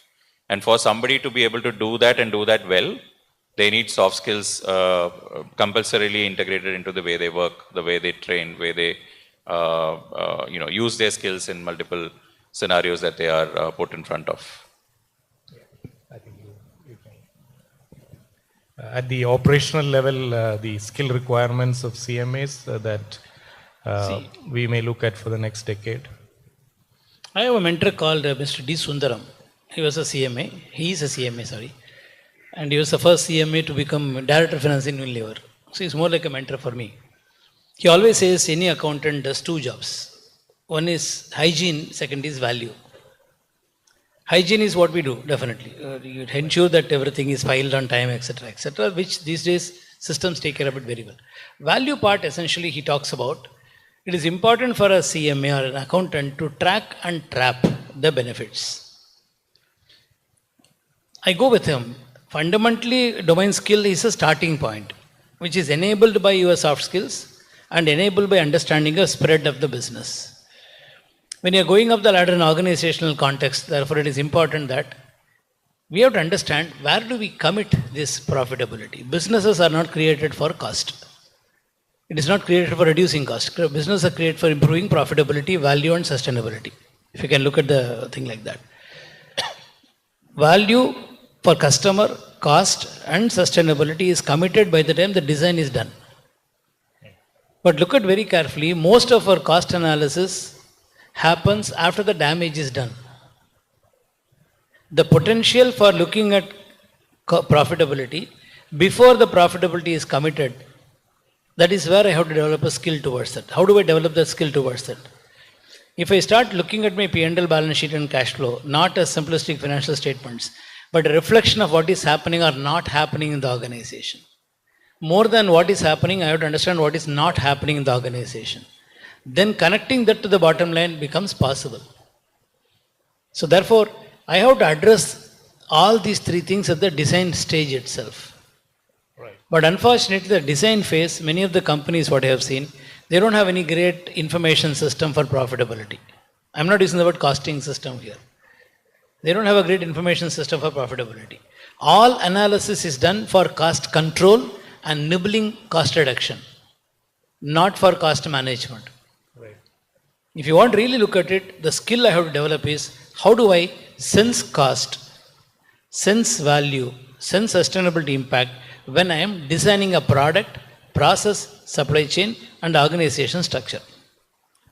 So you mean to say that we need to start the exercise at the designing stage itself? And one of the speakers was mentioning about something like digital twins, where you make simulation model well before the business actually commences or starts off. You talked about twin. Yeah.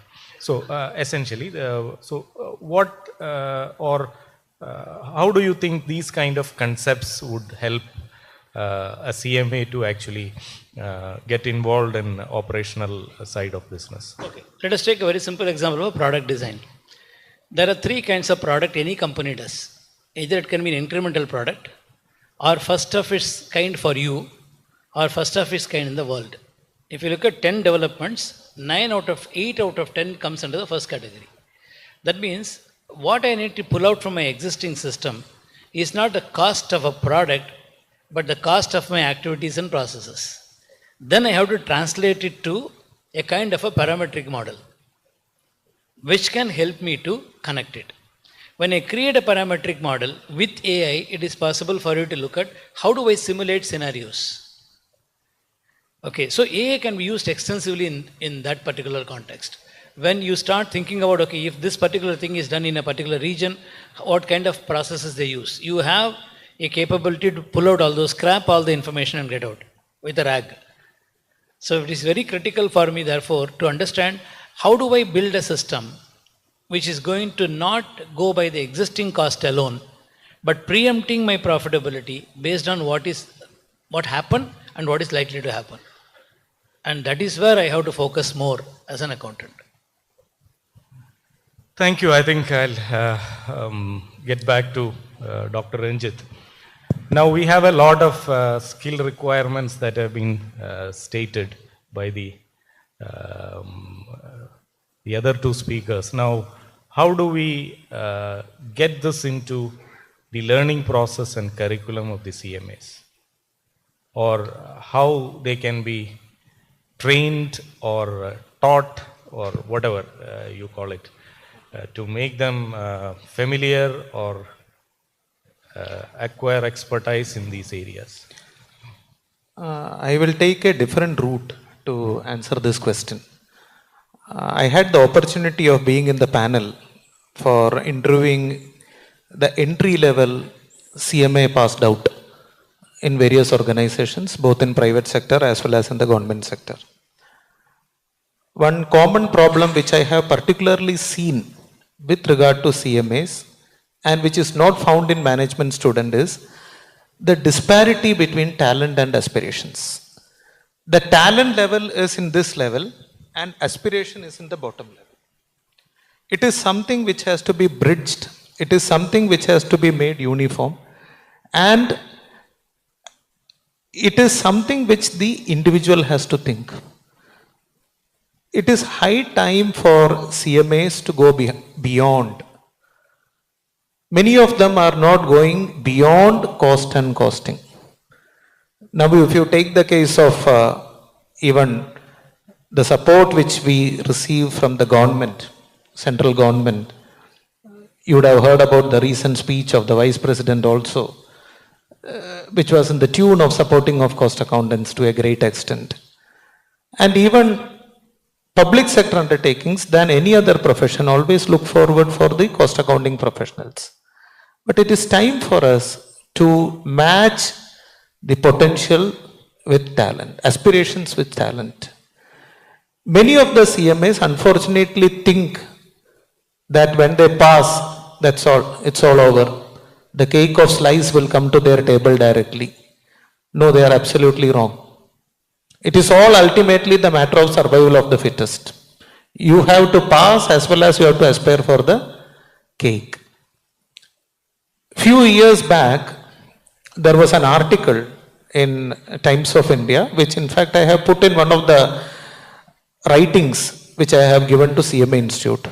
And that is about falcons, eagle. Correct. It is believed that the lifespan of eagle is supposed to be for nearly 20 to 22 years.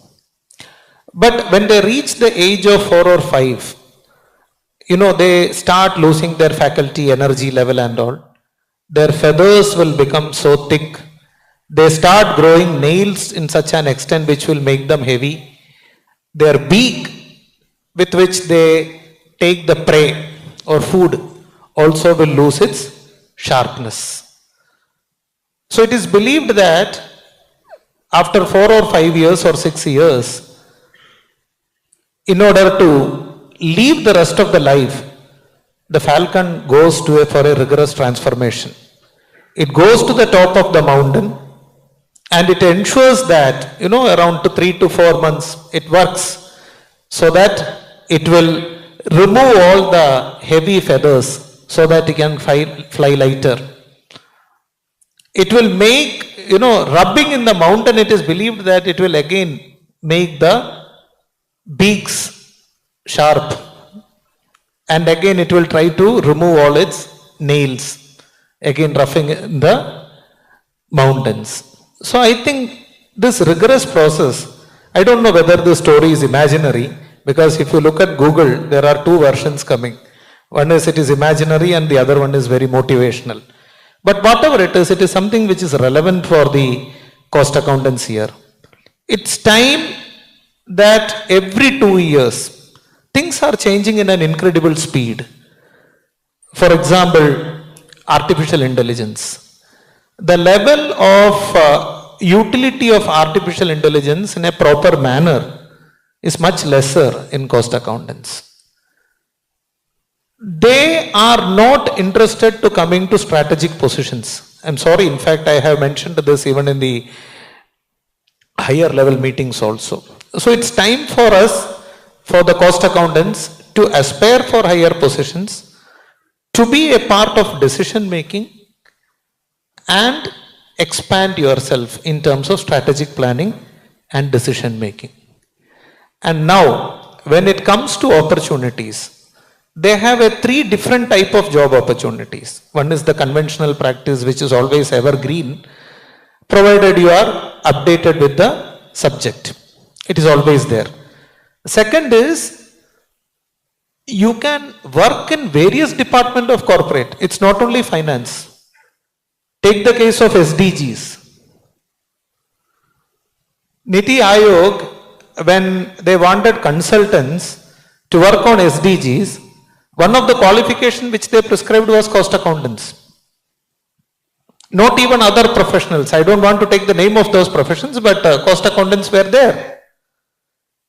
But unfortunately, when I spoke to somebody from Niti Aayog, they said, sir, nobody is applying. Though cost accountants are eligible, they are not applying. We are telling, we are spreading by way of word of mouth. Take the case of SDGs, take the case of sustainable finance, take the case of climate finance. And you all will be knowing that on 17th of August, last week, the Minerals and Mines Act got the assent of the President. The bill. Very soon the rules will be notified, it will become an act. Imagine the role which can be played by a cost accountant. So there are new and modern avenues which a cost accountant can grab rather than the conventional job of cost audit or costing which they think to do in their organizations. So there are opportunities, only thing is that they have to keep the opportunities. And to grab the opportunity, you know, I will always, I don't know whether it is a good example. Take the case of an auto driver. He is always alert. Somebody is calling from any corner, maybe a clap, you know, he will look at his customer. That speaks about the agileness, what we have as the second point. I think the same agility is much needed, even for cost accountants also, to grab new areas. I just used the word of auto driver to relate it to the agileness, and I think that is what is needed for the cost accountants. And of course, the utility of AI, then making their own work more easier, you know, so these are things which they should think or keep in mind. Bring to the second part of the theme, agility. Now, I think to Mr. Hariharan, agility when it comes to, I think in your presentation also you were mentioning about even the response has to be very quick. That's what I think the three key words that you had in your presentation. One was that the response has to be very quick. So or a cost accountant, how a cost accountant can be a part of this process, whereby this response time or what you call, which decides the quality of that particular response. So in that process, how can a CMA contribute? See, we have to essentially move from, when I say move from, I'm not telling leave that place. Move from looking at the numbers after the event happens to the level when the event actually happens, then move towards preempting the event. I'll take a very simple example. Talk about price variance. If I'm going to report the price variance in the end of the month and then analyze it, it doesn't make any sense. Price variance has to be analyzed at the moment the variance happens. Yes. Similarly, when you talk about something like an usage variance and efficiency variance, I'm talking at the very, very base level control systems I'm talking about. I have to go to the ground level. First of all, I should go to the shop floor and then be there, soak there to understand what exactly is happening there. I cannot look at the numbers and try to say that it is going to be like this. Sorry to say this. In fact, when I was working in a steel company, there was an accountant, cost accountant, who was working there, and I told him, come, we'll go to the ladle furnace to see her because there is an item called penal puncture. I don't know, sir, there should be some penal charges. So we'll go to the shop floor to observe what is happening there. Sir, it is very hot there. You're supposed to go there only. You cannot sit in the AC room and do costing for a steel plant. I thought of putting him inside the furnace to check exactly what is happening. I was actually boiling more than that furnace. When I went to the ground area, we discovered it's not penal puncture, it is panel puncture. He did a typo and continued to live with it for at least 5-6 years. If I don't go to the ground and understand the ground reality of the processes, it is a long shot for me to even think about at what level it is getting committed. I'll give one more simple example that will make it clearer. We're working in an ice cream company. In an ice cream company, you go to the thing, you find that we report our losses. The loss is 2.5%. Material loss is 2.5%. Whenever the 2.5 becomes 3%, they raise a question. When it falls below 2.5, they don't raise a question. The simple answer, what is coming from the plant was, if it is less than 2.5%, they say operational efficiency. If it is more than 2.5%, more changeovers. That means what is driving the cost here was the change. Every time I change over, I lose 20 liters out of 220 liters. So these guys optimize the whole thing as a 5-lot production and standardize the 2%. If you draw a graph of that losses, it looks like a variable cost. It is not. So if I don't understand how the behavior of that thing happens at the resource consumption level, how do you think beyond a call of what lot I should look at? Where am I supposed to focus? So if I have to really sense and respond, if I have to be agile, first and foremost, we have to come out of the reflection and go to the real picture. Our numbers are reflections. The real picture is resource consumption. And the resource consumption origin is coming from the way it is getting committed. So first move there, then from there we will move to the next level. And that's the way I look at it. So he has to be on the ground first. Has to be, sir. Get off your seat and go to the ground. Like my guru Shoji Shiva says, jump into the fish bowl to understand what the fish does. Don't look it from outside and say what the fish is doing. You can't even understand. CMA profession is not something to be seated in an AC cabin. You have to be on the show floor. Costing is not an accounting subject. Costing is an operation subject. If it is an operation subject, we should give that respect to that subject and go to the ground. We cannot look at the P&L balance sheet and come to any conclusion.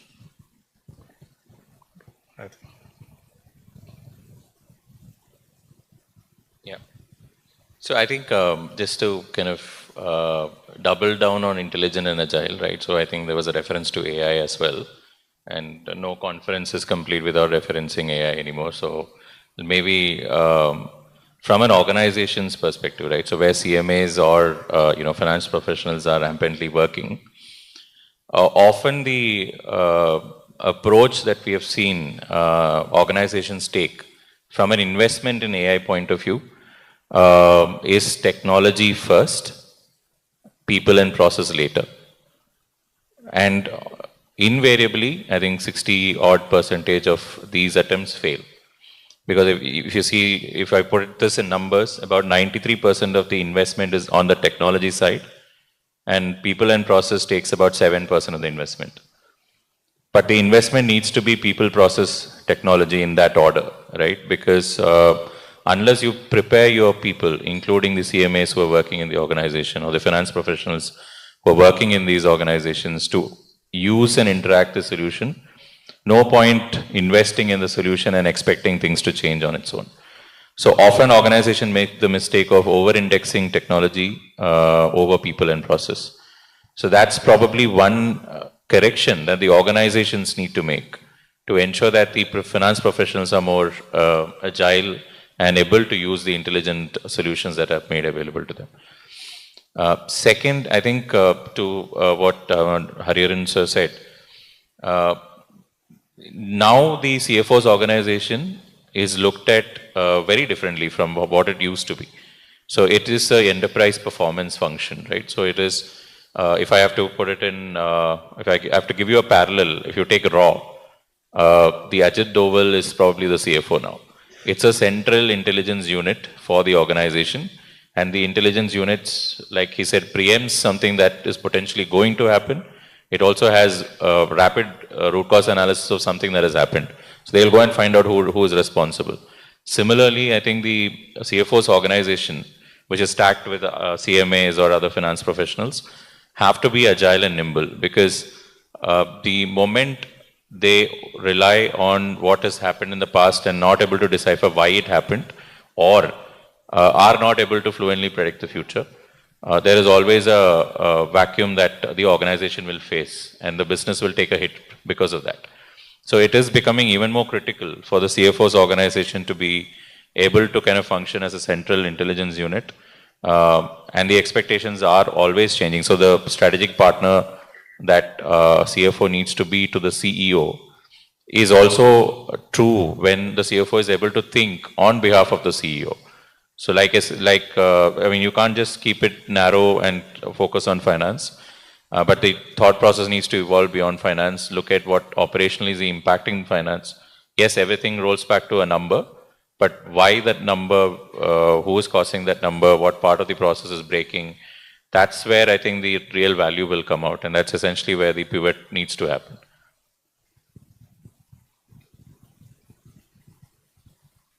I'll just add an example here that makes sense. For example, you take the case of jewelry business. Almost 40-45% annual sales happens on 2 days in the year. ATDT, Akshaya Tritiya, Dhanteras. Akshaya Tritiya comes anywhere between April 15 to May 15. Now look at how the way MIS is a misinformation system.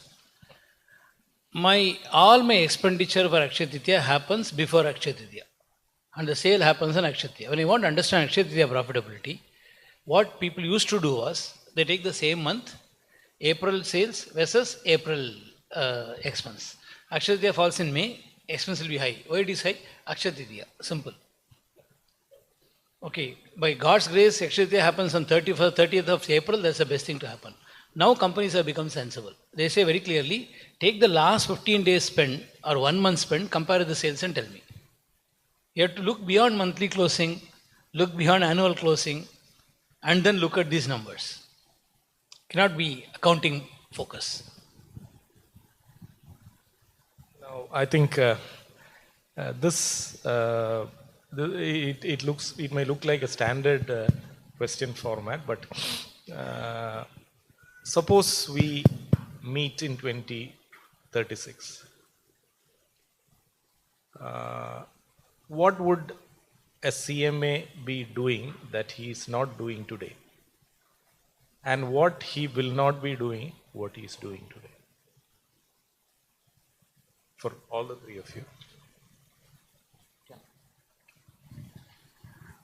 See, I foresee, like any of you, I also foresee a huge facelift when it comes to CMAs in 2036. But again, the Darwin theory will apply that the fittest will survive.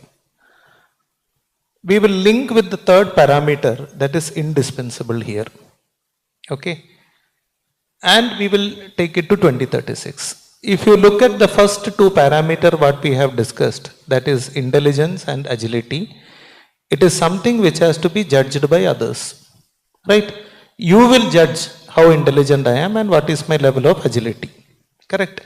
But when it comes to the third parameter, indispensable, I think it is more of a self-introspection rather than judging by others.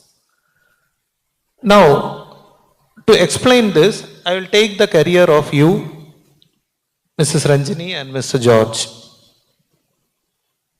because you are the three about whom I know. If you look your career, you are indispensable not because of your qualification but because of your skill sets.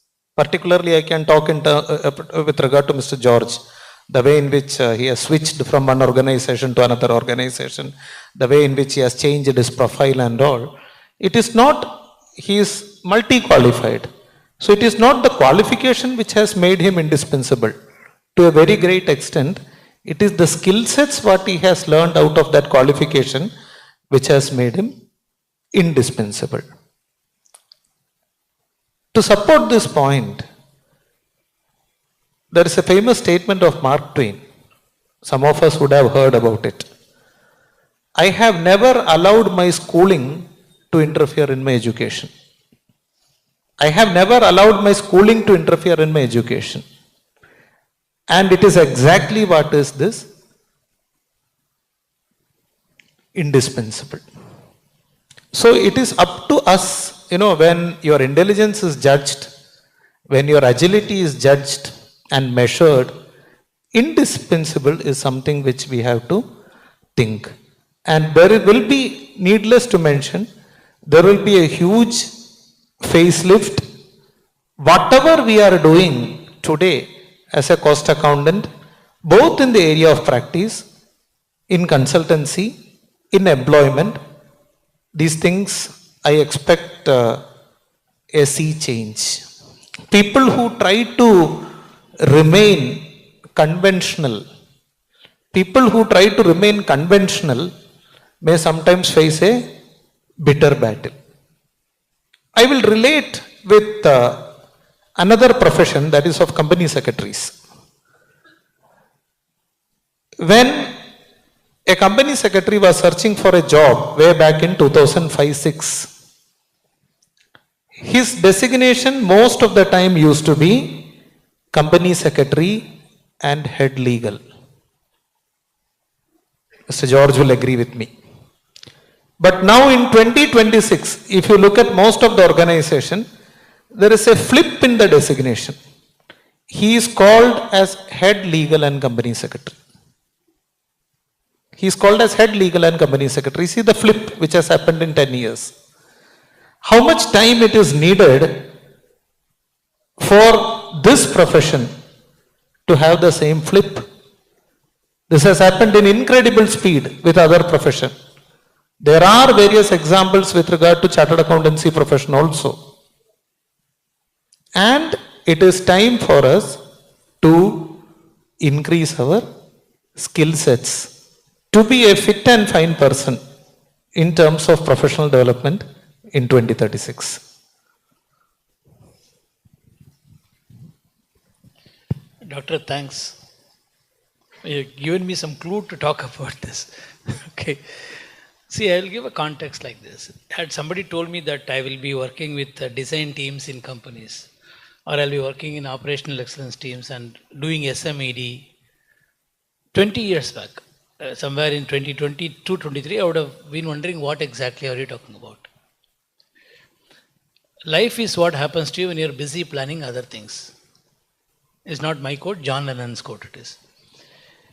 We have to essentially pick up things as we go forward. We cannot go with one skill and then try to look at it. By sheer qualification, I'm an accountant, commerce, CA, ICWA, whatever be it. But what I'm doing, can I say it is not related to that, it is absolutely related to that. When people ask me, what do you do? I said, my consulting is on the asset side of the balance sheet and stops at EBIT. I don't go below this, I don't go to the liability side. Put it very simply, when you're in operations, you look at that in the dimension. So I look at something like this. We have to really see that the speed at which we have to pick up new skills has increased, has to be increased now. Just like in that product development space, we say when the product life cycle comes down, your development cycle time should come down. Otherwise, you cannot catch up with the product life cycle. Similarly, when the speed at which the environment is changing is so fast, my learning cycle has to be much faster. It is not a long cycle learning process anymore. I have to pick up as I go further. So 2036, I will be heavily, when I say I am talking about CMA, will be heavily technology driven and soft skill driven. Like why adding multiplication has become redundant, like that all hygiene will become redundant. Cost audits, statutory audits, everything will become redundant. That's the way I look at it. Excel will become redundant. Exactly. So the question is, you can automatically get the things out without any difficulty. I was doing this thesis, Doctor knows definitely well about it. I was trying to check whether my numbers are correct in my full thesis. That fellow took hardly 2 minutes to get that output and said that this is one number in Sobel test is 2.8534, you're written as 2.8533. This is a kind of error finding it does. So whatever we are doing for hygiene will be absolutely redundant. Sorry. See, let us discuss this with an example of evolution of cricket. Correct? We have seen test matches those days where the fourth day used to be a off day. Right? Rest day. Then it was 5 days continuous. People used to go to stadium and watch. They had tremendous patience. Probably Sunil Gavaskar batting for the whole day may make some 30, 40, 60 runs. But with passion, people used to sit and watch. Then came the next era of Sachin Tendulkar, Rahul Dravid and all. If you speak about those players, today, I will not use the word unfit, but in modern context, they may be misfit. Correct. Today, because we are talking about Abhishek Sharma and Vaibhav Suryavamshi. Having said that, there were some players who were ahead of times even those days also. Take the case of Viv Richards. He was a contemporary to Sunil Gavaskar or any other players, Dilip Bensarkar and all. But he was ahead of times in terms of his batting skills. So I think that is how, either we win, lose or being explored when there is an evolution. And some evolution may at times not only delete our story, but are capable of deleting the history itself. And that is where we have to be very careful when we speak about our own futuristic approaches. I can understand it very clearly because I am in my 40s and I am teaching students who are in their I am in my late 40s and I am teaching students who are in their early 20s. 2-generation difference. So imagine up to what extent I have to be agile to deal with them. Not that easy. And when I go to the class thinking that I am reasonably agile, by conduct they may sometimes tell me, sir, you have to work a little bit more to be more agile. That is the pace at which even educational institutions are also working. You don't need me to tell. You are seeing much complicated system than me. So imagine what will be the fate in 2036. Sir was talking about AI driven, but I am thinking not only it is AI, at that point of time there will be tremendous significance for AI ethics also. AI ethics. Because we will get to know about AI ethics much later. We are talking about EV cars here. EV cars. And we are talking about its advantages. And we introduced EV cars in India 10 to 12 years later as compared to China. Right? And China was widely using EV cars 12 years before. Now, recent studies indicates that there is a research study, you can say, driving EV cars in a closed manner with air condition and all, the impact of the battery is creating mental syndromes in people who are driving it for a very long time. It is creating mental syndromes because of the heavy presence of lithium or whatever it is. Technically, I am unable to tell. Yeah. So, China is going 2 to 3 steps ahead. Now they have, here we are still facing about what are the charging issues. When I charge my car, I am not getting 200 kilometers, 300 kilometers. This is what we are thinking. We have not so far thought about mental syndromes. Whereas China has already started thinking about it and they have started already facing such type of difficult situations. So that is actually what is the time lag. And when we speak about 2036, I think we should work in such a manner where we should also try to mitigate this time lag to a very great extent. Then only we will be in a position to compete globally. Who knows, in 2036, the cost accountants will be competing internally or globally. Its time only has to prove. Yeah, I think next 10 years, right? So the transformation is going to be continuous. It is not going to be episodic. So it's not like there is an event, we transform, we wait, there is another event, we transform. It's going to be continuous, rapid. Having said that, I think the way finance as a function will evolve, you will see a lot of high volume, low value activities getting automated, eliminated, done by systems. The contribution that a finance professional needs to make will pivot to high value, low volume kind of interventions. Right? And for that, I strongly believe CMAs have huge potential to become indispensable in the next 10 years. And again, don't restrict or would not restrict themselves to finance, right? Because you have to be a business centric, technologically acute, and good storyteller, let me put it that way, right? Because unless you are able to communicate what you want to communicate in limited words or in limited slides, slides might be, extinct by the time that we hit 2036. It's more about how quickly can you convey what you want to convey so that the decisions can be made and the impact that you can have on businesses will be significantly different if you are able to be savvy when it comes to applying your judgment. Like Hariharan sir mentioned, soft skills will take precedence. So as CMAs in the next 10 years, where I see ourselves contributing a lot more is not restricted to finance. You will be a business professional.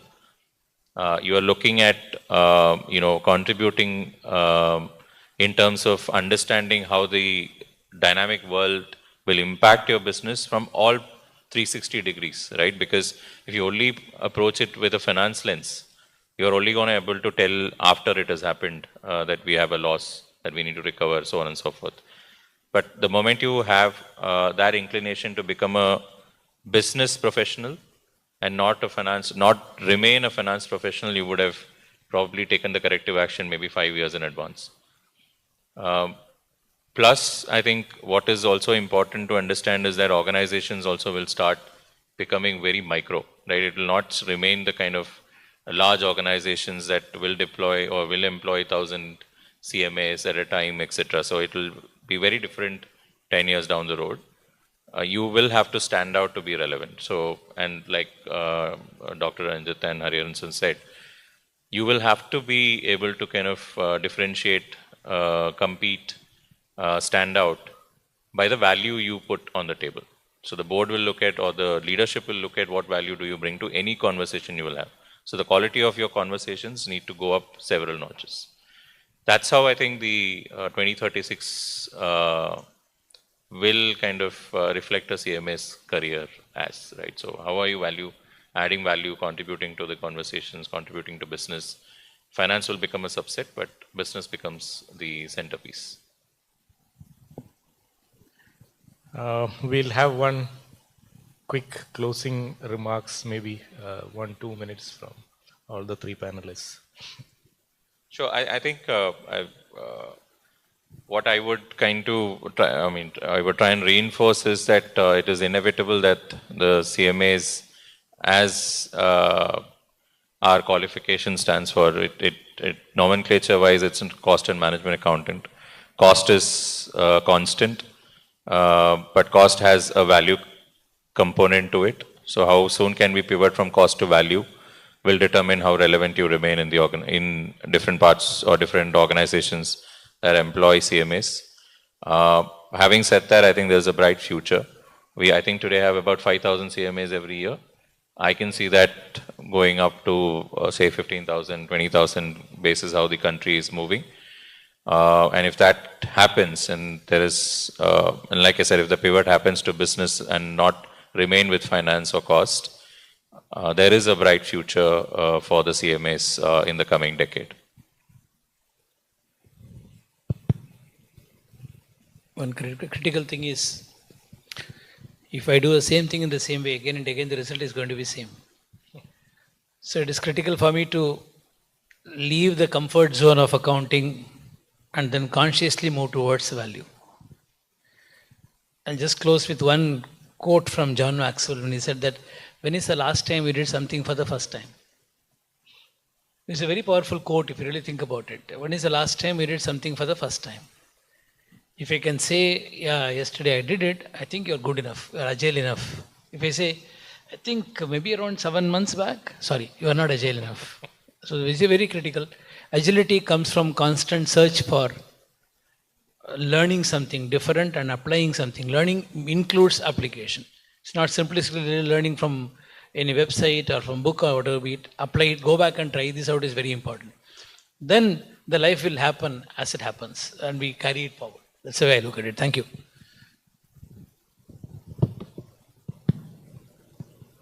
Not to surprise you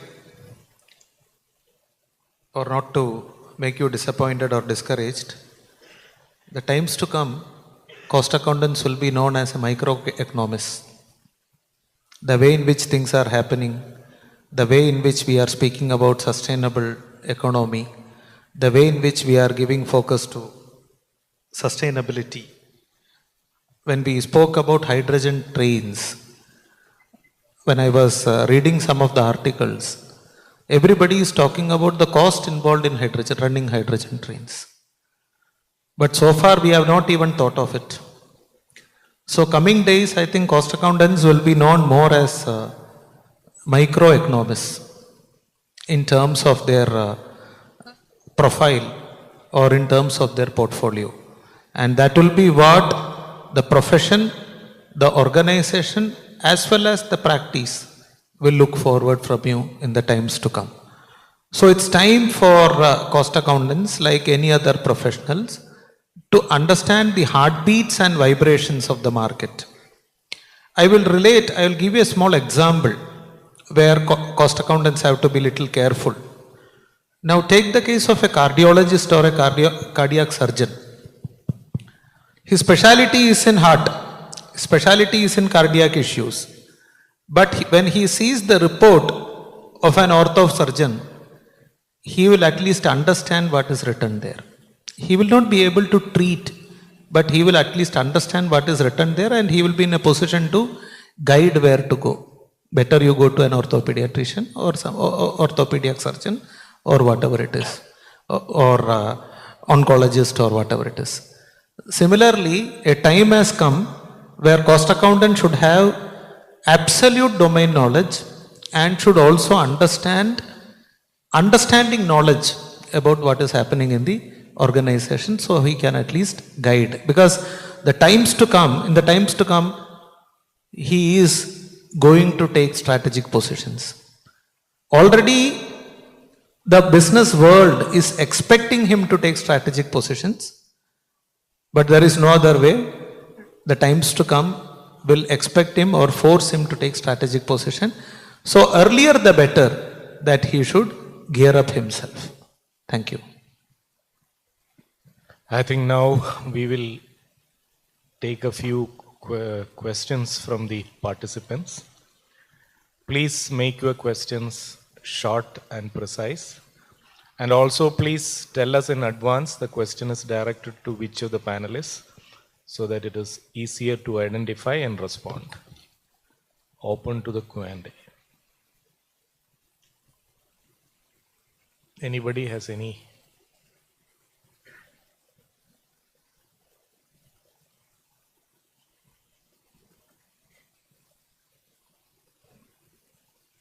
It's time for Q&A session. I request those who have questions kindly raise their hands and our volunteers will provide you mic. Volunteers, please be ready with mic.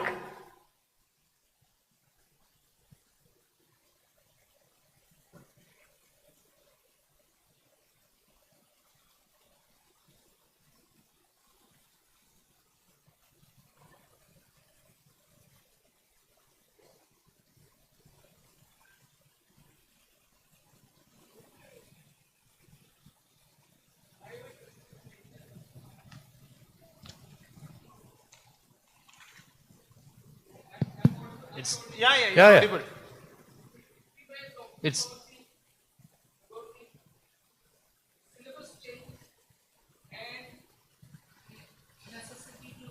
say upgrade yourself for the students. Now, let's talk about the current CMS. See, CMS with 10 years experience, 20 years experience, and they have decades ahead.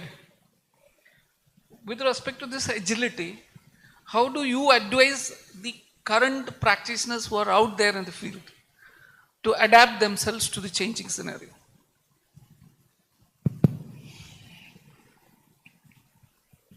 You are also a company secretary by qualification, right? Yes. When you passed company secretaryship? 2010? Yeah. You passed company secretaryship when it was, the act was 1956 regime. Correct. All on a sudden, you came to 2013 regime. Yeah. You never got time. You were also working in that portfolio. Exactly. You had any other way? No other way other than learning what is the provision. Yeah. Now take the case of people who are dealing with the Consumer Protection Act 2019. N number of years they were so comfortable dealing with the erstwhile 1986 edition, and all on a sudden they moved it to 2019. So it is time for cost accountants also. Actually most of them are doing, like if you to the extent I know sir, he keeps himself updated all the time. So it is up to us to survive in the market, that if we really want to be a player in 2036 as told by Mr. Arun Kumar, it is time for us to remain always updated. And to remain updated is actually an on-the-job process and day-to-day process. If you consider it as a day-to-day and on-job process, it is not going to be a strain at all. The strain will be for those who considers updation when it is really needed.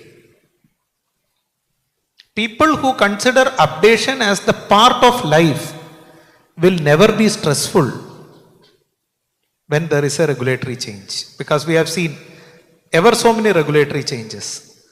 People who consider it as a part of life, they will never, or part of their career, they will never find it stressful. On the other hand, you are preparing for a change. When there is a regulatory change, you will always consider it as a major stress and strain, and you will fail. So the simple one word answer to your question is, as a professional, avoid to be a late riser. Avoid to be a late riser. In LLM, when I was teaching last year, our management was kind enough to give me the same subject, securities laws. So last year also I taught. Previous to that year also I taught. So when I was taking the same regulations of writs and InVITs particularly, I tried to reopen by old PPT. I thought that, that PPT I can use it. I never thought that I can use it as it is. I was prepared to make modifications, tweeting changes and all those things. Not for securities regulations. But when I opened, it was a 30-slide PPT. As a matter of surprise, not even a single slide except the first slide where my name was written. Remaining 29 slides were not useful for me. That is the pace at which regulatory changes are happening in an incredible speed. There are various regulations other than securities laws also. ESG you see. BRSR you see. Impact assessment, what all things are there. See, we are living in a world of alphabet soup, short form soup, abbreviation soup, correct? Ever so many abbreviations are there in all the legislations. It's a soup, we don't know. So the only way to remain updated is to update yourself. Correct? And unfortunately, there is a difference. Our cell phone sometimes will say that today at 2 o'clock, 2 a.m. in the morning, I am going for an update. Keep the mobile phones charged. Because if there is sufficient charge, then only the mobile will be in a position to update. Unfortunately, we are not gadgets, which will not tell us that there is an updation needed or something like that. So it is actually a conscious decision which you have to take. As a gadget, it's not a conscious decision. But as a human, it is actually a conscious decision which one has to take to keep himself or herself updated all the time. I hope I could answer.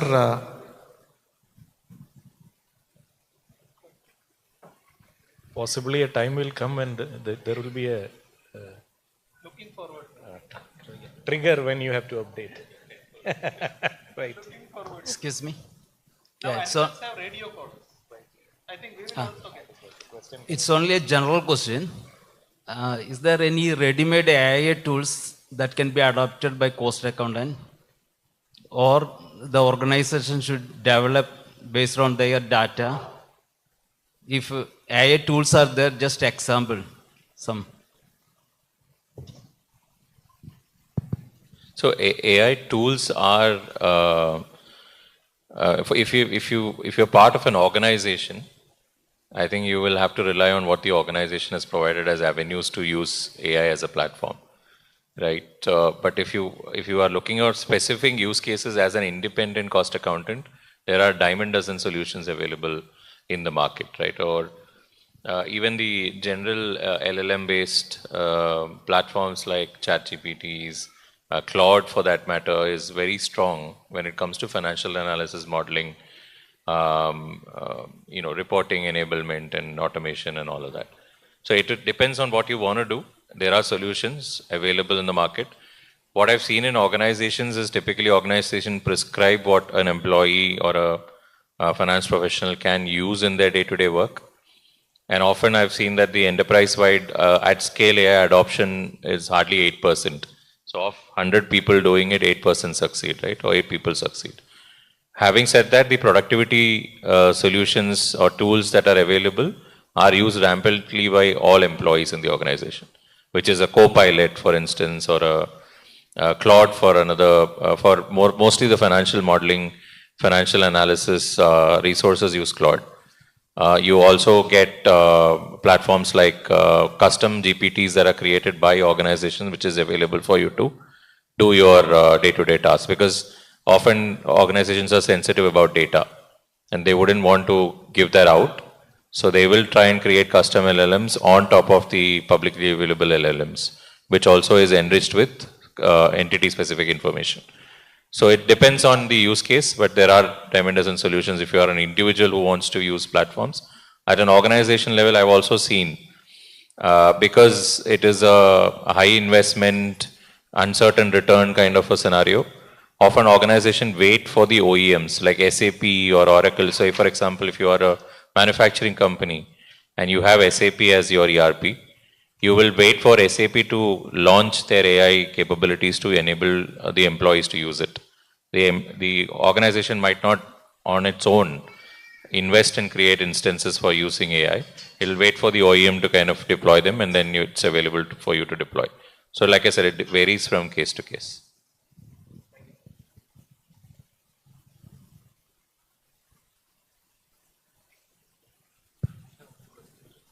Yeah, of course.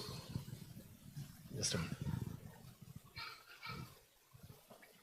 Take it in the correct sense and be as sincere as you can. With regard to the third parameter, indispensable, can you please raise your hand as a self-introspection that how many of you feel yourself as indispensable to the organization where you are working? Excellent. I can find 2-3 hands. And it's time for others also to work in that direction. So probably when we come together for the next seminar, we should find 90% of the hands getting raised for being indispensable in their organization. Thank you. Thank you, everyone. I thank all the panelists for their wonderful contribution. One more Hello. question. Yeah. Good evening, sir. My question is to Rahul, sir. Sir, considering you have said that like around in future or like day by day, year by year, many CMAs will be passing out as many are coming and joining and studying for CMA and more passionate about CMA, and yearly count of students is like passing out students is coming on increasing. And there will be in future, there will be more availability of CMA professionals in the market. And also, as you said, there will be more optimization happening in the market due to the AI interception and the people using many softwares and many other things. So 10 years, like if you're considering 10 years in future means, what will be the role of CMA in, as also you have said, there will be many micro enterprises than many bigger enterprises, bigger like corporates. So what will be the role of CMAs in the smaller micro enterprises in future, like 10 years after, if you're saying an example means? So I see a lot of CMAs running these micro enterprises, right? Because like I said, you will have to take the finance, pure finance hat off, wear a business hat. Because finance will limit you to a particular subdomain of a larger problem. And if you look at how organizations will evolve, if a CMA who is passing out has put in an effort to understand a particular business opportunity, go after it, I can very strongly suggest that a lot of the entrepreneurs that will come in the next 10 years could be CMAs. Because the business will be getting more optimized. Sorry?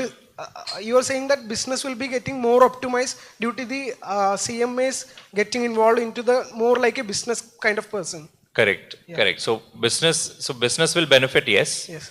But in micro enterprises, to answer your specific question, often you will see that your ability to kind of help the organization is more when you wear a business hat. Correct. And invariably, I see more CMAs doing that going forward. Because the ability, the comparable profession to us, let's take a chartered accountant, right? Yes. They are finance first, and then subsequently looking at other domains to kind of grow into. As a CMA, you have the innate ability to kind of think beyond finance. You are worried about cost. You are worried about why the cost is actually hitting your books. You're worried about how that cost impacts your margin. You're worried about whether the subsequent pricing that I would have applied on a product will give you the right margin. Yes. So already you are better placed to kind of think beyond finance. Now, can I use that to our advantage as a CMA if you want to become entrepreneurs? I think you're better placed to become entrepreneurs, run micro enterprises. 10 years down the road, I hope we have more CMAs running micro enterprises and becoming entrepreneurs. But having said that, if you're part of a large organization, your value will grow as when you are able to kind of speak business context rather than finance context. That's basically the pivot that you will have to make. If you are considering regarding the wealth distribution, then it will be like flattened, right? Sorry, say that again. Wealth distribution of the business businesses. Correct. Yeah. It will. So it will plateau. I think you will still have one or two large organizations, but you will see a lot more, entrepreneurs coming to the fore, coming with business ideas, launching their own ventures. These could be short-term ventures. You might have a lifespan of, say, not more than 4 or 5 years for a particular business to make the money and then exit. It might not be relevant after, say, 6 years, 7 years. Correct. Like today, we have longevity. There is certainty of business for decades together. That might change. You will still have those businesses, but you will have a lot more of micro enterprises, specific domain organizations, limited period organizations coming in, which will give you more avenues to make money. And as per the market conditions. Yes. So then you will have more time to live your life rather than working for organizations. Correct. Thank you, sir. Thank you. May I ask one question? Sir, here. This side. Okay. My name is Kscc. Question is to which of the panelists? Yes, actually, I would like CMA Rahul sir to answer this question. Sure. Sir, I'm a visiting faculty with Cochin Chapter Institute of Cost Accountants. And in the morning, we had some technical sessions where there was a discussion on in changes in the industry and AI and how the industry should evolve to face these challenges. Now we had a discussion, we are having a discussion how the professionals should evolve to face these challenges. And as a visiting faculty, I'm concerned about how the students will face these challenges. And especially because we have got lots of students here. And as a person working with a reputed company like Deloitte India, what's your advice to the students, how they should evolve to face these challenges? Sure. I think, like I said, there are 5,000 CMAs passing out every year. The employability of CMAs, again, I think there was a conversation around potential and the aspiration, right? The time has now come when the student, when they are pursuing CMA, understands that there is potentially opportunities beyond finance. And invariably that, like I said, you are better placed as CMA students, you are better placed to kind of go after these opportunities than your peer professions, which are very P&L balance sheet audit focused, right? So to start with, the conscious pivot that the students need to make, or the students need to be told to make, is that broaden your perspectives, ensure that you have a point of view beyond finance, strengthen your finance acumen, yes, of course, broaden your perspectives beyond finance, and also work on your soft skills. Soft skills is basically to be able to do strategic judgment, apply, say, concepts on numbers that are presented to you, be able to do effective storytelling, right? So that's the kind of conscious pivot that you will need to make, or the students will need to make, or will be coached to make, so that they become more employable. They become, they have a higher rate of success in organizations that they end up joining. So entry is not an issue. After you enter, how do you progress? How do you grow? What's your aspiration? Do you have a ceiling? Can I break that ceiling? That's broadly what I think we need to coach our students today, to ensure that they know that you are not supposed to only be doing cost accounting or reporting at the end of the month on cost, etc., or budget or variance analysis, etc. There's much more than that that you can aspire to be. So that's something that we'll need to drill into any student that is actually coming out of the CMA institutes in the coming decade. So they're prepared to face the world and prepared to take the opportunity and close the gap, like Dr. Ranjit mentioned, between the potential and the aspiration. Okay, sir. So I have, the part of the question to Ranjit question, sir, also. So we have got students from directly entering into our stream from the university stream. The way they learn everything in the university, mostly in the theoretical approach. So when they come and sit in CMA classes, how you think they should change their attitude, especially what Rahul Suresh sir said, that they should adapt and there should not be any rigidity. They should be flexible enough to adapt to the changes. So how they can adapt, especially since they are coming from the university curriculum stream directly into the CMA stream? I'll put the ball on the court of the faculty member. There is a saying that if the needle is not attracting the magnet, don't blame the magnet. Try to remove the rust accumulated in the needle, and then you will see the result.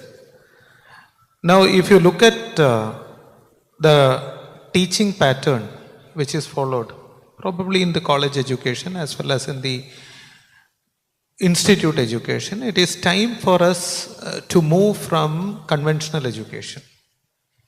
It is time for us to move from conventional teaching approach to more of a simulation and research-centric approach. That only will give us results, and that only is going to help the students to face the examination as well as to face the industry. Because industry, when you start moving, you don't have specific passing standards. Like there, nobody will speak about 40% minimum, 50% aggregate and all those things. Whether you are able to do it or you are not able to do it. And if we want to help the students to do it or perform well, I think it is time for us to also shift our own teaching methodologies. I think as a faculty we should think what value addition I can give better as compared to conventional teaching. How in terms of betterment quotient I am moving ahead as compared to last year. I think this personal audit we have to do in order to match the standard. I was earlier mentioning to you that a faculty these days is teaching 2 generations younger to them. The faculty may be better in terms of knowledge, but many a times he may not be as good as the student in terms of skill sets. The students these days are much ahead in various aspects. The only thing which they don't have is the knowledge which we have. But there are various other ways by which they can get those knowledge. So it is up to the faculty to again think about the third parameter, that how I can make myself indispensable for the student community. I think that evolving process should be there in each and every faculty member to make the teaching learning experience more meaningful. Thank you, sir. I think we will wind up the Q&A session. A big thank you to the panelists. For the first time, I know how easier it is to moderate a session when you have such a wonderful panel with you. It made my job very easy. I didn't have to do anything. The domain expertise is so good that they conveyed a lot of ideas and answered most of your queries. Thank you once again. And I hand it over to the MCs. Thank you.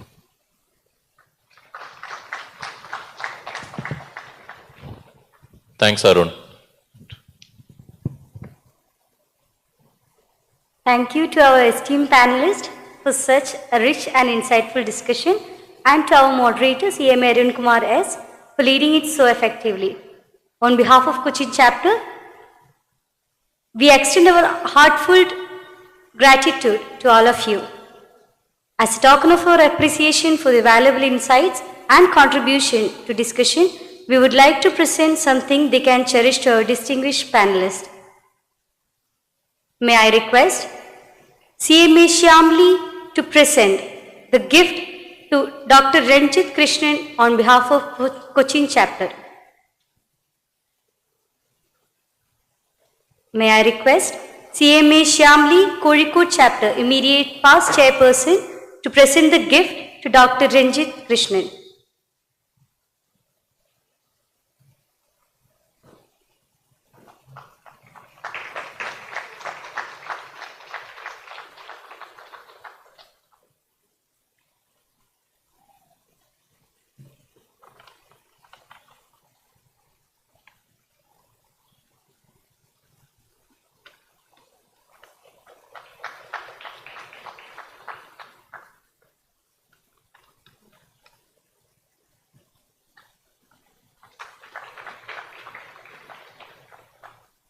Ma'am, please remain on the stage. May I request CMA Mejo MC, member Trishu chapter, to give the present to CMA Hariharan.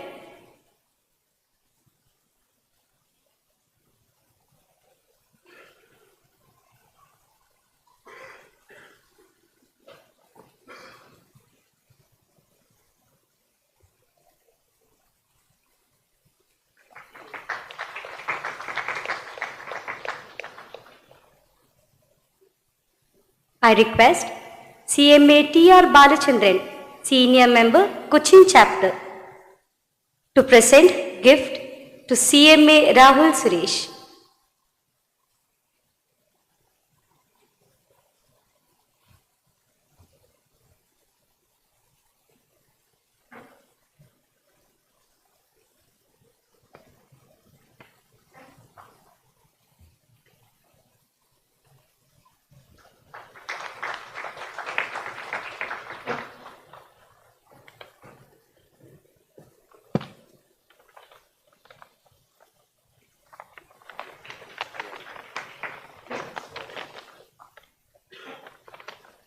May I request CMA CA Pradeep Menon, CFO Suit Keem India Private Limited, to present gift to CMA Arun Kumar.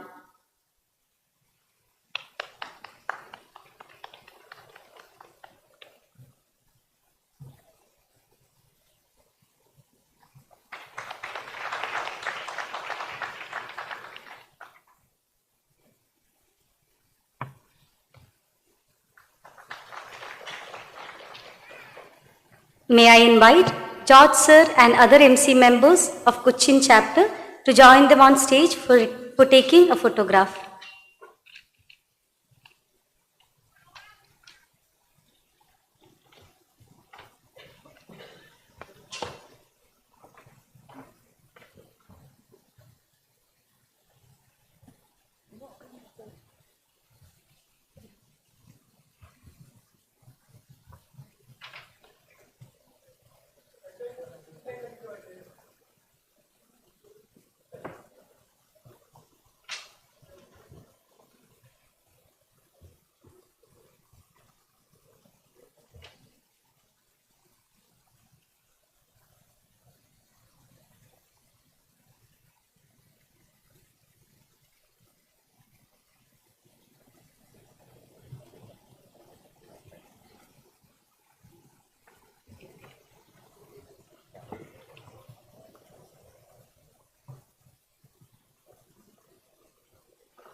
We will now pause for a short tea break. Kindly join us for refreshment and bee bar after 10 minutes as the session will resume. Our next session will be Boardrooms in the Age of AI, Redefining Strategy, Finance and Government.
At CL, we understand the importance of a smooth and hassle-free travel experience.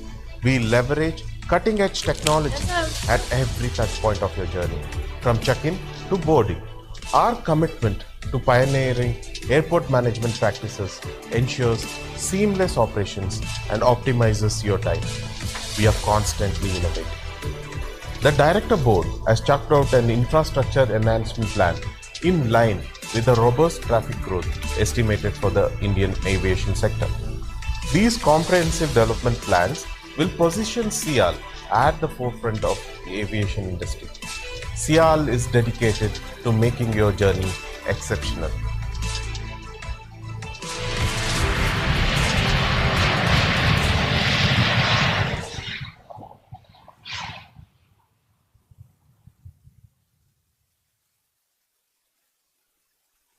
Every nation dreams, but dreams don't float.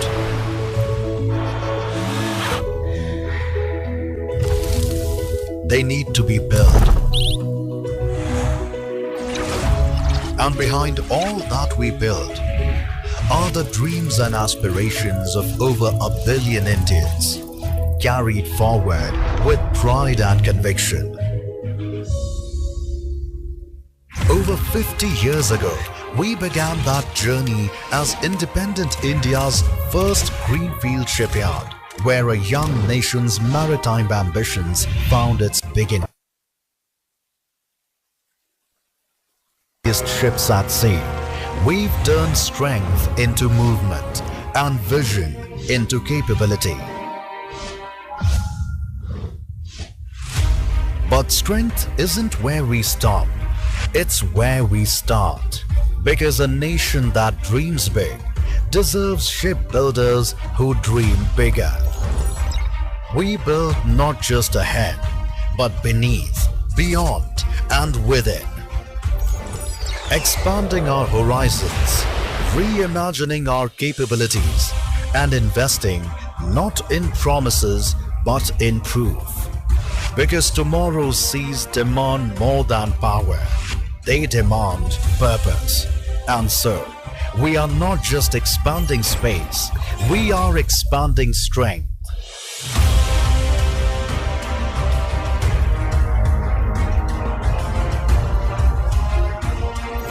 Partnering with global leaders, designing transformative strategies, advancing design, accelerating technology, grooming maritime professionals for the future, and powering the green shift in shipping. We are engineering not just a cleaner tomorrow, but a smarter one, responsibly, relentlessly, truthfully, fully aligned with the Government of India's maritime visions. Our footprint now spans across India's coastline: Cochin, Mumbai, Udupi, Hooghly, Kolkata, Port Blair, with one shared vision: to build what the nation dreams next.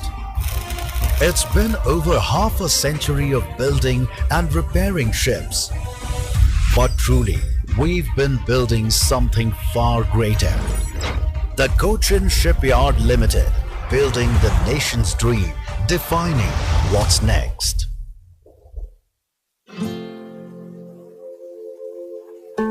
Sir ആദ്യത്തെ കാപ്പി അമ്മയ്ക്ക്.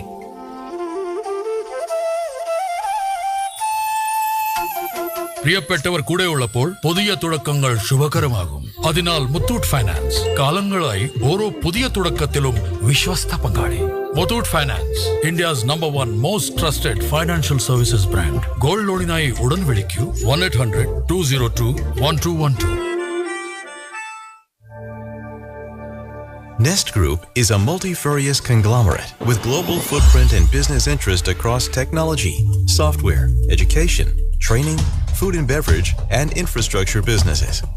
Excellence achieved through an unparalleled drive towards ensuring highest levels of quality in all of their products and services became the key differentiator for the Nest Group, earning them great renown among technology giants of the world.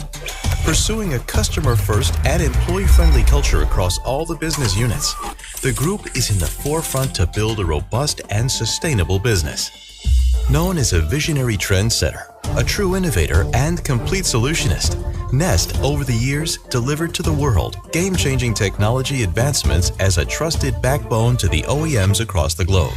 Whether from healthcare, communication, aerospace and defense, industrial or energy sectors, all of their customers discovered that they could rely on the breadth of competencies of Nest Group like RF and wireless, digital and power electronics, optronics, sheet metal and plastics, tool room or magnetics to outsource their designs to sub-assembly manufacturing or high-level assembly of equipment to Nest. The world-class infrastructure and quality certifications with no similar parallels from India made Nest the sole icon of Make in India program, much before it was conceived by the government of India. Driven by a passion to excel, the world-class design and software centers of Nest became extended arms, providing advanced technology solutions to their ever-increasing demands of their global customers. Nest became pioneers in flight data analysis and aircraft performance and operational efficiency enhancement solutions, development of advanced spatial data infrastructure and applications, providing mission-critical solutions for the banking and insurance domains, and developing state-of-the-art IoT and cloud-based solutions. Nest is proud to announce the Nest High-Tech Park, slated to become a future technology hub of the nation, bringing global manufacturing giants to the shores of Kerala. With an insatiable quest to unravel new and challenging business arenas, Nest has built an organization of renown, enriched by integrity in relationships, business ethics, and safeguarding prosperity for all their stakeholders.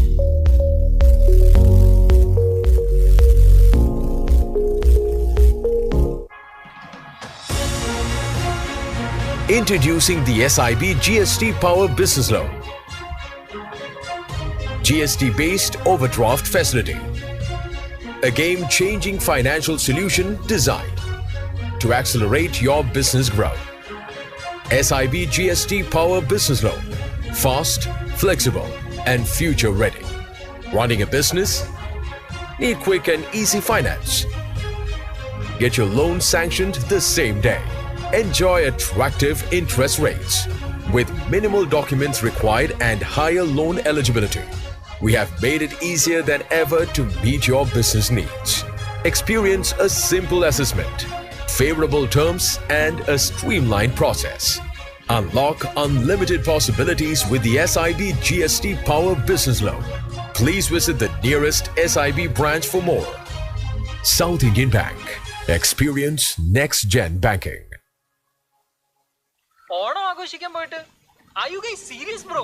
എടാ, this is going to be big. നീ കണ്ടോ? പണ്ട് കണ്ടോരോണം മുന്നിൽ വിരിയേണം പുത്തൻ കരിയോണം കായൽ നിറയേണം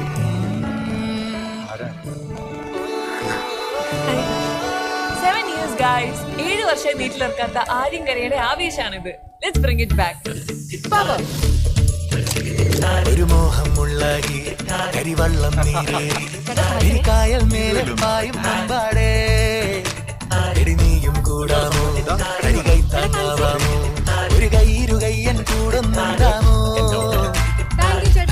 അതിൽ പൊന്നായേ നാടിനൊന്നായേ നേരം നന്നായേ ഓണമായേ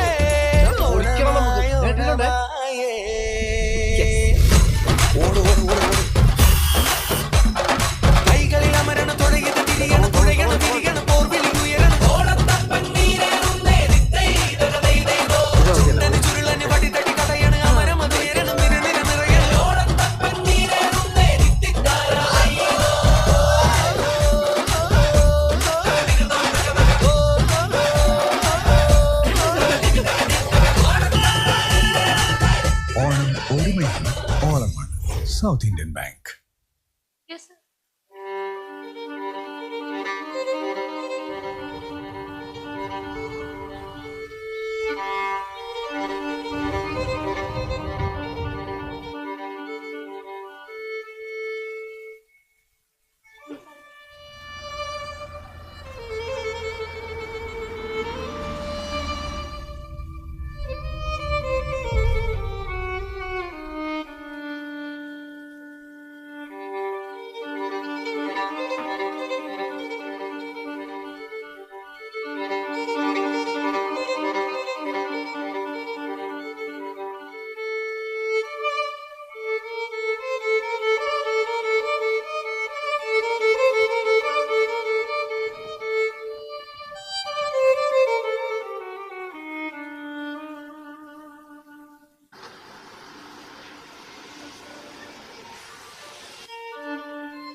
At Sial, we understand the importance of a smooth and hassle-free travel experience. We leverage cutting-edge technology at every touch point of your journey, from check-in to boarding. Our commitment to pioneering airport management practices ensures seamless operations and optimizes your time. We are constantly innovating. The Director Board has chalked out an infrastructure enhancement plan in line with the robust traffic growth estimated for the Indian aviation sector. These comprehensive development plans will position Sial at the forefront of the aviation industry. Sial is dedicated to making your journey exceptional.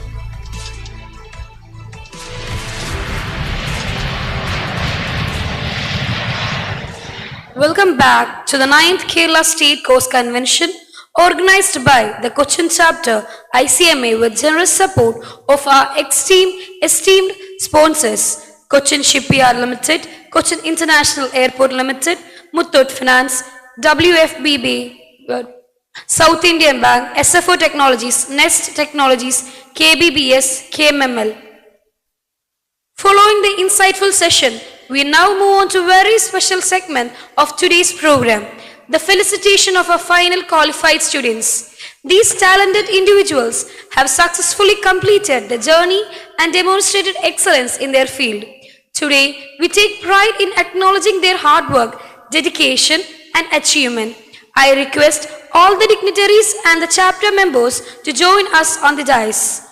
As I read out the names, please come forward and receive the appreciation memento.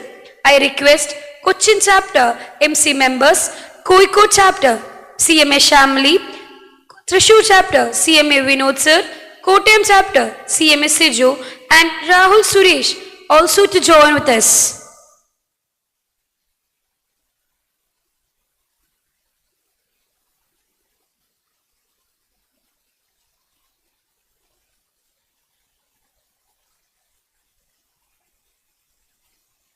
Also, Rahul Suresh is also a CMA Cochin chapter alumni.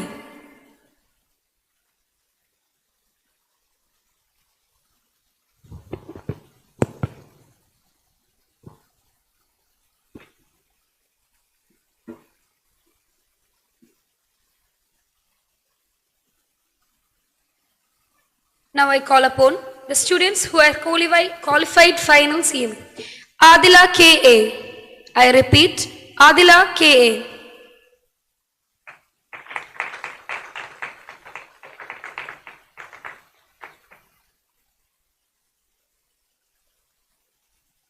Agil Mohan C.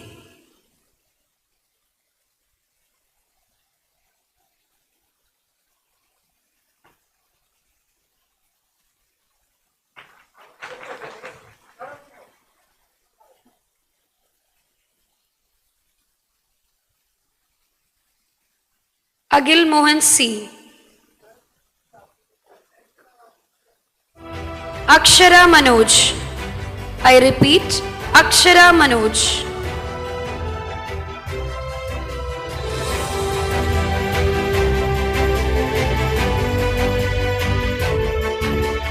I repeat, Akshara Manoj.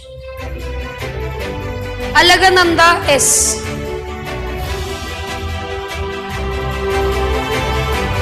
I repeat, Alagananda S.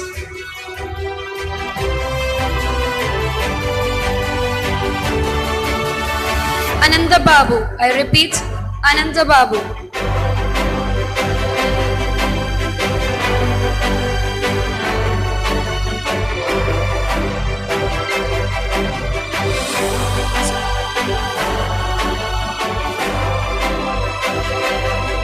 Anashwara T.S. I repeat, Anashwara T.S.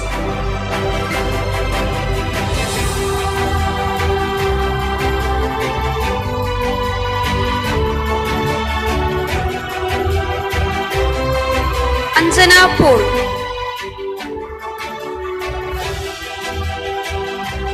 I repeat, Anjana Paul.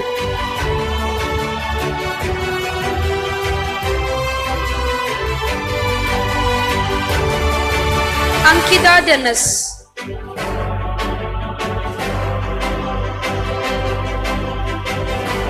I repeat, Ankita Dennis.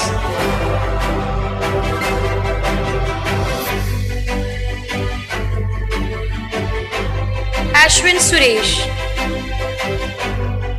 I repeat, Ashwin Suresh.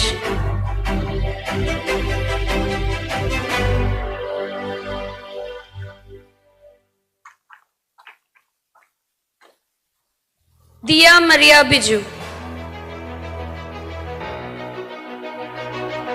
I repeat, Dia Maria Biju.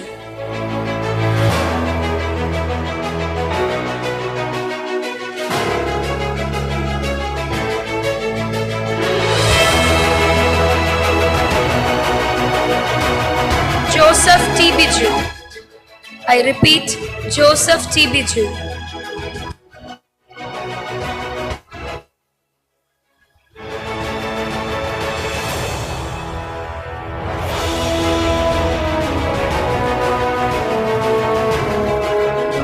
Matthews Alvi. I repeat, Matthews Alvi.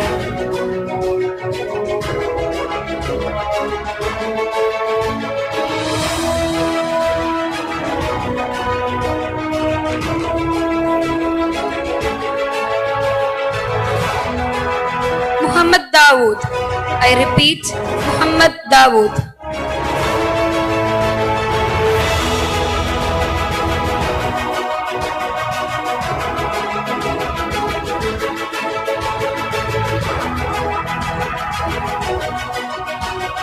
Needu Sam. I repeat, Needu Sam.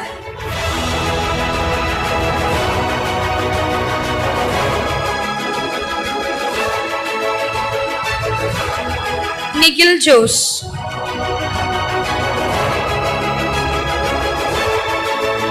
I repeat, Nigel Jose. Reshma Ayer.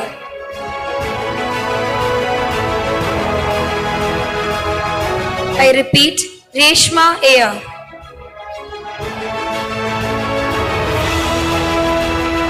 Safia A.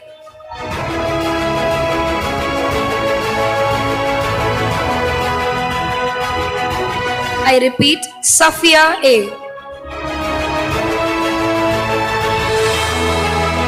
Savanda Pivano KB.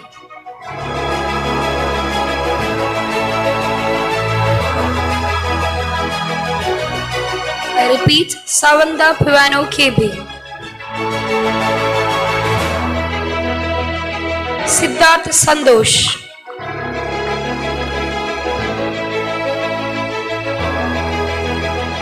I repeat, Siddharth Sandosh. Vivek NS.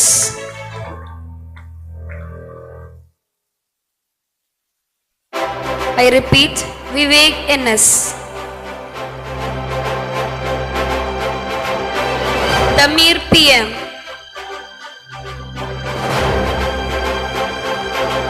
I repeat, Damir PM.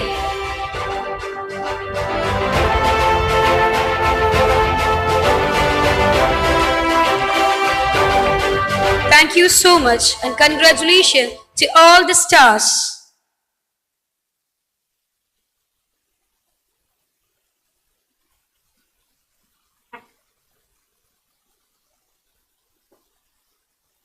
So once again, congratulations to all those who qualified this year and welcome to the qualified CMA fraternity. As you heard here, please keep yourself updated, get good job and move on to good positions. All the best to you.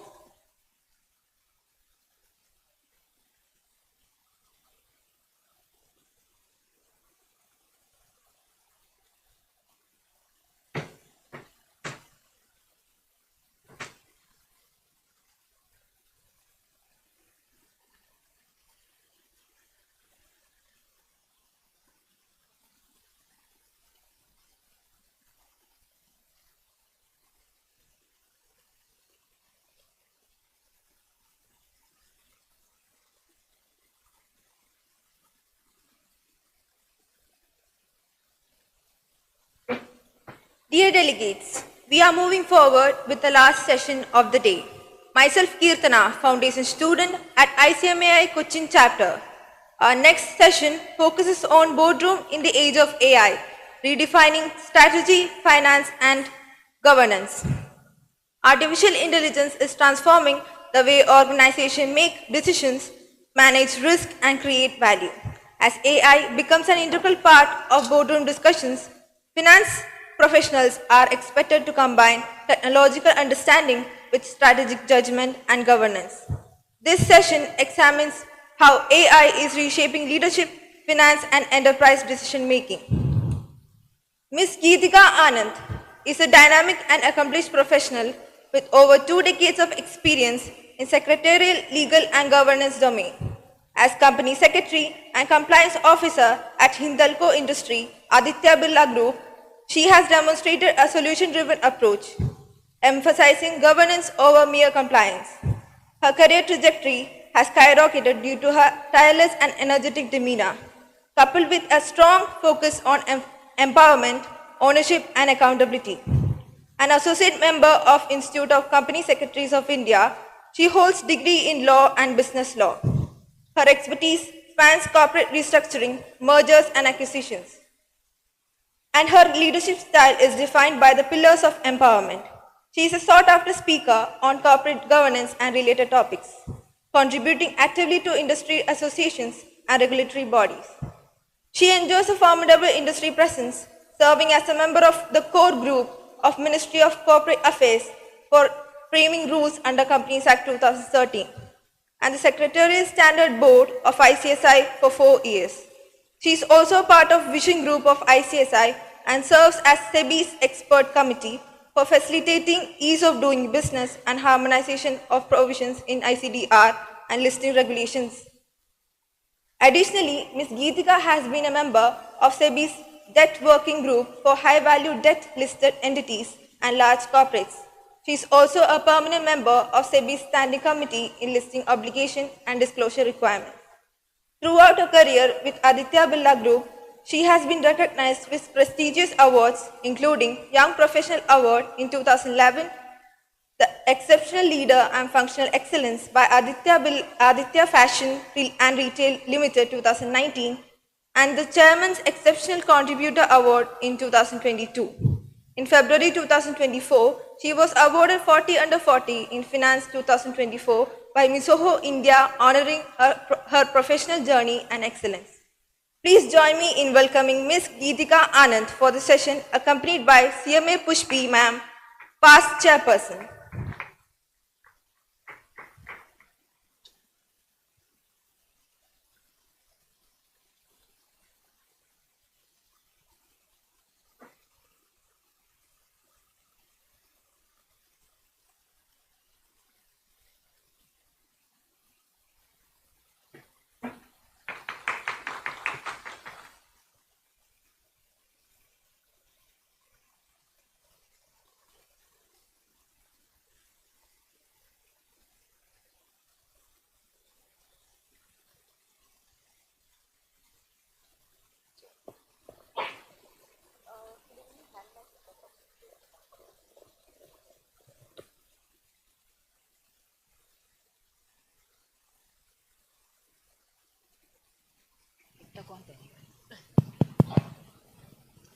Hi everyone.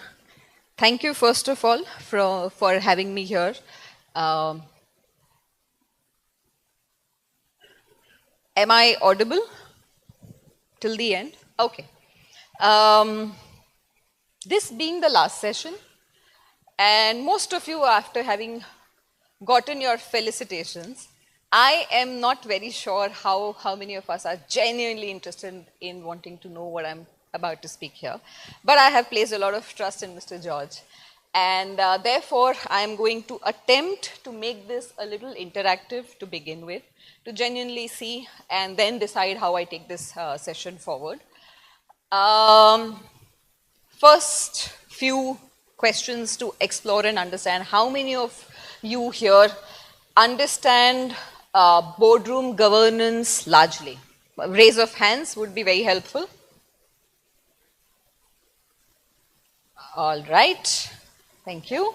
How many of you are interested in trying to understand the boardroom in the age of AI? Meaning, should I make this both separate or combine it together? How many of you are looking forward to understanding how AI plays a role in the boardroom, both in terms of technical involvement and in strategic involvement? Raise your hands again. Oh, thank you. So at least those who are sitting here are interested. Thank you so much. That makes it worth the while of being here. Okay, few more questions. And this could be prize-based questions. And you can go ahead and shout the answer if you guys remember. Does anyone know who's the father of AI? Who's the one who brought in the concept of AI per se? Because all that we've been doing this year and last year is talking about AI. Who got it first? When did it came? Anyone? All right, now that I have everyone's attention, it's Alan Turing. Alan Turing, someone who played a very important role in the Second World War.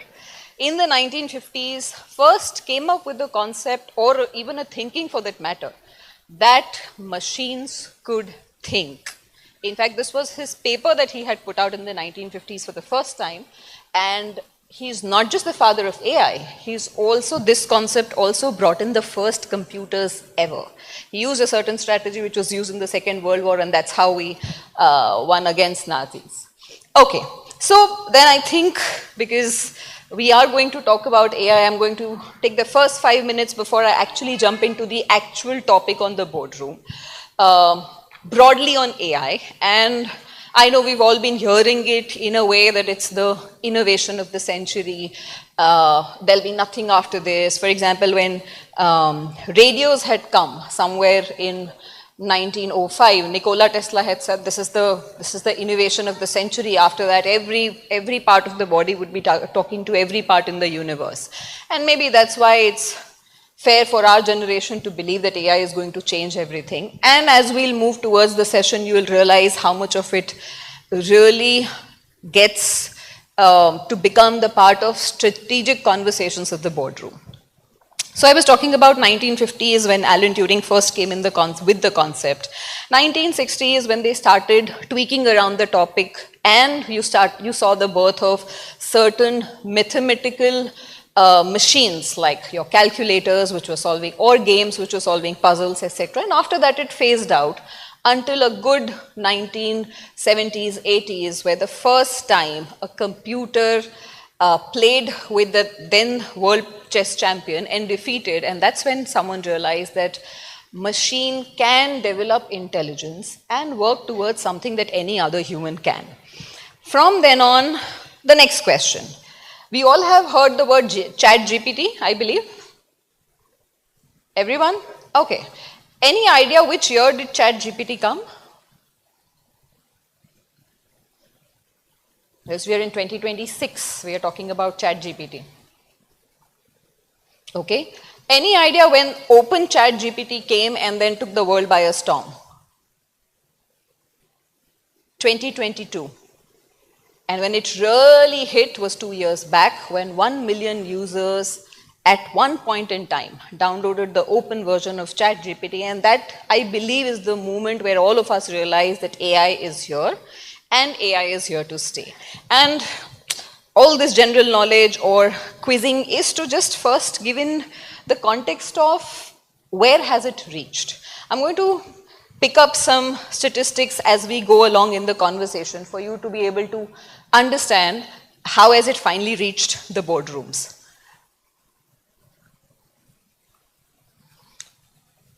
Now, when I speak precisely of the boardroom, I need your attention on the last 3 statistics. And this has all come from your recent report by PwC. It's dated August 2026. And where it says that about, and this is not just India, by the way, this is globally, where 82% of US public company directors think that they use AI in the past, for the past 6 months in their board-related work. I'll also get into what board-related work means for the crowd of yours.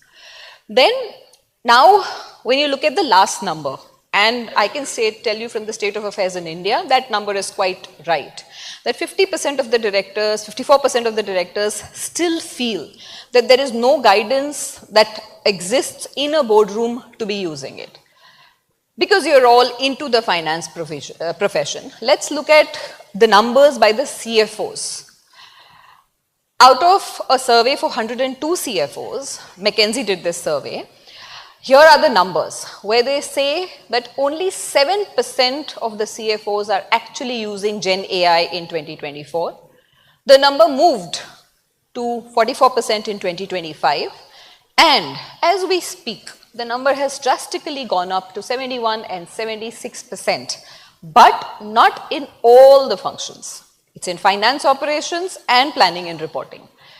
Now, and before actually I take up these questions, again an interactive bit, and I request you to please shout out your thoughts, answers, etc. What do you think actually happens in a boardroom beyond the normal agenda? Any thoughts on what is agenda at the board meeting? So,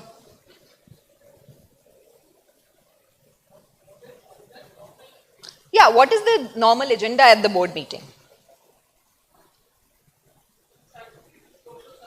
Statutory disclosures, accounts adoption, business risk analysis,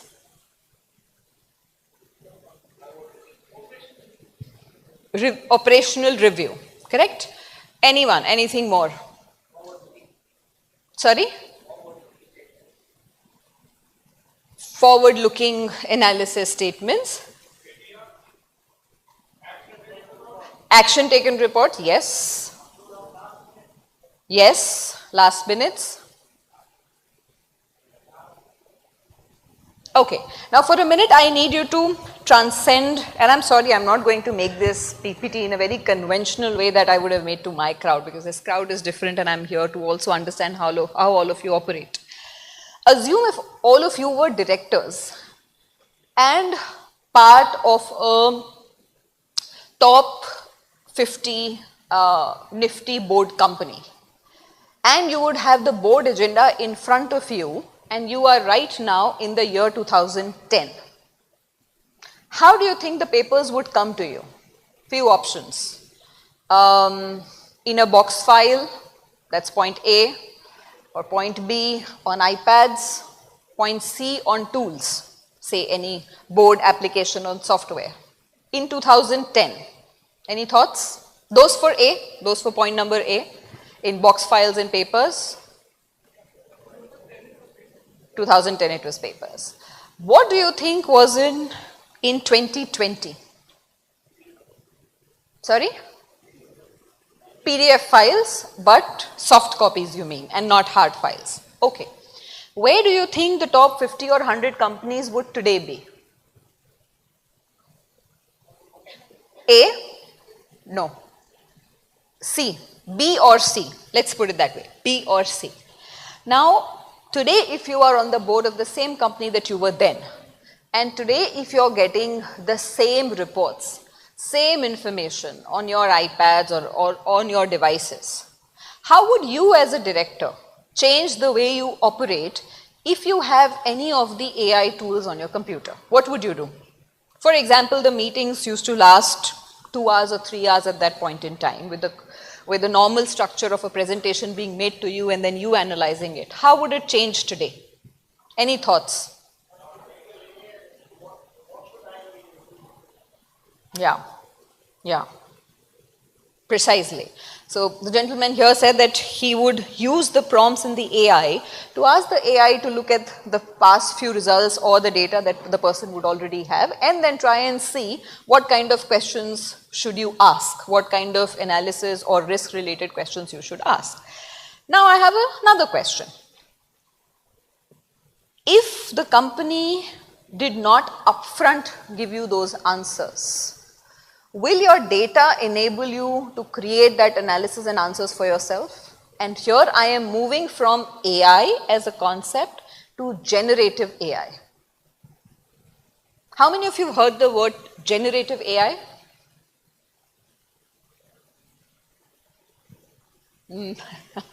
Not fairly large. Fair enough. So what do you think? Will you be able to create or generate data out of the tools and the information given to you to ask these questions? And, sorry. Yeah. Yeah.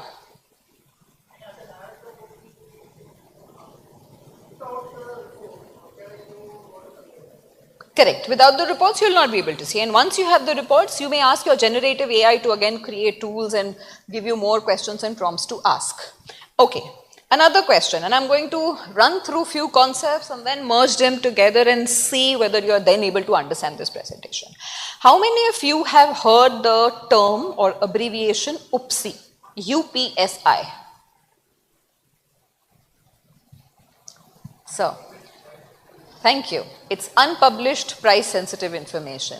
And all those who've got felicitated today and all of you who've been working for the longest time, I think it all adds up to you creating sensitive information for the organization.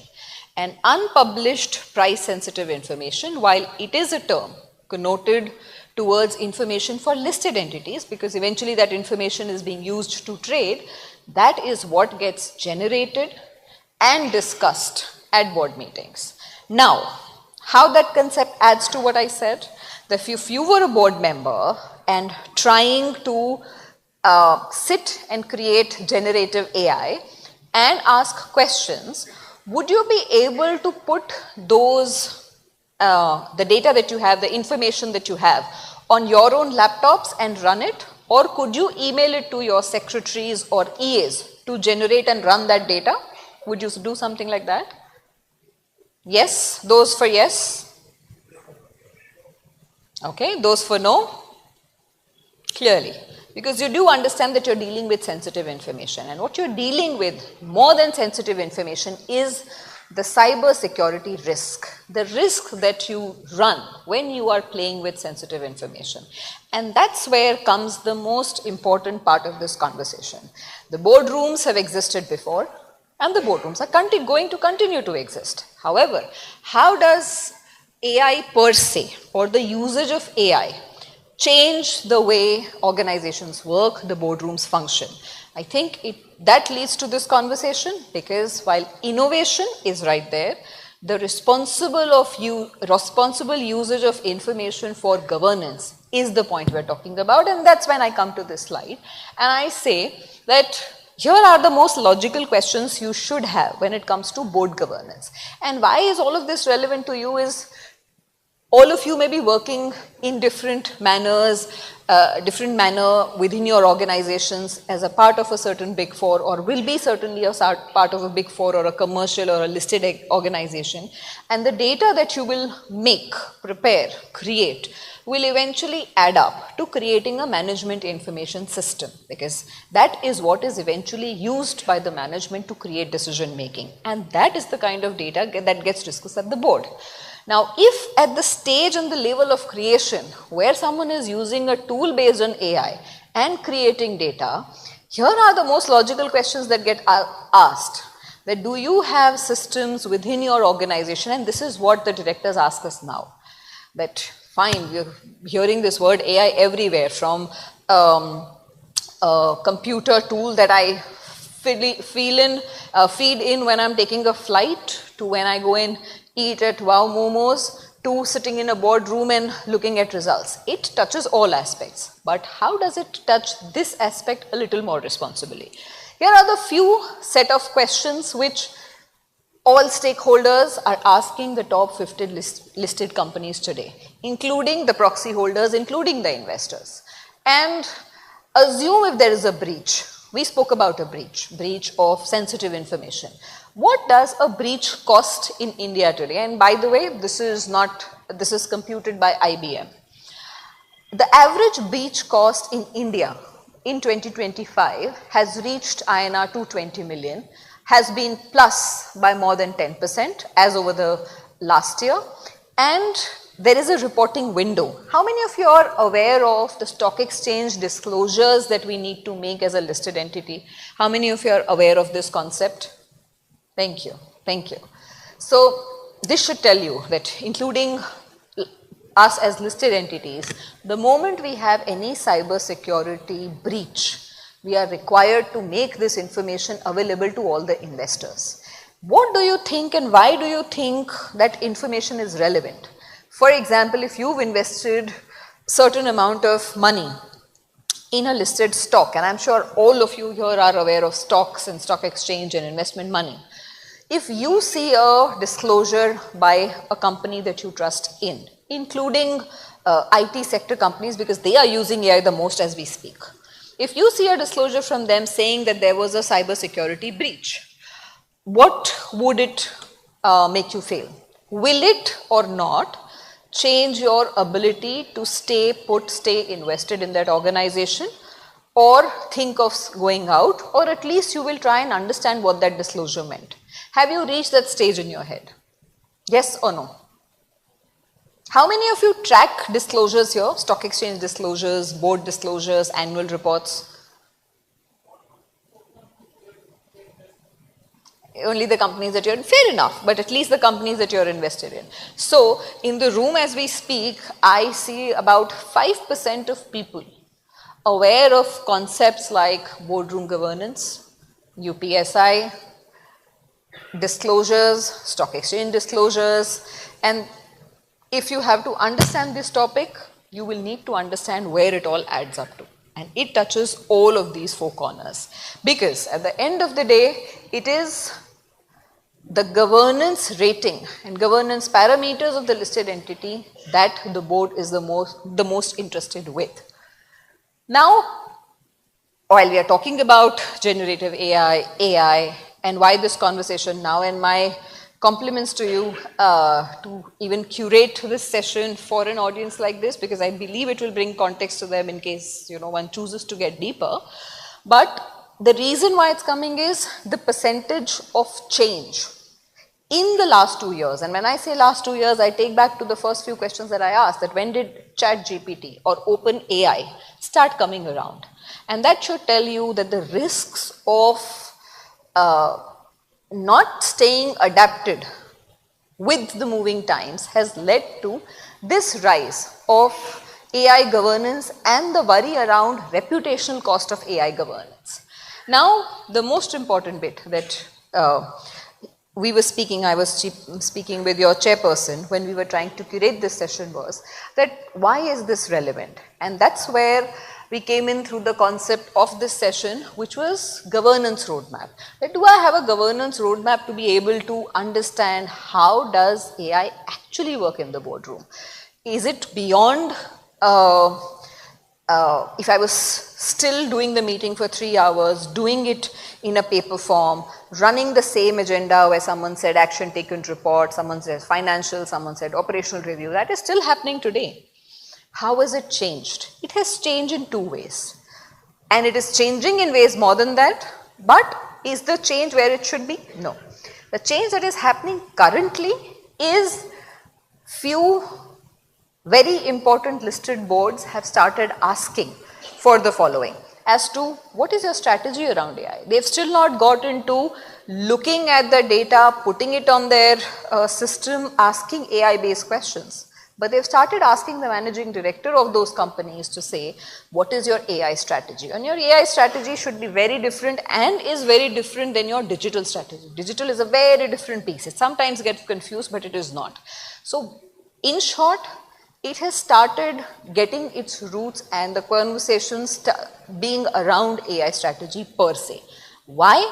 Because of the second point. Because they understand the risks involved if one does not do it. There is a concept of how much do you get in, how much do you lag, and how much do you leave.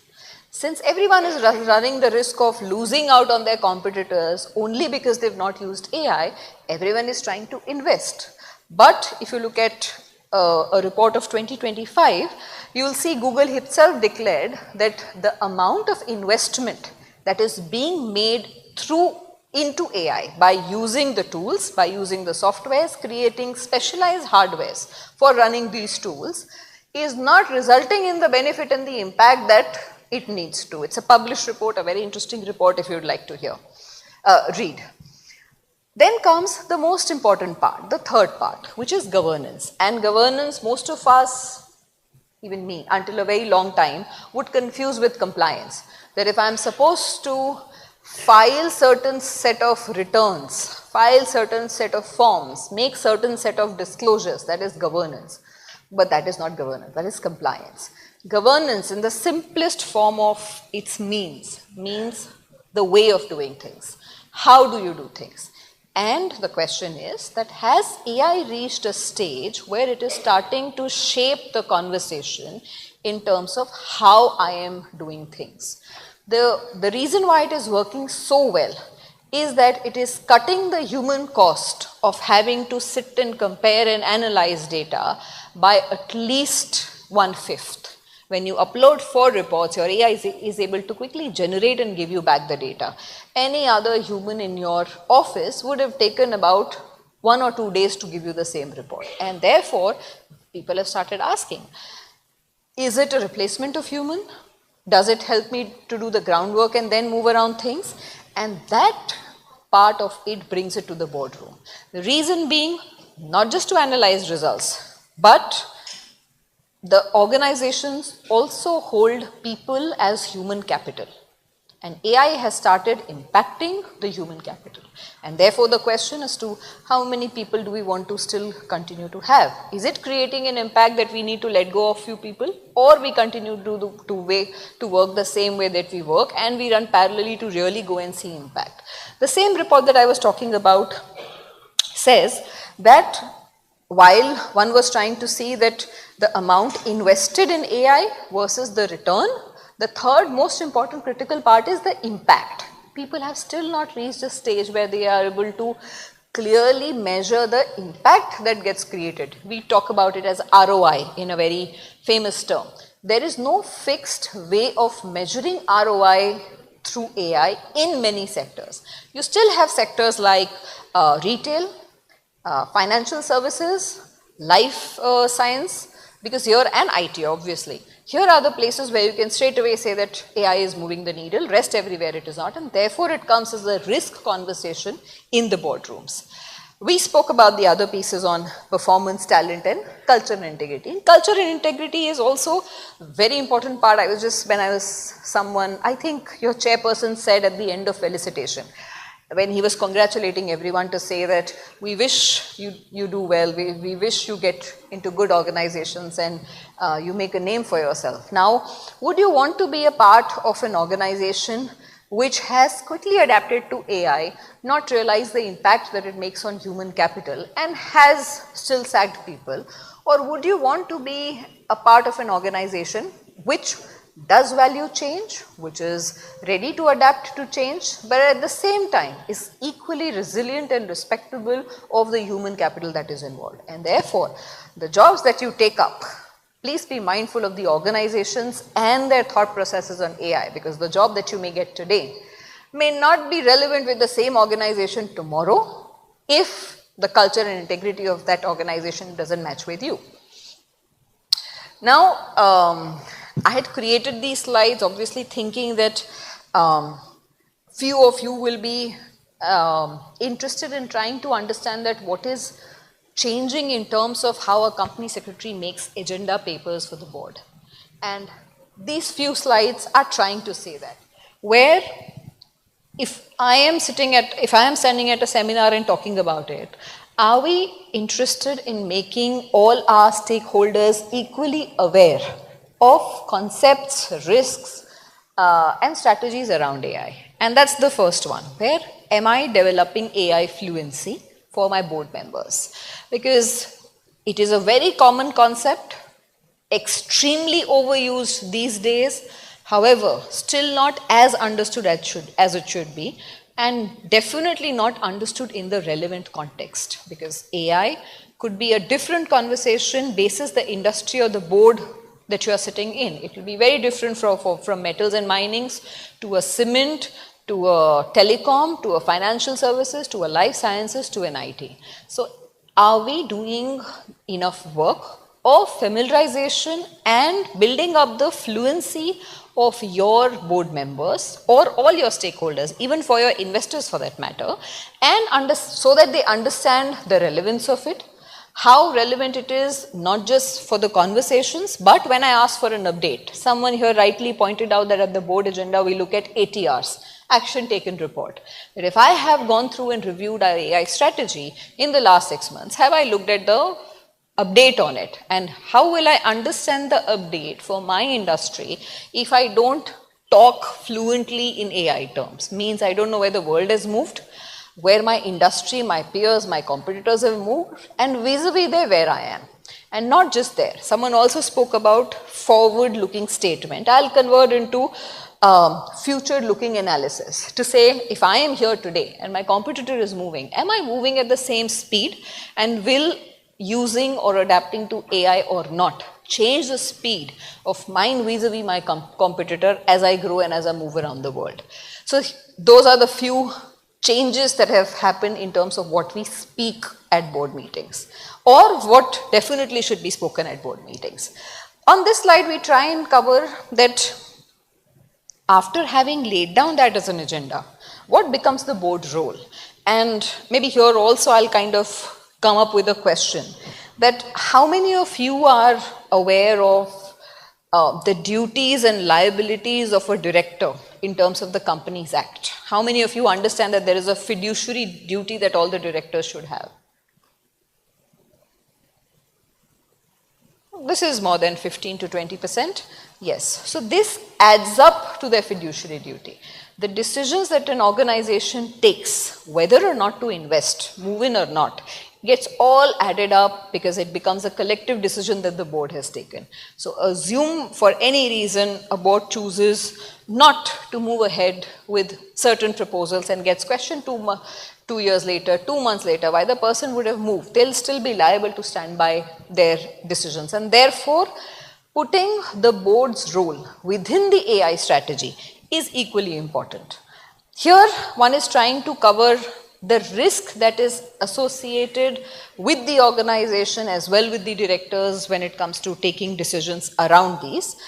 Maybe I'll talk about the process more than the risk, because risk, like I said, is dependent on each organization for itself. But in terms of the process, how many of you are aware that there are certain mandatory committees that each company needs to have? All right. Can few of you help me with the names of those committees?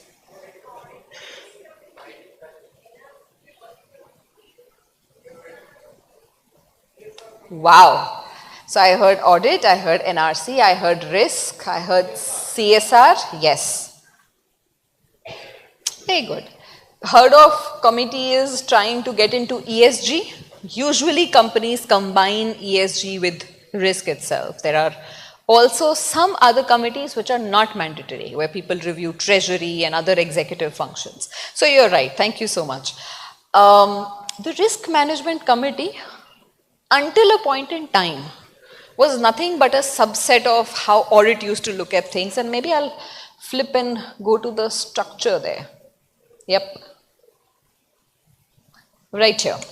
So, trying to put across a framework across the organization to look at various topics. For example, someone said NRC here, the Nomination and Remuneration Committee. How would anything change for them? They were looking at remuneration, appointment and qualification of people. Would they not start asking that, is it time you have a CIO in your company, a chief IT officer, and that function no longer be something reporting into someone somewhere you can't even see? If that company uses AI, and the way we talk about it, there could be no organization which is not touching AI now. And the same NRC, shouldn't it not be asking a question of, all right, how have we moved in terms of the percentage of using AI in our operational tasks? And therefore, when I am remunerating, when I am creating increment for my key people, should I have that in my mind or not? is my human capital cost changing or not? And that's how AI starts walking very small, in a very small fashion in all of these. The most important, like I said, is still the risk management committee, because it, like I said, digital does not cover AI per se. AI is a separate risk on its own, separate from cyber security as well. And are we or not creating the last one, a technology committee which primarily has ownership of all these matters, and it will depend again from industry to industry, but in your governance structure, are you able to bring down, and this is an illustrative structure, this depends on the organization, how one is moving from an AI point of view, but are you changing things fundamentally in your structure to be able to create something like this? Here I've tried to bring about that if you create that illustrative framework, then what kind of, touch points would you need for your board and for these committees to function effectively? We spoke about the first one where, very mildly, but let me get into this one a little in detail. The regulators in India for companies, largely, other than the sectoral regulators like IRDA, TRAI, etc., the major basic fundamental regulators are the Ministry of Corporate Affairs and Securities Exchange Board of India, SEBI, for listed entities. They mention clearly the rules that are required to be followed when you're creating a board. And what they mean by the rules is what composition your board should have. How many of you are familiar here with concepts of independence, board composition, etc.? All right. Another 5%. And therefore, I'll go in a little detail in this one. So when you are getting appointed in a board, there is a certain minimum level of composition that needs to be followed, basis how your promoter is. Either you need to be you will need to be 50% or more independent if you have a non-executive chairman. And what does independent really mean? Independent means that when you're going to sit at the board meetings and going to look at the decisions that are being put forth in front of you, you are going to look at them independently without having any thought of a monetary interest that you will place in them. Now, beyond the nomenclatures of independent and non-independent, you have a very important thing, which is, do you even possess the skill required for you to be on that board? And when one talks of board skills and metrics at our organizations, at top 50, 100 organizations, what we continuously map is, suppose if I am in the business of metals and mining, would I have a director who understands that industry, understands that work, is an engineer, or will I take someone who's extremely good in marketing and is designing clothes? I would obviously find someone who has relevant skills. And this context is important for you to understand. Why? Because another 2 years from now, you will want your directors to have additional skills which require them to be technologically sound and understand the impact of AI on the industry that they are advising on. And therefore, it has already become an important skill. So when we meet the directors and we try to familiarize them on these concepts, I think it's the basic duty of them to also be equally interested in knowing these concepts already so well. And therefore, it comes in the first one. When I say of board refreshment, we spoke about it. How do you revise? How do you familiarize them on the same concepts and continuously educate them? At the same time, have periodic self-evaluations. Like we have exams when we are students, we also have exams every year with the board, where they map us on objective and subjective questions to say whether they are happy and they understand why we are at the board and what are they doing. That board assessment, should it include not direct questions, but as we move ahead, as we move towards governance 2030, are we taking this concept beyond normal executional conversation to deeper fundamental question of involving directors who understand this, ensuring that it walks into as conversation in the boardroom, and at the same time being assessed for it. Like you saw the number in the slides ahead, there are people still not talking about it as much. Now, if a director wants them to talk, where is the place where he'll say, this is the place that they can come ahead and say that, listen, we are not doing as much. Or, listen, we are doing more than required. Or, we need to do more, but I am not aware. This is the place where a board can give you feedback. In terms of the regulations that I spoke to you about under MCA and SEBI, we are required to annually disclose this in our annual report, the results of our evaluation. So for example, if there's a director who's written a negative comment about it, I need to mandatorily disclose it. And then that gets reviewed by the stakeholder who may choose to stay involved or not. The last one, the most important one, is about the outside voices. And when I say about the outside voices, how many of you have heard about CRISIL, CARE, the credit rating agencies? Most of you have. What do you think they assess you on? Your ability to pay back, your ability to invest, the soundness, the financial soundness of an organization, correct? What do you think they do that on the basis of? Purely on the numbers? Sorry? Also on the governance. Has any of you involved yourself in giving them the data that they use to assess this? What kind of data would you have given? The past 3 years, this year, or the next few years?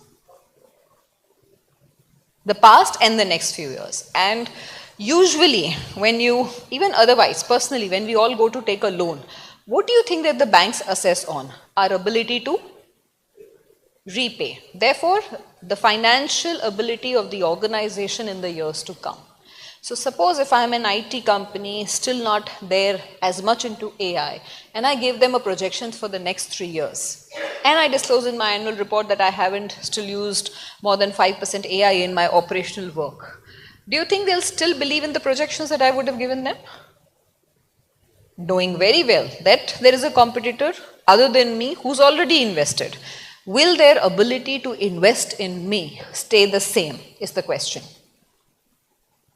That's where the concept of adapting comes. That are we adapting as the time moves towards it? The one other aspect which I was talking from a board's role point of view was for talent. I'm not going to get deep dive into this, but this is an entire NRC and a top level hiring conversation.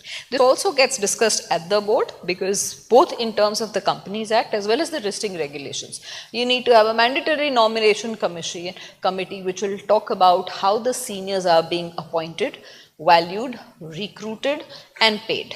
And what will you do that? That will be basis their ability to contribute in future. And therefore, all of this, even if someone is looking at hiring a person at a fairly senior stage, would that person not require to be relevant?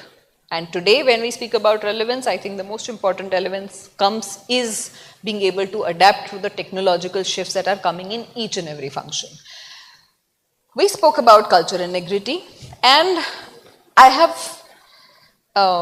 we've tried to borrow this from somewhere and borrow all the 6 key actions that boards can take. We are going to leave back this presentation also for reading, if any of you is interested. But here on one slide, we are trying to capture the key actions that any board can take towards a fair, good overall AI transformation. And against these, in the next few slides, we have the statistics to show where do we lie as we speak.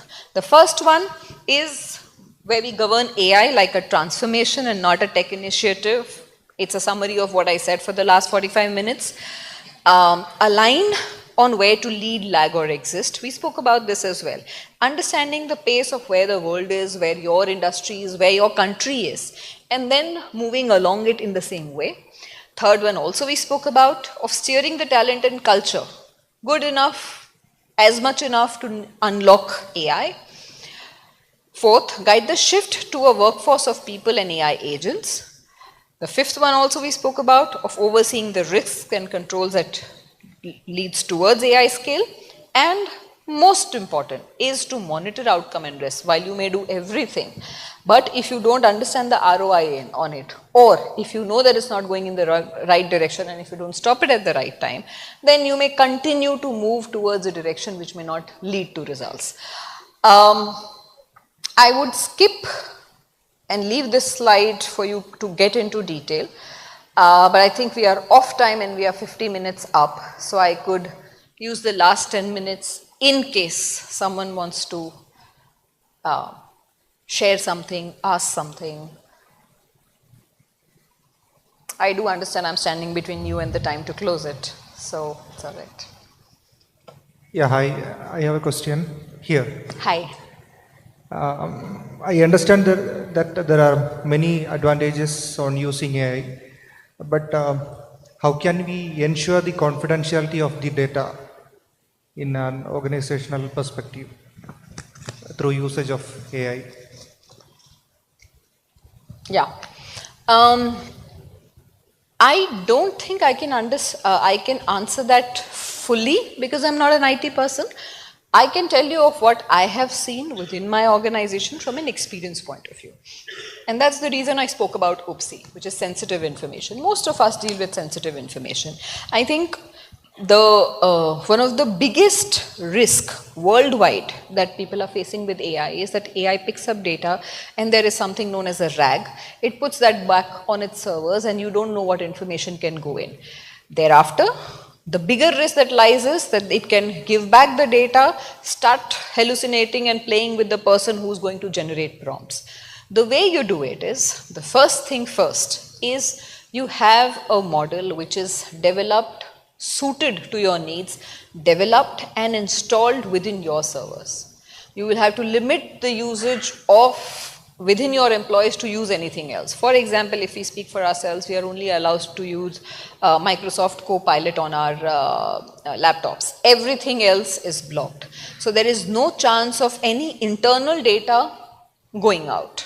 So that could be, I mean, that's what I have seen of, and that's our IT head to blame for or give credit for, but that's the simplest and the easiest way, and I think most organizations do this. I don't think it is different for us as well, but regulating your browsers, regulating the apps, regulating uploading of files, uploading of data, not giving access to any information. Today, even on the phones, if you download something, the first thing they ask you is allowed to give your contacts, allowed to do this, allowed to do that. We don't even have those options. Even the phones that we use from our organization, where we use organizational data, the moment we install our emails, etc., we give them the authority to take charge of the phone, which means that even if I want to take a screenshot of an email from my Outlook, it will come blank. I can't even do that. So tightening up your external leakage points for data is the most important part. Like I said, I will not be able to answer technically, but this is what we see and this is what we do. I can also tell you what we do for our directors, just continuing on that answer, that we were also at a point in time completely paper driven, then we moved to a tool, then we got the tool readied on our own softwares or our own servers so that the data never travels beyond that. We've created iPads with their IDs on our servers, so even when we send out the data to them, it still stays on both the hardware and the software and the server that belongs to the organization. Now, you'd ask me, is that foolproof? It's not. But is it the best we can do? That's the best we do. Yeah. To add to that, maybe because I've got a little bit exposure onto boards and as IT strategy committee, all the committees, because I'm an independent director to two listed companies. Oh, lovely. So as that part of it. So the thing is that AI, when you speak in terms of boardrooms, I would say it has got very, very limited usage. Yeah, because, as we speak, yes. Yeah, because the data, which is very much personal and private to the company, that is all the pool the company has got to develop, to work on. The company can work on its own AI agents, and it can work on that basis through the entire system. Other than that, it is not going to work in boardrooms. And I think if I can also share as openly as you did, there's a lot of fear in responsible organizations as to what also they input in terms of getting analysis. Because you don't know eventually where do these servers sit on. Absolutely. And therefore, to that extent, one is also mindful of where one sends it, what one sends, and what other directors eventually going to use. So you're absolutely right. We are not there. We are a little far away from there as yet. Thank you.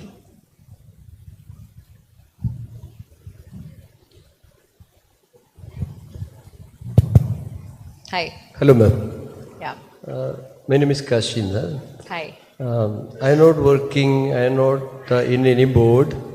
I am running a consultancy where we have got all sorts of clients. Small clients where they don't have any affinity or intention to adopt AI, but they may adopt AI in future. Going by your discussion and presentation, Sure. they will have to. So, what kind of training I should undergo to improve my AI skill, in your opinion? I'll tell you in few phases, few And steps. I am seeing all kinds of advertisement for imparting AI skill, but I am totally confused. Yeah. I would like to undergo for training. Sure. And I don't think you're alone in the bus. I think you're the only one courageous within the room to say what you said. All of us are in the same boat, by the way. I think the first step, it will go in phases. And if you ask me also, I know AI only to the extent that I made the presentation to you. I used AI to generate and create and improve that presentation. And I'm trying to understand how a machine learns alongside me. That's the basics of something that even I know. Maybe the first step is awareness of the fact that we need to accept it, that it is here to stay. When you say that you've not used AI, frankly, without even realizing, you may have used in many ways even until when you would have reached this venue, this location. But that's all indirect usage. I think what you're talking about is that tomorrow, if you have to generate something, if you have to empower or build something within your setup to be able to use AI, how do you go about?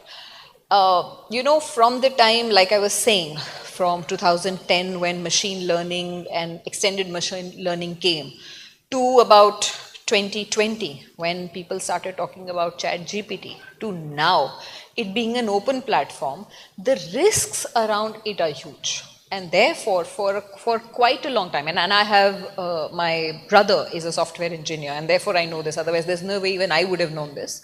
But the way to go about, at least for the next few months and few years, is to be aware of how things are moving around you. For all you know, there are very huge skeptical arguments on the fact that for all we know that this all will be fast. It won't reach beyond a point. But should you know the basics enough to understand and use it for your ease? Yes. I am planning a trip somewhere and it's helping me create an itinerary. Will I trust it completely? No. I'll go and ask for links and I will. So this is like a machine assistant along with you, assisting you in various tasks. If you start to use it on a daily basis, at the same time having an understanding and there are enough free available content out there to tell you that in which domain, which AI is working well, you will be able to understand the one that works for you. And if you're able to understand one or two that operate in your area of expertise that is, then you can keep on getting a follow-up on that. Once you get a follow-up on that, you will know where it is leading to and you start using it, but you start using it very responsibly. Meaning, do not upload any personal stuff, do not upload your name, your age, your details, your address, definitely not. You use it like any other common user would use it for advisory matters or research matters, etc., and see how it plays with you.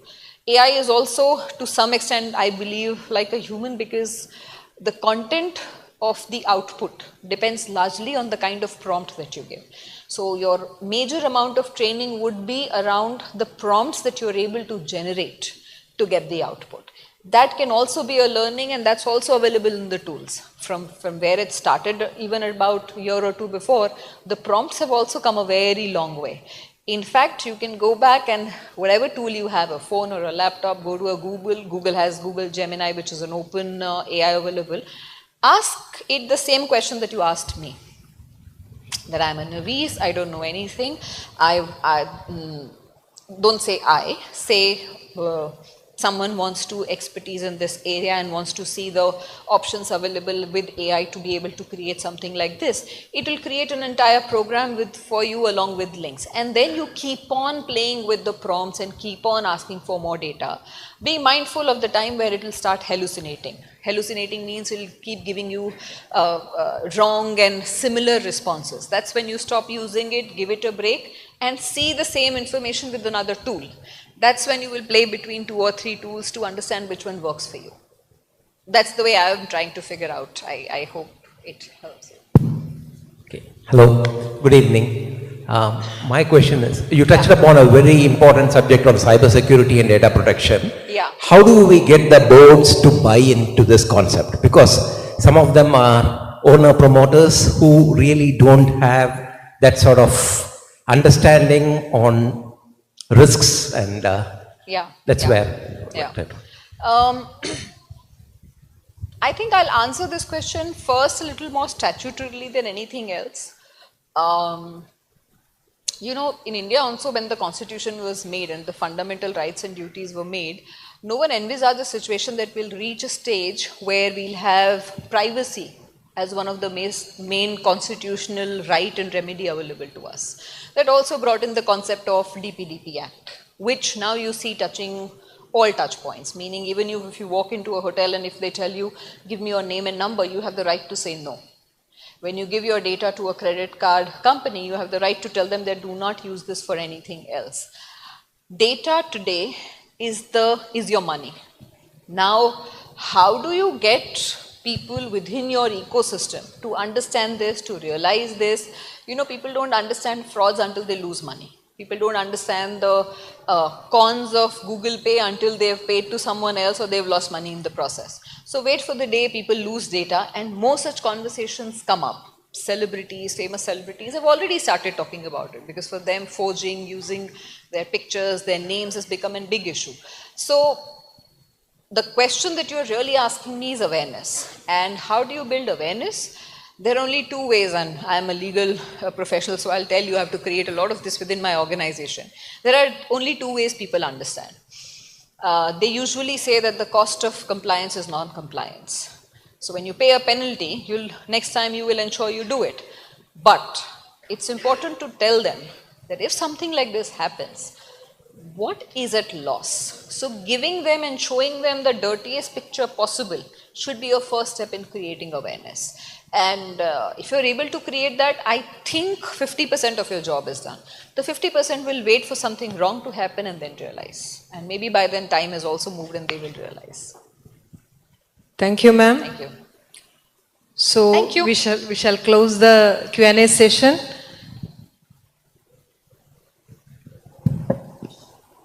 Thank you, ma'am, for your engaging and thought-provoking session. We are grateful for your knowledge and perspective you have shared with us today. To thank her, we invite CMA Thomas, MC member, Cochin chapter, to the dais.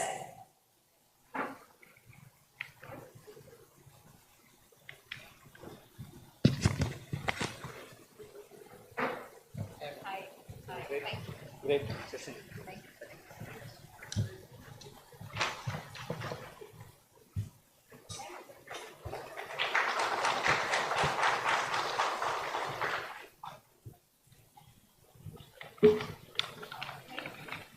I think yes.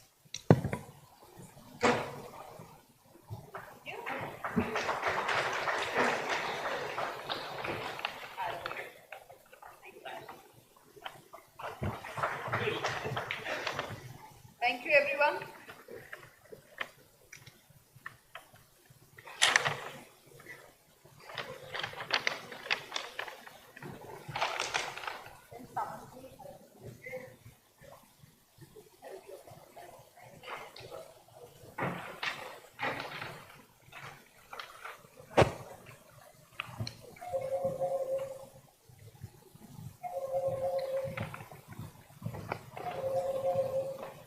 Thank you, ma'am.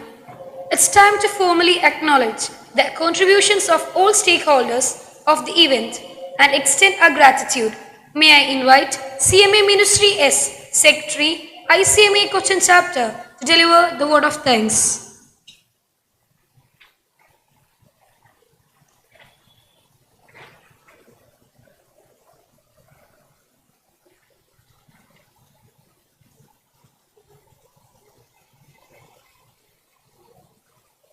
Good evening, everyone.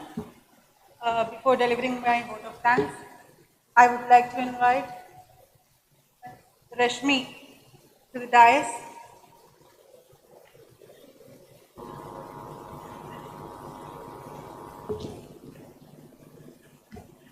We would like to give her a memento for helping us in coordinating this program. And I would like to invite our past chairperson, CMA Engineer, to give away the memento.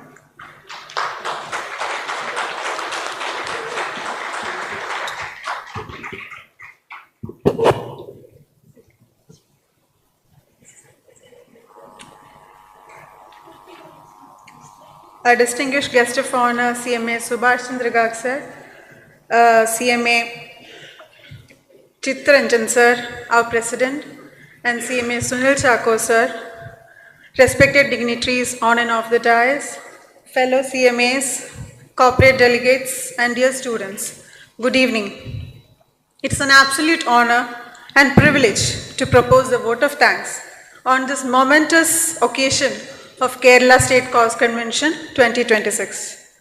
As we come to the close of this enriching convention, I believe we can all agree that the theme, India in Command, Navigating a Volatile World, has been not just a theme, but a timely reflection of the challenges and opportunities before us. First and foremost, on behalf of ICMA Cochin chapter, I express our deepest gratitude to a guest of honor, CMA Subhash Chandra Garg sir, former Economic Affairs Secretary and Finance Secretary. Sir, your presence and your enlightening insights during the inaugural session on India's path to global leadership have set a magnificent tone for this entire convention. Thank you for sharing your invaluable perspective on commanding the new world economic order. We extend our deepest appreciation to our technical session speakers who shared their immense expertise today. I sincerely thank CMA M. Hariharan sir, Founder Director, Savoy Fair Management Services Private Limited, for his illuminating session on managing risk and preserving profitability amidst market volatility. Special thanks to CS Geetika Anand ma'am, President, Company Secretary and Compliance Officer, Hindalco Industries Aditya Birla Group, for brilliantly decoding boardrooms in the age of AI, strategy and governance. We are also immensely grateful to Sri Ramesh Nair sir, Country Managing Director at Aptiv Connection Systems Limited, for showcasing India's next competitive advantages in innovation, manufacturing, and smart enterprises. Your thoughts on Industry 5.0 and intelligent factories have truly given us a roadmap for the future. A special word of thanks goes out to our panel discussion members, to our moderator CMA Arun Kumar S, CFO Nuals, and our distinguished panelist CMA Rahul Suresh sir, partner at Deloitte India, Dr. Ranjit Krishnan, Associate Professor, Rice University, and CMA M. Hariharan. Thank you for a highly stimulating discussion on how cost and management accountants can remain intelligent, agile, and indispensable in the next decade. This discussion today have reminded us that the role of cost and management accountant is evolving. We are moving beyond the traditional cost control towards becoming strategic business partners, professionals who can interpret risk, leverage technology, strengthen governance, and help organizations make better decisions in uncertain times. We greatly value the trust and support of our sponsors and corporate partners who invested in making this convention a grand success. We extend our heartfelt appreciation to the team members of Cochin chapter. Your tireless efforts and planning over the past few months have made this convention a resounding success. An event of this scale is incomplete without its audience. We thank all our members, corporate delegates, and chapter representatives for your enthusiastic presence and engagement. Your participation is what truly gives meaning to a professional gathering. A special round of applause goes to our talented CMA students. Our heartfelt thanks to our brilliant student volunteers for conducting the convention with such confidence, grace, and for keeping us engaged throughout the program. You have truly demonstrated the energy, commitment, and promise of the future of our profession. We also express our sincere thanks to the management and staff of Taj Vivanta for providing us with world-class hospitality and flawless venue environment. Finally, thank you to the technical crew and volunteers who work behind the scenes to ensure the seamless execution. As we conclude Kerala State Cause Convention 2026, let us carry with us not merely the knowledge we have gained today, but also the responsibility that comes with it. The world may remain volatile, technology will continue to transform our profession. Business models will evolve, but as CMAs, we have an important role to play it in helping organizations navigate uncertainty and create sustainable value. Let us therefore take forward the spirit of navigating the uncertainty, command the future. Thank you once again. Have a pleasant evening ahead.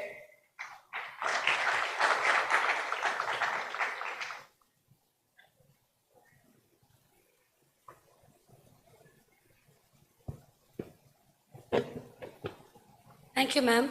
As we conclude, we would like to extend our heartfelt thanks to all our speakers, panelists, guests, and delegates for making today's program a grand success.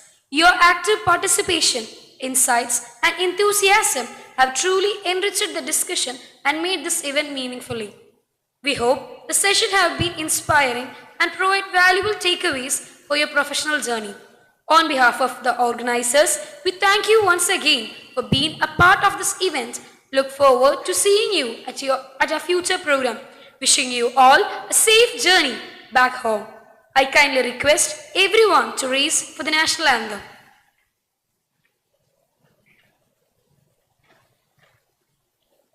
Jana Gana Mana अधिनायक जय हे भारत भाग्य विधाता पंजाब सिंध गुजरात मराठा द्राविड उत्कल बंगा विंध्य हिमाचल यमुना गंगा उच्चल जलधि तरंगा तव शुभ नामे जागे तव शुभ आशीष मांगे गाहे तव जय गाथा जन गण मंगलदायक जय हे भारत भाग्य विधाता जय हे जय हे जय हे जय जय जय जय हे